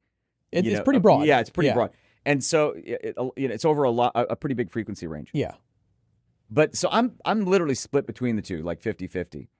But yeah, I want you guys to check it out at CanJam because I'm going to be very curious to know what that feedback's going to be like in the impressions thread. Yeah. Maybe we can have some discussions about it at CanJam. So let's stop and talk about it. But you definitely don't want to miss the Monarch Mark IV. I've been around the world of Head 5 for a very long time, essentially since the beginning. Yeah. I'm an old man, Brian. Hey, you said it, not me. Well, I am. I'm getting older. But, I still get excited. I love this, though. I still get so incredibly excited when something comes along after all these years that is one of the best or the best of what it is in this space. This is one of those things. This is the Mysticraft Acoustic Research Hex, and it is incredible. These IEMs are incredible. Yeah. So let's talk about what they are. The name Hex comes from the fact that they are a hexbrid IEM. Yep. 6 different kinds of drivers. There are 13 drivers in total, 6 different types. On each side, 1 9.2 millimeter dynamic driver, 2 Sonian bone conduction drivers, 5 balanced armatures, 2 planar magnetic drivers, 2 EST drivers, electrostatic tweeter drivers, 1 piezoelectric driver in a 10-way crossover design. Yeah, and that's an insane list. That's an insane list. And if you showed me that without telling me anything else, and I hadn't heard them, I would say maybe not a great idea. How would you get that configuration, that many different types of drivers, that many drivers in a 10-way crossover to sound cohesive? Let Lee Kwan Min do it. That's how. So Lee Kwan Min, you guys probably know the guy originally behind Elysian. Right. Designed some of my favorite IEMs of the last several years, this being absolutely my favorite. It is so cohesive, so beautifully presented. I'll get to the sound in a second. I don't even know how he did it. They're incredible. So they have handcrafted titanium faceplates, very ornate, gorgeous faceplates, with copper and silver inlays. A titanium nozzle, which is quite nice. And the thing about the chassis, the earpiece, is they're clear. Other than the faceplate, which is an interesting choice because I think we're used to at flagship class IEMs like CNC machined metal faceplate. Earpieces. But these are clear, and there's a reason why. Well, yeah, I think they clearly wanted to show off what's inside and how it's built. Yeah, it's like the fancy watches with an exhibition back. Oh yeah, because you get so much more appreciation for what's going on inside when you can see the workings as opposed to just looking at the faceplate. Correct, and they only make 10 of these per month. Yep. When you see how intricate the design is, looking through that shell, you can see why they made it clear. Yeah. And you can see why they can only make 10 per month. And maybe it helps you understand better why they're also $9,000. Yeah. These are very expensive. They are. But they are phenomenal. All right, let's talk about it. The sound signature. So for me, this thing is essentially perfect. I like a richer tone. I like some bass emphasis, which this has. These are not neutral. No. But the bass hits so hard and is so textured and is so detailed that it is absolutely, oh my gosh, maybe my high reference for IEM bass. Incredible. The mids are so beautifully clean, yet with a richness and detail and sort of a holographic image and presentation of where the objects are within the space of the soundstage. Perhaps unrivaled in that regard. The treble. Yeah. I'm not sure which drivers are I'm not sure where the planar magnetic drivers are playing, but we know where the ESTs are, the piezoelectric. Whatever he's doing with the treble, with these, sets the highest standard I've heard for treble detail in an IEM. Yeah. These are, if you haven't figured it out, absolutely incredible. And again, the sound is cohesive. 13 drivers, 6 different types of drivers, and a 10-way crossover, yet it all sounds as one. These are one of the best, maybe the best IEMs I've ever heard. The Hex is phenomenal. I will say also, by the way, because we're leather goods enthusiasts, yes, it comes with a case made of shell cordovan. Would you expect anything less? That's amazing, but I love it. It has a shell cordovan case. If you guys don't know what it is, look up shell cordovan. It is also one of the most expensive leathers in the world. And he uses Riri zippers. And, you and I are bag enthusiasts, so we know what these things are, and we can appreciate how smooth that zipper is and how beautiful that shell cordovan case is. But enough about the case. Check out the Hex. Listen to this at CanJam. It'll be one of the best things you've ever heard. That I can guarantee you. This is the Mysticraft Acoustic Research Myth. So this follows a formula we've seen before now, which is a company releases a flagship IEM that the IEM snobs love. In this case, that would be the Hex. Yeah, snob.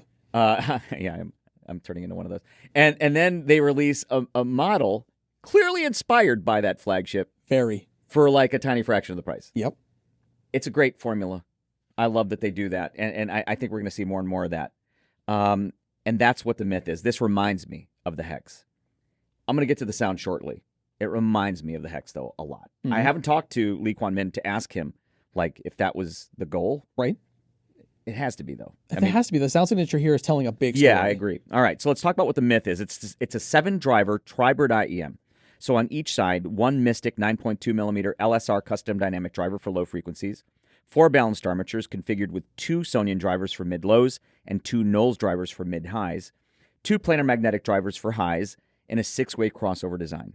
The shell faceplate and spout, TC4 titanium, and the cable, well, there are 2 options. There's the stock option, the standard option.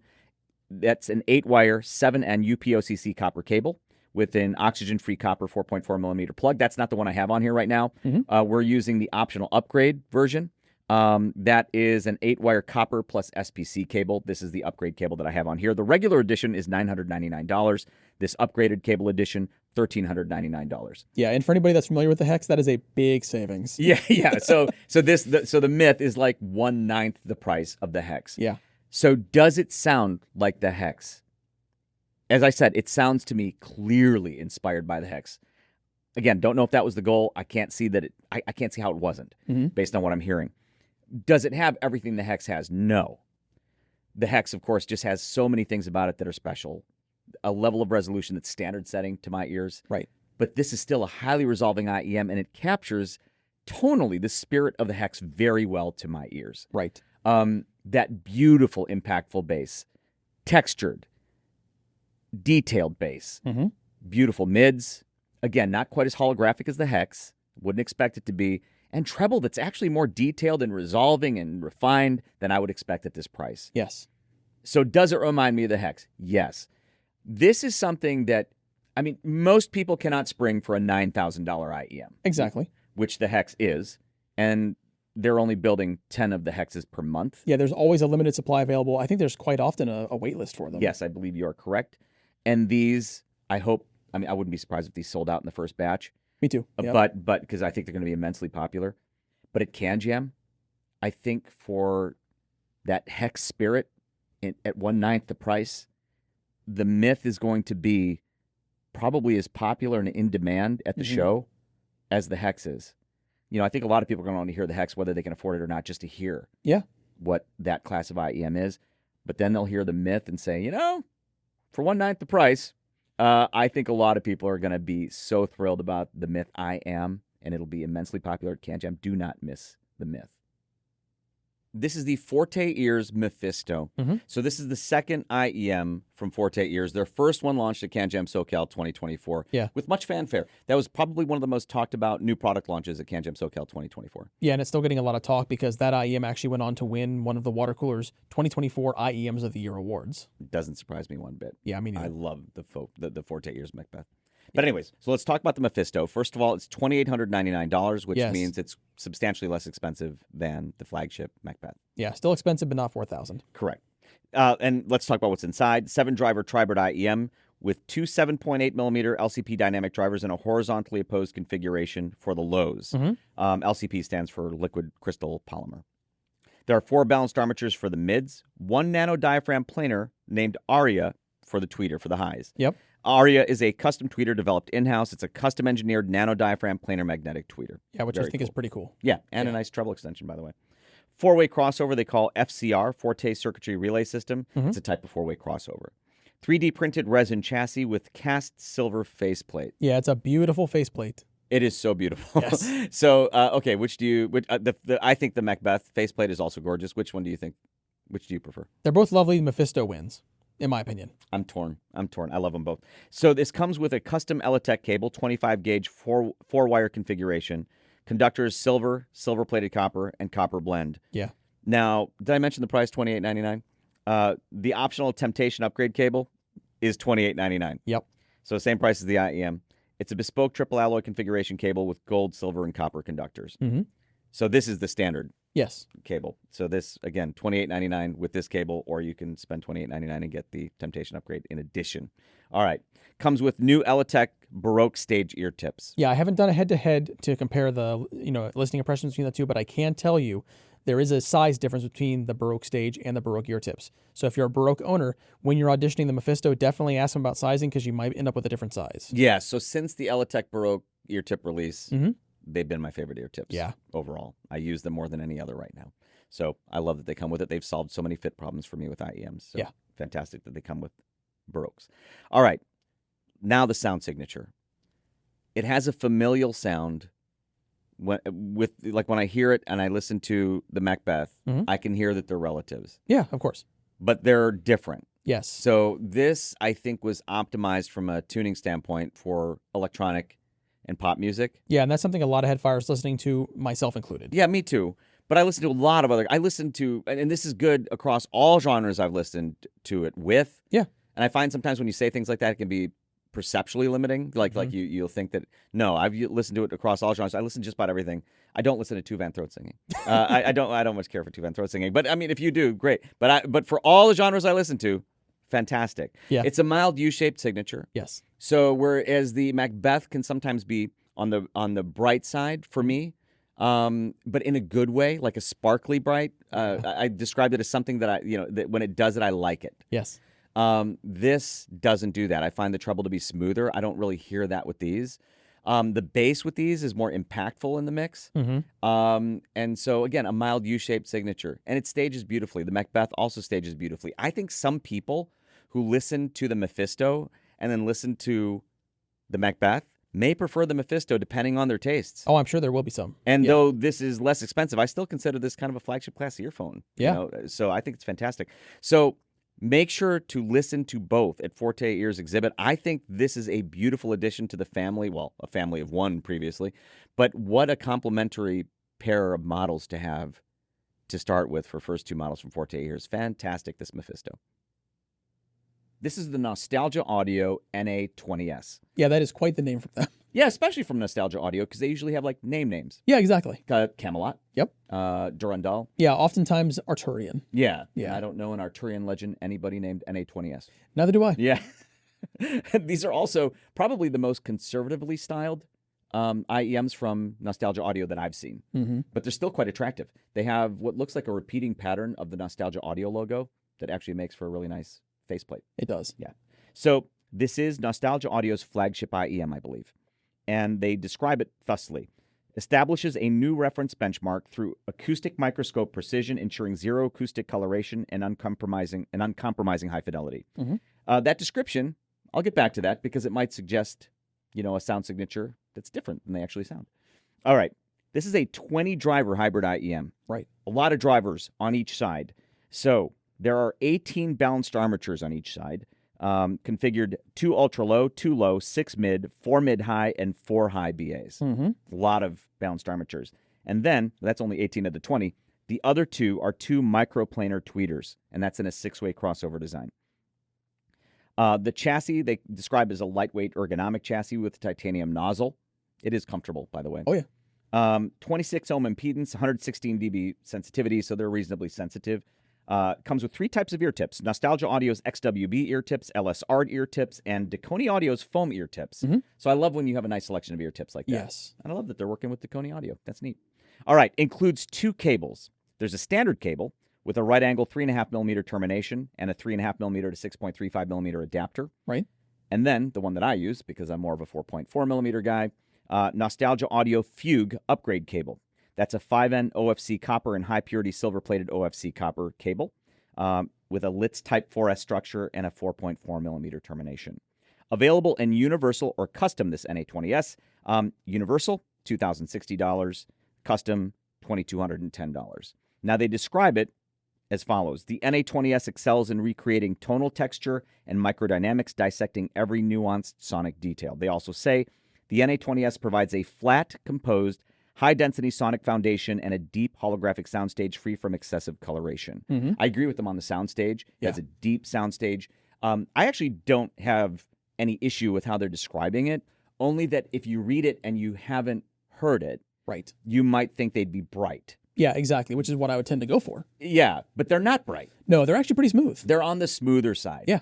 And I think for anybody that favors smoothness, they're going to love these. Oh, absolutely. So, do they have resolution? Yeah. Yes. Do they do it smoothly? Yes. Do they have the soundstage they're describing, the deep sounds? Yes, they do. So, I think these are a fantastic option on the flagship class IEMs. It has its own flavor, that smooth reference flavor that I think a lot of people are going to love. If you are allergic to sibilance, and I am, no issues with these whatsoever. Because that smoothness, there's no issue with sibilance whatsoever. Yep. So the Nostalgia Audio NA20S, it's a bit of a departure for Nostalgia Audio, and I think it's a wonderful one that at CanJam you do not want to miss. Now, over the years, we've seen a few dedicated cable makers get into making their own IEMs, whether directly or through collaborations. And this is happening again with this IEM, and I think this is going to be another success story. This is the Vortex Cables reference. Now, they're doing some really cool stuff with the reference. So first of all, they call it the world's first passive dual MIMS IEM. We'll come back to that here in just a second, but it's a 4-driver hybrid IEM. Inside is one 8mm aluminum magnesium dome dynamic woofer one 6.5 millimeter titanium composite dynamic driver, and 2 MEMS drivers. Now, they say it's the world's first dual MEMS tweeter. I've seen kind of a graphic breakdown of how they've constructed this. It's a really interesting design, and I really like the sound they've achieved with it. Same here. It has an aluminum alloy housing and faceplate. The chassis is 5-axis CNC machined, and they say that inside there's a diamond-cut internal geometry to break up standing waves and resonances. It features premium internal components, and I'm talking premium. So, for example, it has Vishay military-grade tantalum capacitors, Panasonic film capacitors, Elna electrolytic capacitors, and US-made RA resistors. And then the internal wiring is all 7-in OCC single crystal copper, which, I mean, they're going hard on all the components inside. They are. They really are. They definitely are. Now, it's Vortex cables. So they actually give you 2 cables with this IEM. The first that we have on the table here is the Vortex Ultra Series Titan. It is a 16-gauge cable, 2-wire design, featuring silver-plated 7-in OCC copper. They say it has an upgraded STP structure, and it's terminated with 4.4 millimeter and 2-pin connectors on the headphone side. It's such a cool cable. It's a thick cable, though. It is a very thick cable. It's a 16-gauge cable. Very thick. Yeah, as IEM cables go, that's a big one. Yeah, so because of the size, I've primarily been using this, which is the Iris cable. It's part of their Zenith series. Yes. And that is a 25.1 gauge 4-wire design cable, again with silver-plated 7-in OCC copper inside. This one features a revolutionary Litz Type 7 helix structure, and again, terminated in 2-pin and 4.4 millimeter. It also comes with Nostalgia Audio's XWB ear tips, which is nice to see because those are ear tips that, originally just came with the Nostalgia Audio IEMs, but a lot of headfires have started picking them up as aftermarket replacements, and I think they work very well with this Vortex. They do. IEM. They're nice ear tips. Yeah, they definitely do. It's going to run you $3,300, and it is limited to only 100 copies. So basically, if you're interested in this at CanJam, you kind of want to move quickly because I don't think these are going to last long. Now we got to talk about the sound. And I want to talk first about a description they provided for us. So they say Vortex reference, monitor flat, perfectly transparent, no enhancement, pure reproduction. It reveals every detail of your recording and the true nature of your cable. The ultimate reference for producers and audiophiles who demand truth in sound. Now, I want to call attention specifically to when they call monitor flat. When I think of IEMs and I think of headphones, I immediately think of headphone monitoring flat, which is to me something like maybe the Sony MDR 7506, or even potentially another monitoring headphone might be like the Beyerdynamic, DT 700 Pro X. That's another one that I use for monitoring here at the studio. This doesn't give me that kind of monitoring experience. This gives me a monitoring experience more like studio monitors is kind of what I want to say. There is some bass presence down low, and there's a really nice sound stage presentation to it. To my ears, it's mildly enhanced, not really like crazy prominent low end, but there is some emphasis to my tastes. To my ears, the bass has a little lift. Yeah, but you might find that in a studio, and I can definitely see where they're going when they say monitor flat. It's not flat, but like a monitor that's it's like a perceived flat monitor sound, but the bass has a little lift to it. Yeah, like some room reinforcement, perhaps. Yeah, it's actually, I think it's very articulate sounding. Yes. Yeah. And that also extends through the rest of the frequency range as well. I think the mid-range is articulate and detailed. I think the high end is clear and resolving without becoming, piercing for... Yeah. I think a lot of headfires are going to really enjoy the overall presentation of this. I think it's excellent. Yes, I do too. I have no doubt headfires are going to find that one. I think a lot of them are going to love it. Yeah. I'm very curious about the 2 MEMS drivers I have in there because I would like to learn more about them. Obviously, I'm guessing that's for the treble, obviously. Yeah. And I like what that's doing treble-wise. It's very articulate without sounding in any way strident. Yes. So I'm enjoying those a lot, actually. Yeah, me too. So definitely check them out at CanJam because, with only 100 of these being made, they're not going to last. Ever since Canper released the CP622B, as you well know, and I've said it many times, it's been one of my reference IEMs. Beautiful, magical mid-range. I believe it's the first IEM I heard with bone conduction mid-range drivers. I think it was. Anyways, love the mid-range of the CP622B, and it was the Canper flagship. Catch that? Past tense. I say that was because I'm holding the Canper CP752B. This is now the flagship of the Canper lineup, and it will be at CanJam. And you absolutely don't want to miss it because it is an exquisite, beautiful-sounding IEM. Let's talk about what it is. The Canper CP752B is a 14-driver quadbrid. On each side, 7 balanced armatures, 4 EST drivers, 1 planar magnetic driver, 2 bone conduction drivers. Now, in comparison, just to compare it to the CP622B, the CP622B was a 10-driver tribrid. Mhm. It didn't have the planar magnetic driver. I want to say Campfire did a beautiful job integrating those 14 drivers of 4 different types into a very cohesive sound. They did it with the CP622B though as well, but then when you add like another driver type, Right. it's a challenging thing to do. And it sounds as one, and that to me is so important. Beautiful job, Campfire. The CP752B has a medical grade resin shell. Their shells are always beautifully built. They're like, this one's actually rather simple in design. It's elegant, but they're like flawless shells. I don't think I've seen a single flaw in that shell. They say it has next gen tuning philosophy. That's pretty general. I'm not sure what they mean, but I can tell you I love your tuning for the CP752B. Again, exquisite. They say it's an evolution of the CP622B built on the CP622B's DNA. Mm-hmm. I actually hear that. Actually looks the part too, but I actually hear that as well, and I'm glad. Because what I would want from Campfire, like if they were going to make another flagship, when I was listening to the CP622B, what I'd want is an evolution of that. I wouldn't want them to completely upend it. Right. I love the way it sounded, and the way it sounds. It's still around. They describe it, the CP752B, as having richer mids and expanded soundstage. I hear the expanded soundstage. I'm not sure that I would use that phrase, richer mids, per se. I'm not disagreeing with you, Campfire. I'm just saying that I get why they're saying it, but I'm going to explain how it sounds to me shortly. And then it comes with an exclusive Eletech cable. Yeah. Lovely cable, by the way. Yep. They say it's newly designed premium cable designed for enhanced signal transmission and aesthetics. Okay, that's literally the extent of the information that we have. We have limited information, but we have the actual IEM. Yeah. And I guess that's the most important part. Let's talk about the sound. All right, again, an evolution of the CP622B, I agree. What would I have wanted more from the CP622B, which is in the range of neutrality for sure? Well, one of the things I would have wanted was just a little more bass. Beautiful bass extension on the 622. 752 gives me that little more I wanted. Right. The 622 had beautiful bass. Mm-hmm. I wanted just a touch more. I got that touch more with this. Still as textured, detailed. Anyway, what else would I wanted? I didn't necessarily know I wanted more air from the CP622B. I'm getting more air with this. So there seems to be a little more treble energy, a little more treble air, but with no etch. Right. So what I always fear when companies try to seek more details that they could go toward etch. They did not do that at all with this. The CP752B is etch free to my ears. Now, on that richer mid statement, I'm not hearing it like that because I'm hearing maybe there's a little more in the treble, maybe a little more in the upper mids. And if that's what they're talking about, yeah. But that's not usually where I describe richness, maybe usually in the low mids to mid mids, where I'm not hearing necessarily more there with these. So maybe it's just a semantics thing. I will agree with them, though, that it's fantastic. Yeah.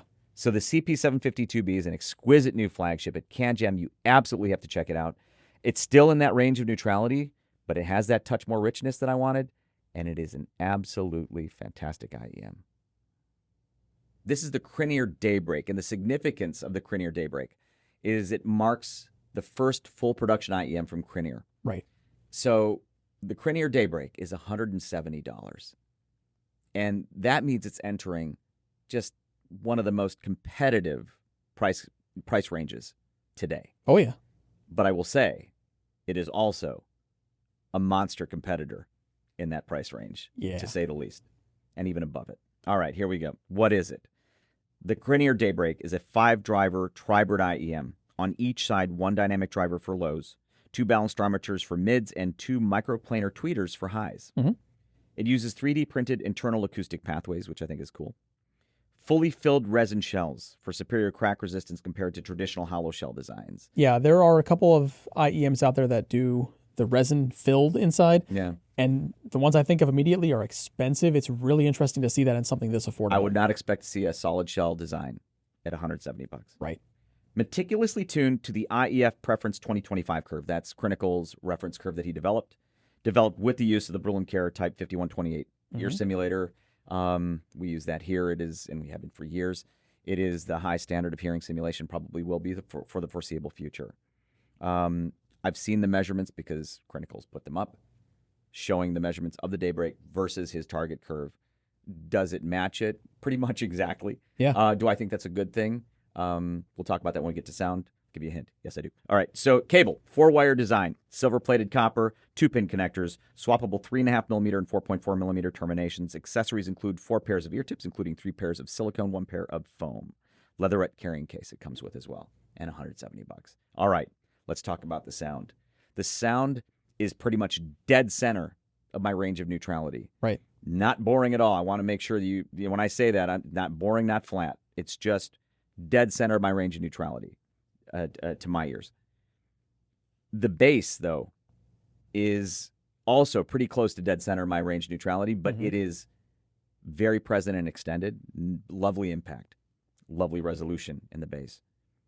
The mids are also resolving, airy. The highs, the same. Yeah. Frankly, there's more resolution coming from the Cranier Daybreak than I would ever expect at this price range. This is, again, such a hyper-competitive price range, but this is definitely one of the front runners, unquestionably, and even above that price range, which, the top competitors in that range are just all kind of punching above their weight. They are. But wow, so this is fantastic. I decided to run it on Head Acoustics, multi-dimensional audio quality score metric, MDAX, and it scored exceedingly well. Overall score 4.9. Wow. Yeah. And again, $170. I love the way these sound. They're probably right up your alley too. And so make sure at CanJam not to miss the Cranier Daybreak. $170. This is the Nice HCK NX8 Ti. Nice HCK has done it again. They provide such strong performance for the price, like affordable pricing. Right. We're both fans of the NX8. Yeah. At $199, those were such killer values. Still one of my favorite IEMs at $200. The Nice HCK NX8 Ti is an upgraded titanium edition of the NX8, featuring enhancements in materials, components, and cable design. It's a little more expensive. We'll get to that in a minute, but I think still a very strong value. Right. So like the NX8, it's an 8-driver tri-bird IEM. On each side, there's one 10mm titanium dynamic driver. So it's a very similar driver complement, by the way, to the NX8. Yeah. But like, for example, the dynamic driver on the NX8 isn't titanium, but it is on this one. 6 balanced armatures, including, I think this is new, a custom high-performance BA for high frequencies. Yeah, I think that's new. Yeah. And then 1 piezoelectric tweeter.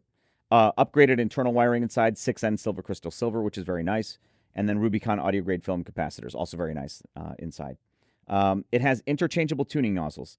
There's a titanium one for balanced, detailed, spacious sound. This is their descriptions. And a gold-plated brass nozzle for richer mids, smoother vocals. Now, Nice HCK provided us with Brüel & Kjær 5128 measurements showing the difference between those nozzles. Yeah. Very good on you guys to share 5128 measurements with us. All right. The faceplates are titanium alloy faceplates. Yep. So a bit of a departure from the original NX8. It's a nice departure for me. But it's a nice departure because we both love titanium. Yep. So excellent look. All right. The cable is now a flagship 7N single crystal copper cable with 2-pin connectors on the earpiece side and 4.4mm termination on the plug side. Now the retail price, again, it's up a bit. $399 versus $199 for the original NX8. Yep. But that's what you get with these refinements they've made.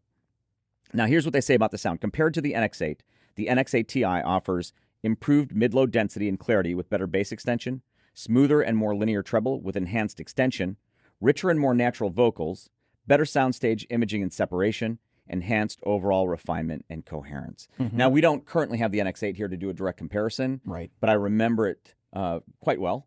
Because it's probably one of my favorite IEMs still in its $200 price point.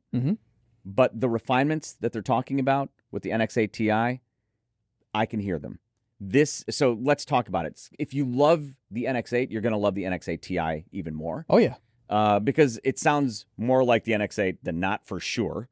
And that signature I would call kind of a reference neutral. Yeah. With a little bit of bass lift. Very tastefully done.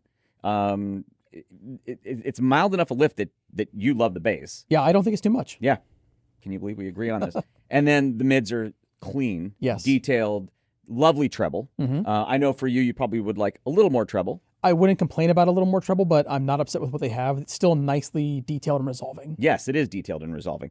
And so to me, that refined NX8 sound they're going for, they've achieved it with the NX8 Ti. At CanJam, they're going to have, Nice HCK will have the NX8 Ti. Make sure not to miss it. Compare it to the original NX8. I think it's a fantastic value. CanJam is a world of flagship, top of the line, sometimes quite expensive IEMs. Yet I still get really excited when I come across budget offerings that offer great value for the dollar. Yeah, I love it. You seem to get more excited about the awesome budget stuff. I love budget stuff. It's just so much fun. Yeah. And it doesn't break the bank to get into it, like this. So this is the nice HCK Yuandao Tears. And it is, as they describe it, an open back, labyrinth cavity, dual magnet earphone. Now it has one dual magnet, dual chamber dynamic driver inside, with a high-performance dual magnet circuit. They also say that it has a specially tuned acoustic labyrinth chamber, and in their words, the acoustic labyrinth chamber abandons the conventional single-path design, employing a multi-layered, coiled structure that lengthens the sound wave path and optimizes airflow phase. It has a 6-in single crystal silver internal wiring design, and it has ultra-high sensitivity, they say. It's 127 dB VRMS, 20 ohms at 1 kilohertz. So pretty much most things you're going to be able to drive this without much trouble. It has a 3.5 millimeter cable. You actually have a couple different options, so you can get a mic or a mic-free version, or you can opt for a USB-C terminated version. We got the one with a standard 3.5 millimeter. And then the price range, they're starting at $28.99. Now, I do also want to mention real quick, if you get the USB-C version, if you're an Android owner, there's also an Android app to customize the sound a little bit. Not available on iOS, but Android lovers rejoice because you get to have fun tweaking there some more as well. So now their description, they had a couple different descriptions overall, so I kind of want to summarize what their sound summary was. So to me, it's coming across as a natural sounding IEM with punchy yet relaxed bass, clean mids, and detailed but smooth treble. And I'm going to agree overall, that is pretty much how I heard it with the stock cable. But I spent most of my time listening with this cable that I have on here, which is an upgrade cable specifically designed for the Tears. It's the nice HCK Fall upgrade cable. It is an 18.6 gauge wire design cable with single crystal copper conductors, and it has a dual layer coaxial physical structure. It comes in 3.5 millimeter or 4.4 millimeter terminations. We have the 4.4 millimeter here because I'm a 4.4 millimeter guy. And it also has 2-pin connectors. Now, the connectors and the termination, the 4.4 termination, are gold-plated OFC, which is nice to have. And then pricing, you're looking at $59.99 for the 3.5 millimeter, or, for the price of admission into balanced 4.4 millimeter, it's $1 more, $60.99. Now, their descriptions here, they say that this cable significantly enhances the quality and texture of the low frequency range. That's how it applies to the Tears. Vocals become fuller, warmer, and more mellow. And they say the overall soundstage size, as well as the sound density and thickness across all frequency bands, are substantially improved.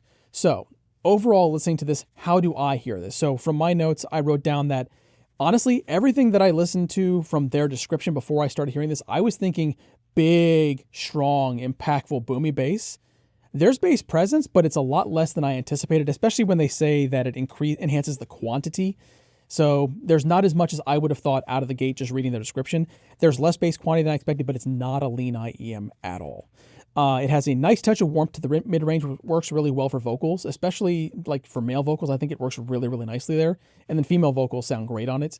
It is a wonderful soundstage overall, especially when you consider that the whole package is around $90 US. The soundstage is surprisingly large when you give it a listen. And then another thing I want to point out is the size of these earpieces are so tiny. So if you're someone who has a hard time getting a fit with IEMs because a lot of them are too big and they won't properly fit in your ears, give these a try, because first of all, they won't break the bank and you might find that they fit perfectly for you. I mean, it's kind of a, must try at CanJam.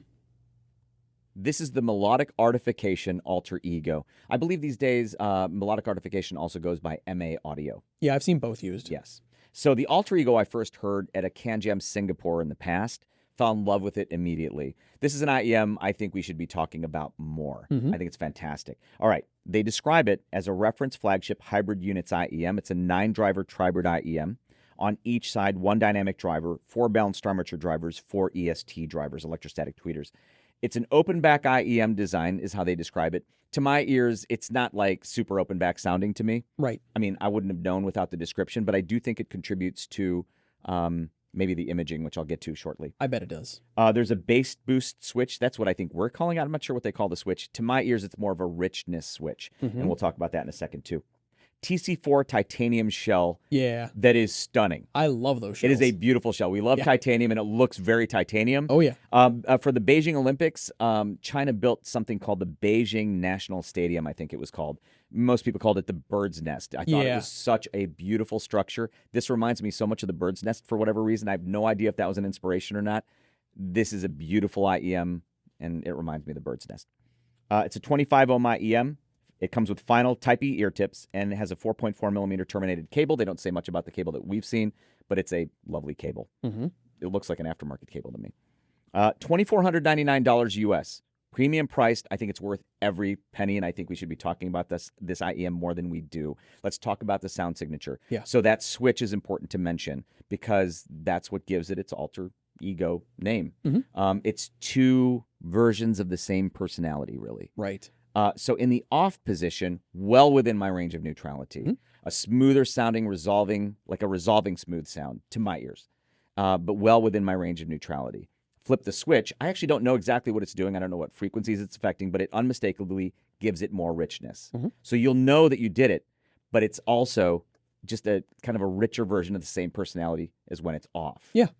And I love that about it because I love the signature. I use it, I'd say 50% of the time I'm using it, it's richness switch on. Mm-hmm. 50% of the time it's off and a little more neutral. Yeah, I'm pretty much 100% off. That doesn't shock me. And, and I love that we have that available to us with this IEM, and both are just beautifully executed signatures. Again, really just two versions of the same signature. Now the imaging, that open back description might contribute to its wide imaging. It images beautifully. Yep. And it's a wider imaging. But again, it doesn't sound like an open IEM to my ears. Right. But it does have that grill that suggests it is in fact open. But yeah, so if you're worried that you're going to get no isolation, don't worry about that. So, Melodic Artification Alter Ego. We should be talking about this IEM more. And at CanJam, you'll have a chance to hear it. You don't want to miss it. The Alter Ego deserves a lot more attention than it's getting. Fantastic IEM. This is QDC's 4 Pro, and it may represent one of the best values in QDC's lineup. I'm going to say, to the best of my recollection, that might be the best value QDC I've heard. Yeah, it's not their least expensive, but it's a phenomenal value. Yeah, I think it's their best value. Yeah. So the QDC 4 Pro is a 4-driver all-BA IEM. It has a 3-way crossover inside. Now the chassis, I like what they call this. They call it a business gray housing. It's actually like a slightly bluish gray to me, and it reminds me actually of like a number of sports cars that have that kind of grayish with a blue tint color to it. I'm only laughing because I didn't know that that's what they But called it. It's not business gray to me. It's actually kind of sporty, but I like it. So it's a fun name. Now here's where it gets interesting. This has 3 tuning modes in it. It has a hi-fi mode, a studio mode, and a live mode. Now, some people at home are probably already guessing, what's Brian going to like? You're probably right, but we'll get to that in a minute here.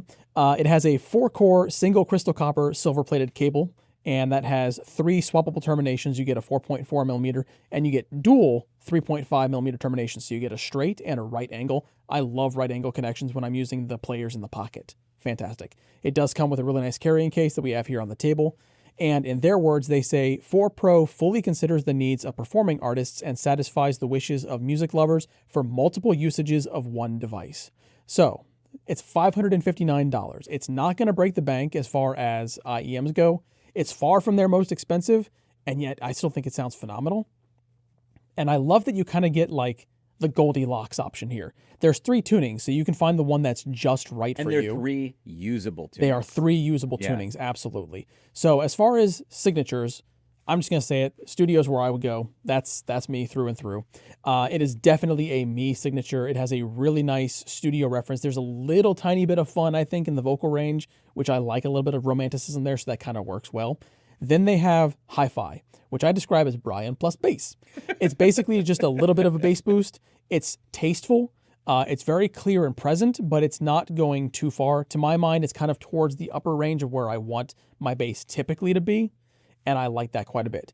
Now, for somebody who's looking for a little more lively sound, they do have that live, and I believe this is specifically voiced more with live stage musicians in mind, performing artists. Maybe, yeah. But there's a lot of headfires that are going to like that livelier sound as well, and that's going to have more bass boost in my listening impressions. I did find maybe it's just, relativity, but it also does feel like the high end is brought back a tiny bit because of the enhanced bass level. That could be it. That could be a relative thing. Okay, so I understand why you prefer and expected that you'd prefer the studio tuning. Yeah, I like their studio IEMs, and they haven't let me down. Yeah, I actually like it as well. Yeah. It is definitely on the neutral side. Mm-hmm. Bass-wise, I would say more on the flat neutral for me. but the hi-fi side, what do you call it? Brian plus bass. Yeah. Yeah, I don't know. I'm kind of torn between the two. I like hi-fi. Now the live is probably, it kind of softens it. Yes. And makes it punchier. Maybe on stage. I'm not a stage musician. Maybe they want more rhythmic presence, so that's why it's maybe bass boosted more. It still is usable though. Right. I think a lot of people are going to like that signature. I think a lot of guys that like that kind of smooth top, more body down low, are going to gravitate towards live. Yeah, I think if I had to, gun to head, if I had to say I prefer one, it is going to be between studio and hi-fi, probably hi-fi for me. But I actually really enjoy studio and hi-fi. I love having 3 usable signatures. It's almost like having 3 different IEMs in one IEM. And again, I'll say it, I think it's the best value QDC IEM that I've heard so far. We're no strangers to soft ears here at HeadFi. We first heard soft ears, several years ago. I think ahead of a CanJam Shanghai, if I'm not mistaken. Might have been the first CanJam Shanghai. It might have been. And they're back, and I'm happy about it. This is the Soft Ears RSV Mark II. Now, full disclosure, I've never heard the RSV Mark I, so I can't really make direct comparisons, but I can definitely tell you what I've heard with this, and I think a lot of people are going to enjoy it. Inside of it, it is a 5-driver IEM. It's an all-BA design. It has a 4-way crossover. The housing is made from medical-grade resin and CNC'd aluminum alloy, and also forged carbon fiber. And we love the look of forged carbon fiber, and it's so beautiful on this. It's very subtle, very tastefully applied. They don't go crazy, and I love it. Yeah, we love forged carbon fiber. We have some headphones here with forged carbon fiber. We do. And then I also have knives with forged carbon fiber scales. Yeah, exactly. Yeah. Now, the cable that comes with this is a 6-in oxygen-free cable. It features 2-pin connectors, 4.4 millimeter termination, and in the box you get a 4.4 millimeter to 3.5 millimeter adapter, which I always appreciate when that's included. Now, I do also want to mention, before I get into the sound signature, because it's going to surprise a lot of people, this is only $699. Now, sound signature. To me, I find that this has kind of a tonality with a smooth upper mid-range and treble range. Now, for me personally, I want to qualify that, it's a little too smooth. However, I know a lot of headfires out there are going to love this sound signature because it's going to be right up their alley. I'm going to help you qualify that statement further. Brian tends to like things that are perceived flat, like perceived neutral. I do, or maybe even slightly treble forward. Yes. But I think there's a trend with IEMs and a lot of the enthusiasts. I'm one of them, right? Where we tend to favor kind of that richer, smoother sound. Yeah.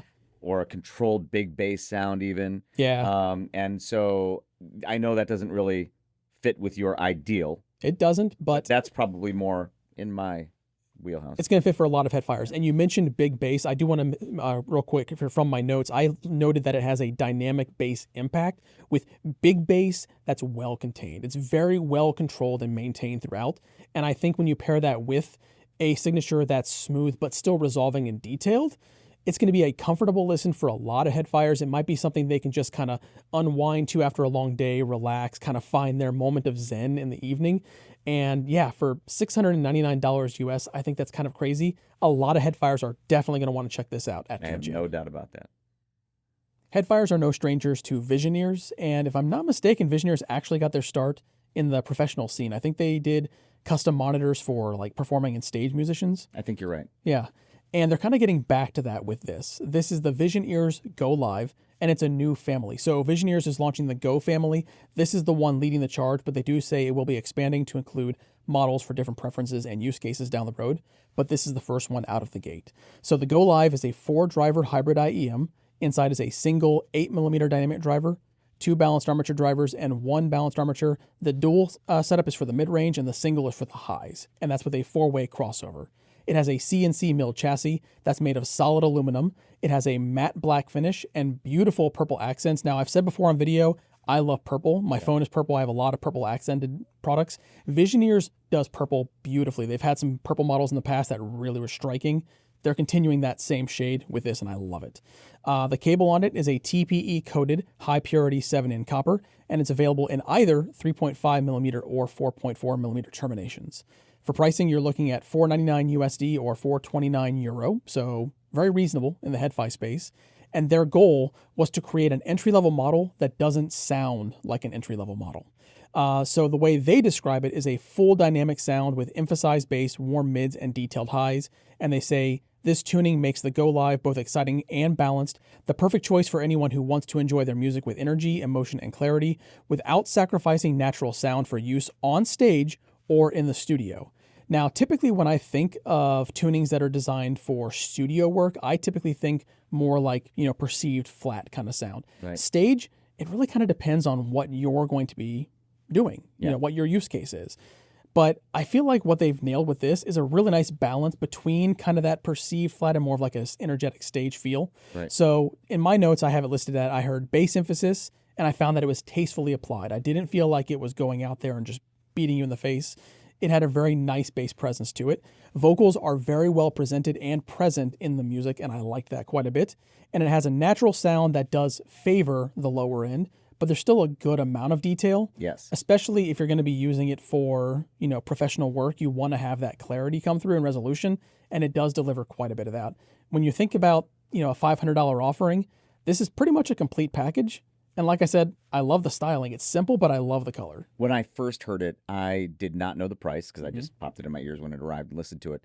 And then I found out the price and I was shocked. Yeah, me too. Because these are exceptionally good for the price. And I'm hearing what you're describing and agreeing with you.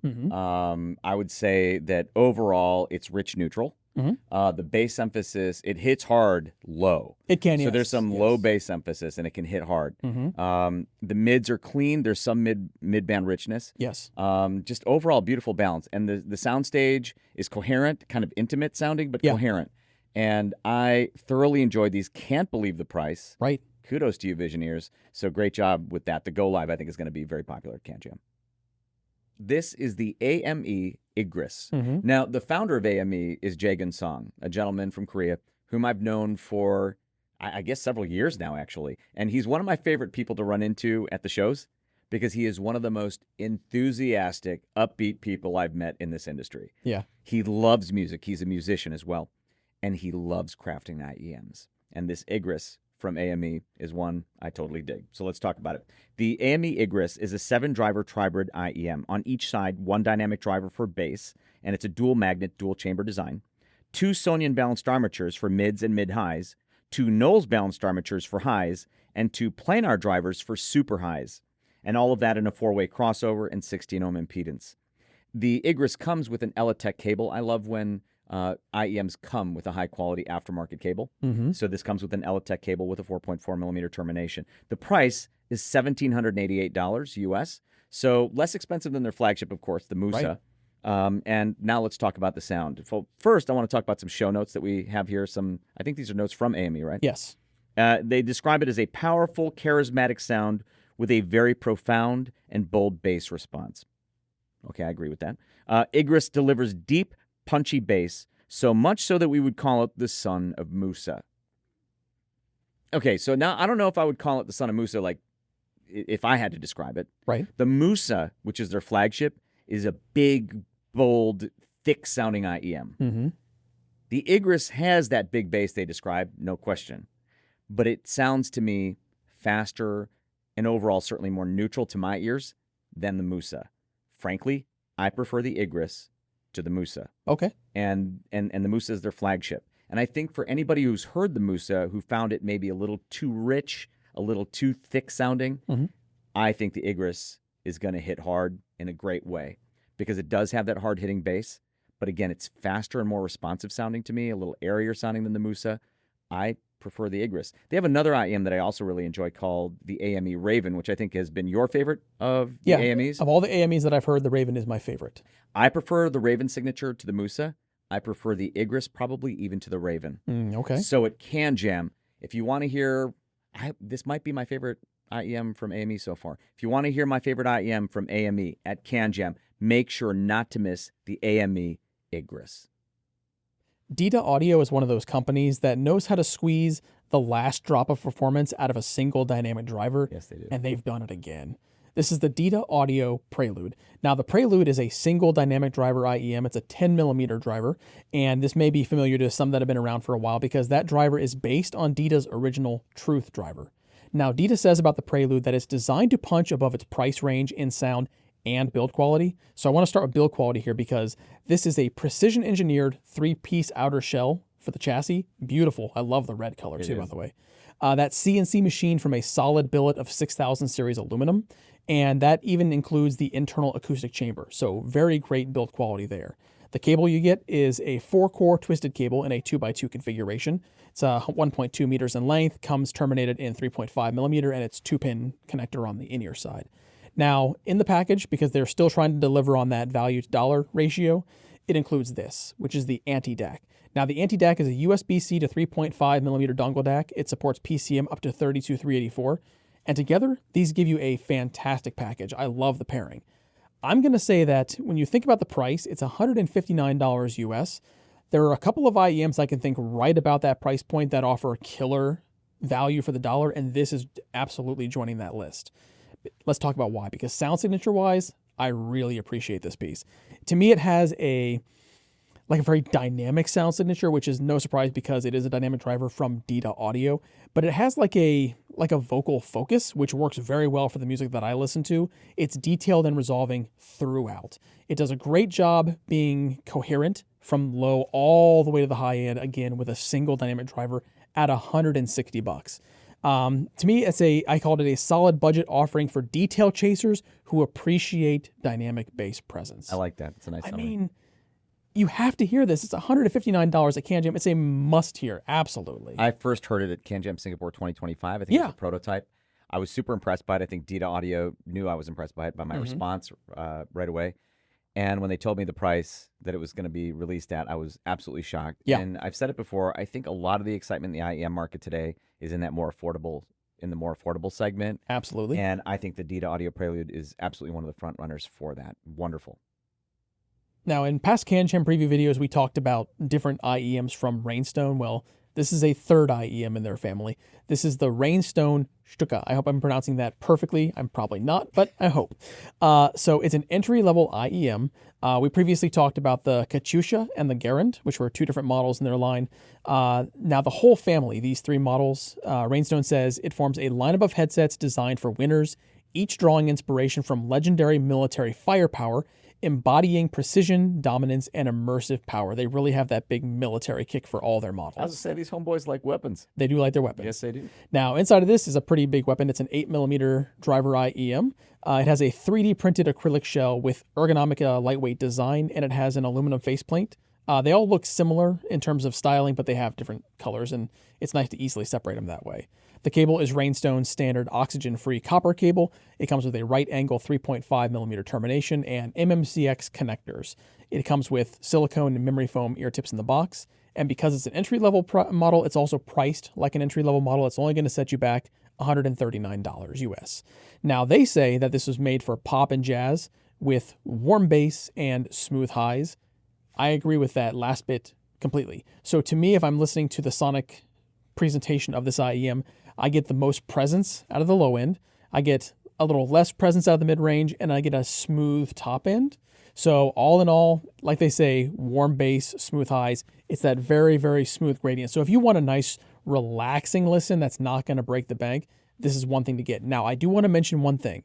I found that this is pretty tip dependent. The tip it's kind of picky with the stock tips. So if you're an IEM lover and you have multiple ear tips, that's going to be perfect because bring them to the Rainstone exhibit, pair your favorite ear tips with it. You might actually find that perfect combination. This is the Aroma Audio Core. This is Aroma Audio's 10th anniversary commemorative IEM. Right. And in your show notes, it says Aroma Audio's latest and most luxurious ultra flagship IEM. Yeah. You weren't stuttering. Ultra meant twice. No, I found that quote online. So yeah. And it's $7,500, so it's priced like an ultra flagship IEM. It is. Yes. So let's talk about what it is. The Aroma Audio Core is, again, $7,500. It's a 14-driver tri-bird IEM on each side, 2 dynamic drivers, 6 balanced armature drivers, and 6 EST drivers, 6 electrostatic tweeter drivers. Mm-hmm. I'm hearing those. We'll get to that in a minute. The cable, now you may have noticed if you're looking closely that there's a glowing green LED here. Right. That's to do with this cable. So 2-pin connectors on the earpiece side, 4.4mm termination. Nothing unusual so far. Right. But then an inline amplifier. Mm-hmm. So that's what's glowing there. There's an inline amplifier that you charge via USB-C.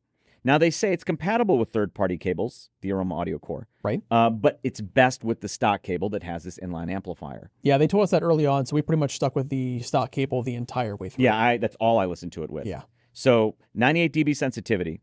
And now let's talk about the sound. Actually, I want to talk quickly about the design. The design is kind of I would say it's kind of a simpler, elegant design. Yeah. It's actually more futuristic than, with the plate, the metal face plate, and that design is kind of spacey to me. Yeah. Such a departure from some of their other IEMs. Oh, yeah, but they always go for bold, striking looks. They do. Now, I can't think of all their models offhand, but I can't remember another model that looks like this. I can't think of any that looks similar, no. Yeah. So, all right. So, very unique looking IEM as well. Mhm. I guess that shouldn't be surprising given it's their 10th anniversary celebration IEM. Now, as far as sound goes, there was another IEM that I really liked from Aroma Audio called the FIIO. Oh, yeah, a lot of Headfires like that. Yes. And a lot of like the high-end IEM aficionados love that one. Mm-hmm. Now, the thing I loved about the FIIO was that it pushed at the upper end of my treble limit, one of those. Right. But that didn't cross it. And I love the detail that it had. It also, to the best of my recollection, because we don't have a FIIO here now to listen to, but to the best of my recollection, it was also one I considered more neutral through the bass, like not bass emphasized. And this, the Aroma Audio Core, doesn't sound like a FIIO. Right. But that description of it that I just gave also applies to this. Mhm. I don't find it to be a bass-heavy IEM, Yeah. but it's also not bass-light. Right. Kind of hits down the middle of my preference range, maybe on the lower side to my ears. Yeah. The treble is also, again, at the upper range of my limits and very detailed, but doesn't cross it. But it's a different presentation than the FIIO. I wish I had it here to do a direct comparison, but I quite enjoyed these, and I think a lot of people at CanJam are really going to enjoy these. What did you think of these? Oh, I think to me they had a very a natural sound. I quite liked it. Yeah. But I did kind of think back, and there was another Aroma Audio IEM that I would probably still lean towards just from sonic memory. That's the Jewel, and the Jewel is kind of characterized by detail and clarity and resolution, and those are the things that always stood out to me when I was listening to it back then. So I kind of feel like that'd be what I would lean towards. But I do know that a number of Headfires found it to be too much. Right. And this is going to be something that they are definitely going to want to check out. I agree. So this, again, is the 10th anniversary commemorative IEM from Aroma Audio. Ultra flagship IEM from them, and it will be at CanJam. Make sure to not miss the core. These are the 7th Acoustics Asteria, and there's a lot of hype about these IEMs in our community. Oh, yeah. At CanJam SoCal 2025, if you look at the impressions thread, a lot of positive impressions. In the water cooler thread, a lot of positive impressions, and I completely understand why, having now heard them and lived with them for a little while. They're fantastic. So I want to start with the price, which I don't typically do. They're $3,800. Yeah. And that's clearly premium priced. It is. But here's what I'll say. They hit above that price in terms of sound to my ears. And we'll get to the sound in a second. So let's talk about what they are. The 7th Acoustics Asteria is a limited run of 77 units. Yeah, very limited. Yes, if they're not already sold out, I think they will sell out without much issue. And you'll be able to definitely hear them at CanJam regardless, so make sure you audition them.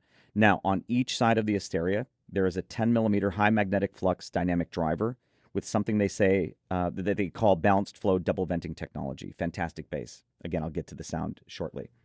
Also on each side, 12 ultra-low distortion next-gen Knowles balanced armature drivers, and those are configured as 6 mid-range BAs, 2 upper mid-range, 2 tweeter, and 2 super tweeters. The wiring, I believe it's the internal wiring, 6 NOCC gold-plated copper and S-Tron silver-plated lits. They also they specify the solder. Yeah. Oyaide tin solder. So Oyaide is a Japanese company. They make high-end components, wiring, and they use Oyaide tin solder, which I think is cool. Connectors, spring-loaded, gold-plated 0.78mm 2-pin connectors on the earpieces. Also something they call Echo, enhanced clarity horn outlet. I believe that's the super tweeter tube they're referring to, and a radial bass port. Now, talking about the chassis and the design, it's simple and elegant. They're beautiful, actually. CNC aluminum housing with gold ceramic coating and unique inlaid iridescent blue Morpho butterfly faceplate. Yeah, it's a very pretty faceplate. I love the color they went with. So do I, and I see what they mean about butterfly. It kind of looks like they're made of butterfly wings, but I don't believe any butterflies were harmed in the process. Let's be clear about that. Okay, includes bespoke Lyra pure silver cable exclusively tuned for Asteria, specifically a 4N OCC pure silver, 4-core 23.5 gauge Type 6 concentric lits, the jacket on the cable, ultra soft PVC, full ceramic coated brass hardware, custom blend tin solder, and the 2-pin connectors on the earpieces are also from Audeze, Mhm. and the 4.4 millimeter plug, the termination, is from Vortex. Yeah. So a lot of high-end components. And then there's the case. So the whole thing is so unique looking. Yes. And then the case is even unique. Genuine Stingray leather carrying case plus cable clip. It's a lovely case. It is a lovely case. We're both leather goods enthusiasts. Yeah. I have nothing made of Stingray, I don't think, that I can think of. That's a beautiful leather. Oh, yeah. All right, now we have to talk about the sound. So for all the high-end components and things they're putting into it, what about the sound? Super high-end sound. These are flagship class all the way. Again, I think it punches above the $3,800 price. I've seen online a couple of descriptions. Asteria's tuning leans V-shaped. For listeners who crave energy, clarity, and excitement over a laid-back presentation. All right, I agree with all of those things. The V-shaped thing, though, might make somebody think they're bassy. Yeah. Okay. The bass hits hard, but it's like sub-bass emphasis to my ears anyway. Mhm. And I wouldn't say that the bass defines the sound to my ears anyway. You might disagree, but I don't think the bass defines the sound. To me, it's the treble. Right. The treble is so present, it's at the upper end of my limits, but in a way that I really enjoy. Yeah. So I'm trying to think of something smoother, something like a Ice Lab Spectrumica. Yeah. That's like smooth, detailed treble. This isn't. I would not call these smooth. They are just really present, detailed treble, Right. but very refined.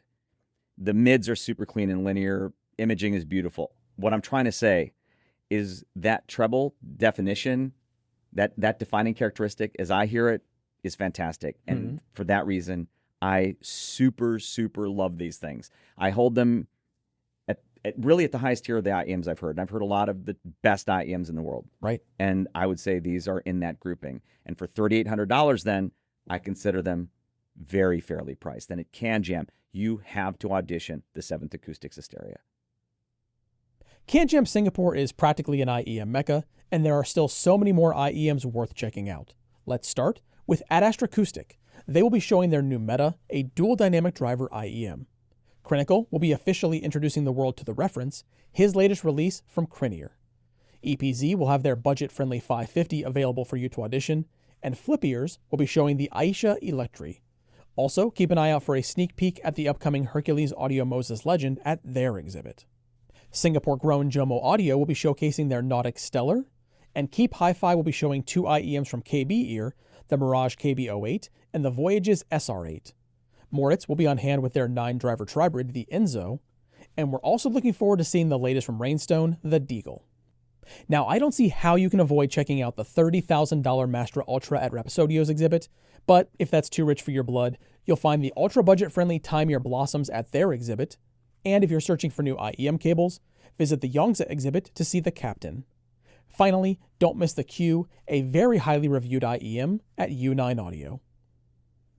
Well, that's a wrap on our CanJam Singapore 2026 preview. Join us at the Pan Pacific Singapore on May 16th and 17th to hear it all for yourself. There is so much more to discover than what we featured here, so check out this complete list of exhibitors and brands. Thank you for watching and for subscribing to HeadFi TV for all of our upcoming audio coverage. We'll see you in Singapore and on the forums at headfi.org.